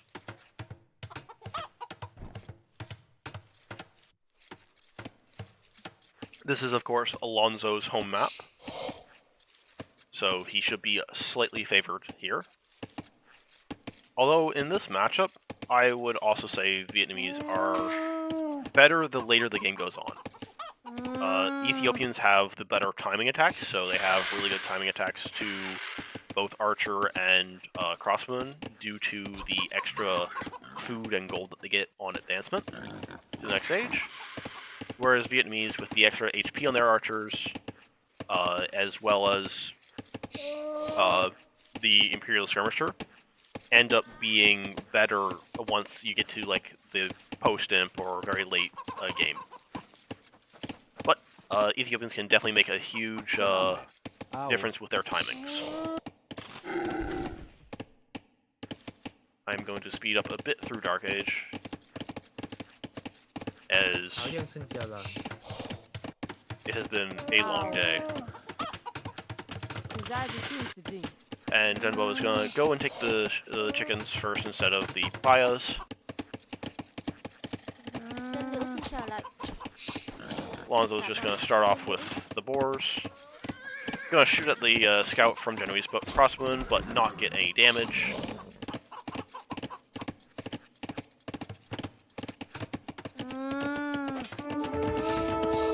Good quick walls to prevent delaying the barracks too much. Although with this barracks timing, that's more of a man-at-arm barracks timing normally than archers, as it's a bit early. But this is probably actually going to be double range, I suppose. A traditional double range build from Lonzo. Meanwhile, we're going with more of a standard build for the Ethiopians.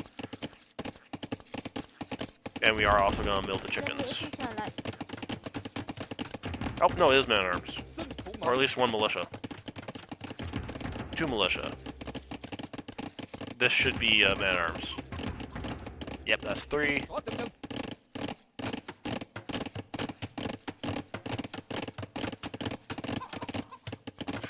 And with feudal age approaching, I will slow back down to normal speed as we watch the militia, soon to be man-at-arm, go across the map. Although, to be fair, we're actually quite low on food if we're going to be going for that. We'll have to force drop the food, and hopefully that's enough. And it is. So, man-at-arm is in. We placed 3 farms, and we're going to go for a range. Selamlar. Man-at-arms with the range follow-up. So far, just the one range for Genbo. The militia. Now man-at-arms do get in. Vil is picked. That's 1 Vil down. Will we get another? Not quite, but we do. The wood line runs home. That's a lot of damage, and just missing that Vil. But just forcing all the villagers away from the wood line is a lot of damage.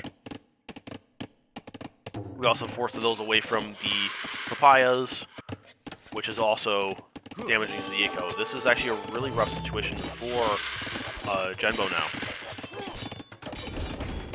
And this mill could very easily go down.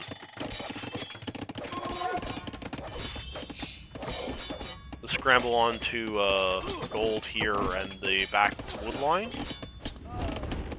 But a man-at-arms does go down to an archer.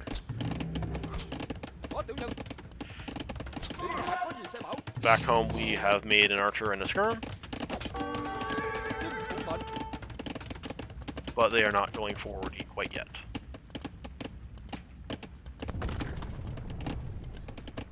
Gonna delete the house just to have better access to the papayas.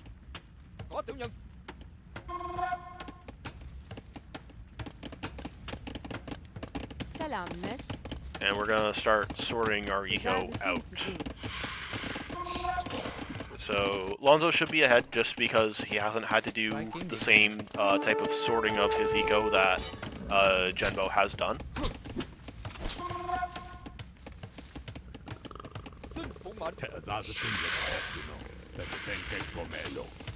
Gonna go for a blacksmith and most likely fletching as well.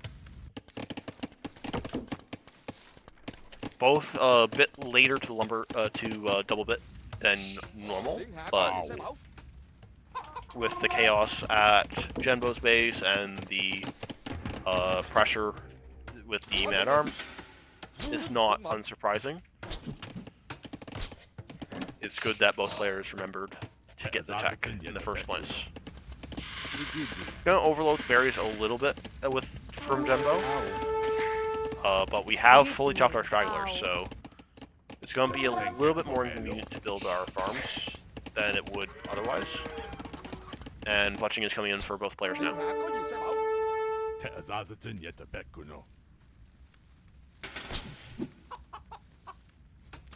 Lonzo with the army advantage right now, still. The villagers are even, but with the army advantage, this could swing. But really good fight from Genbo there, as he now runs away, as is mostly just skirms left over. He's gonna go for a second range now, though. Still no second military building for the Vietnamese player.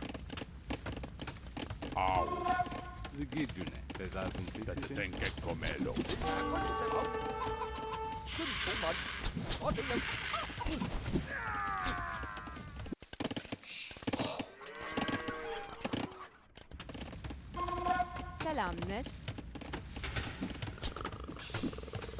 And armor is now in for Genbo, making all his ranged units a bit tankier. Although it mostly matters for his skirmishers, not the archers. as the micro battle continues. And this time, Jumbo's going to be a little bit worse off than Alonso. Is behind on army and it continues to lose more, but he does have the second range, so he is able to replace a bit faster. He is going to be forced off of berries now, though. And will lose a villager. Saves the villager. Gonna build a stable as well now, though. That's pretty expensive, as you now are, with being forced off berries and not having any more free food on the map, you now really need to transition hard into the farms. So it could be a little bit rough in that aspect, trying to go for a food unit, while still trying to afford villagers with almost no farms. 20 on wood. Really need to transition some of that to food.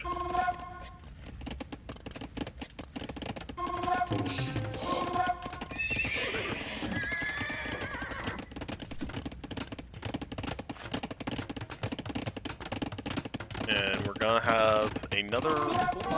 This is gonna poke at the villagers for now, but Genbo's good on gold for now, so losing access to this gold for now doesn't actually hurt too much. Second range being added for Alonso.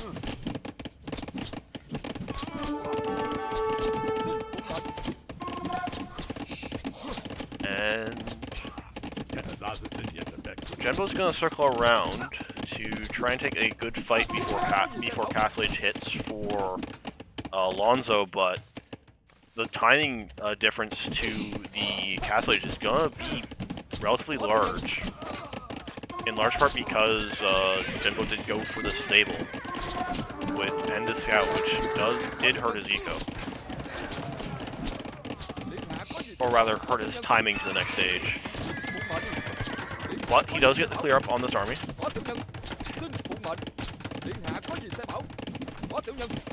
However, Alonso is likely going to go for CA in Castle Age. And the CA could be very annoying for Genbo to deal with.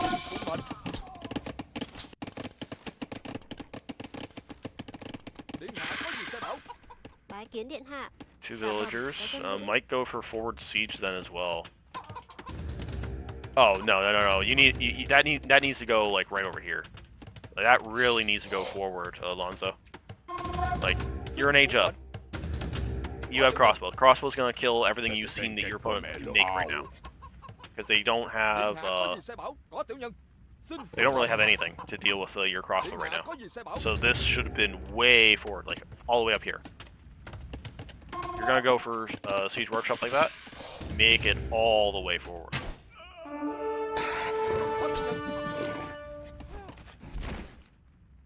But yeah, a bit surprised we're seeing more crossbow rather than going towards CA, which is normally what the play is. You go for crossbow for the timing, but if you don't have a huge mass, you normally transition that into CA. Especially considering with the HP bonus, you actually have a very good CA in Castle Age.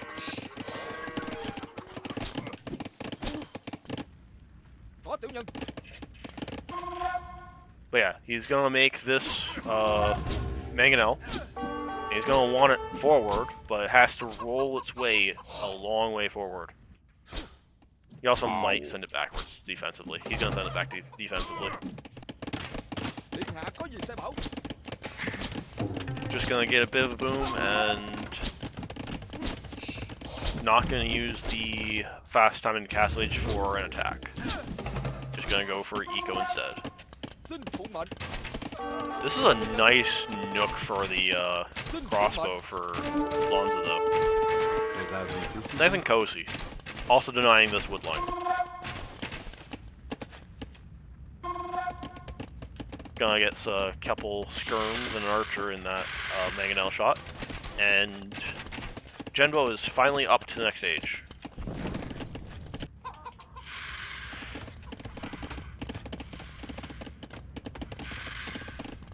Unfortunately, the timing difference is going to hurt, as with the second DC, Alonso is going to have a relatively significant villager lead.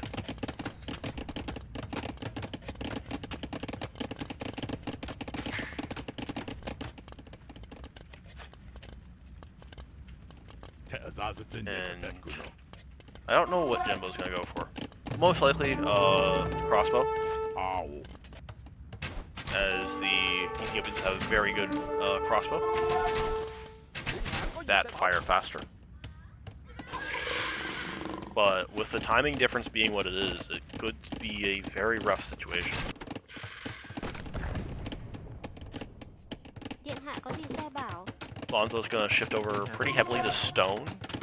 Probably wants some Rattan archers to pair with his the rest of his army,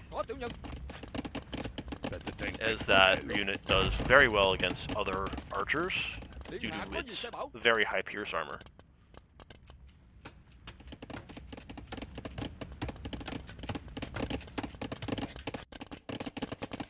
Farm eco has grown nicely for Lonzo, but also some very good farming for Genbo, as the siege has finally come forward just as Genbo hits the next stage, and it's instantly going to drop a university and get all the upgrades it can for his archers. This is going to be either this archer mass deals a lot of damage, or Genbo just loses outright. And defensive siege is going to be needed. But this army is going to go forward, try to get some damage, because his only way back into this game is getting some damage.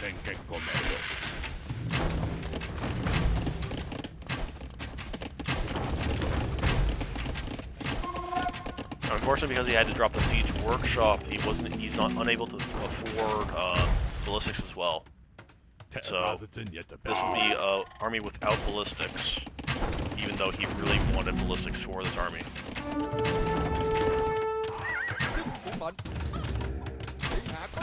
No mangonel in the queue for Lonzo, so this army is not quite threatened by that. Defensive mango is out. Will we see ballistic come in now?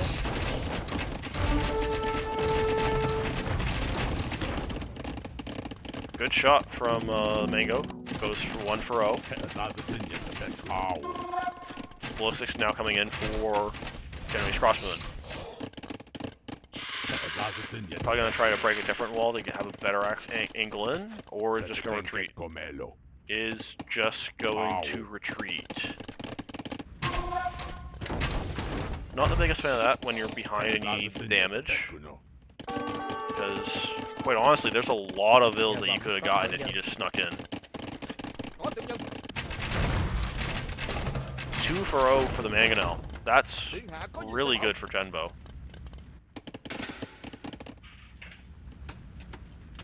Probably wants to try to smash his army. But his army is not better. Like, skirmishers, like feudal skirmishers are not great here. But he's going to get the jump on this, and with ballistics, he will kill the vast majority of this army before it even kills anything from his. This siege work, this Mangonel could change a bit. Gets a pretty good shot on them. And another good shot, but will go down.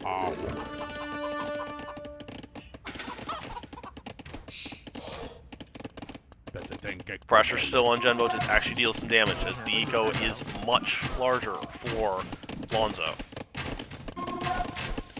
Lonzo, with just a couple of good Mangonel shots, could be in an incredible position. Defensive castle. That is great to see, and we will see a massive shot, killing 7 units. Another great shot, killing another 4.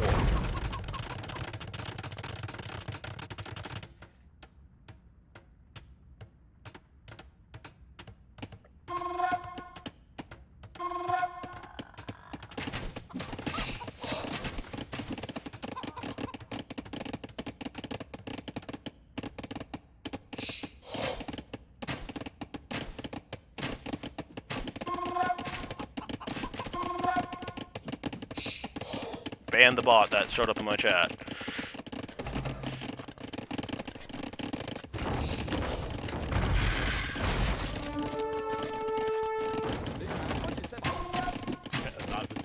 Genbo loses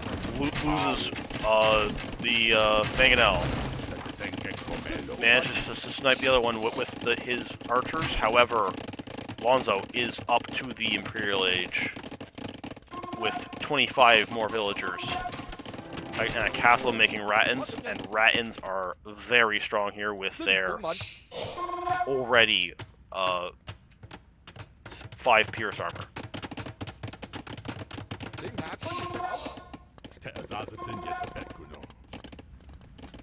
Mind you, right now, army size is better for Genbo. However, very soon, well, Mangonels can help even things up like that. But soon, with the Imperial Age upgrades for Lonzo, it won't matter. Especially not with these Rattans that are getting even more pierce armor now. It's going to be 6 pierce armor to 7 attack. These archers will be doing 1 damage a hit.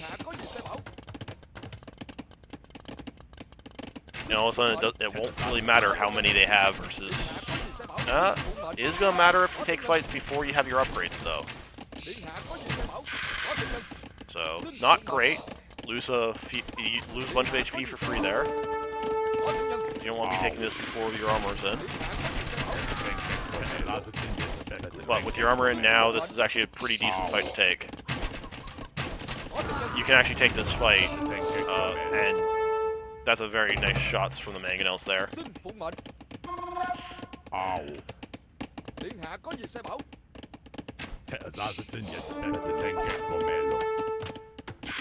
Another castle for Lonzo, as the archer fight is not going to happen, as Genoese Crossman just calls GG upon Lonzo hitting Imp, realizing that he is nowhere close to it and will lose all his army in the meantime. And with that, that is the final of the sets I was planning to cast done. So I am going to sign off. I hope everybody who watched enjoyed their sets being cast. Have a good night.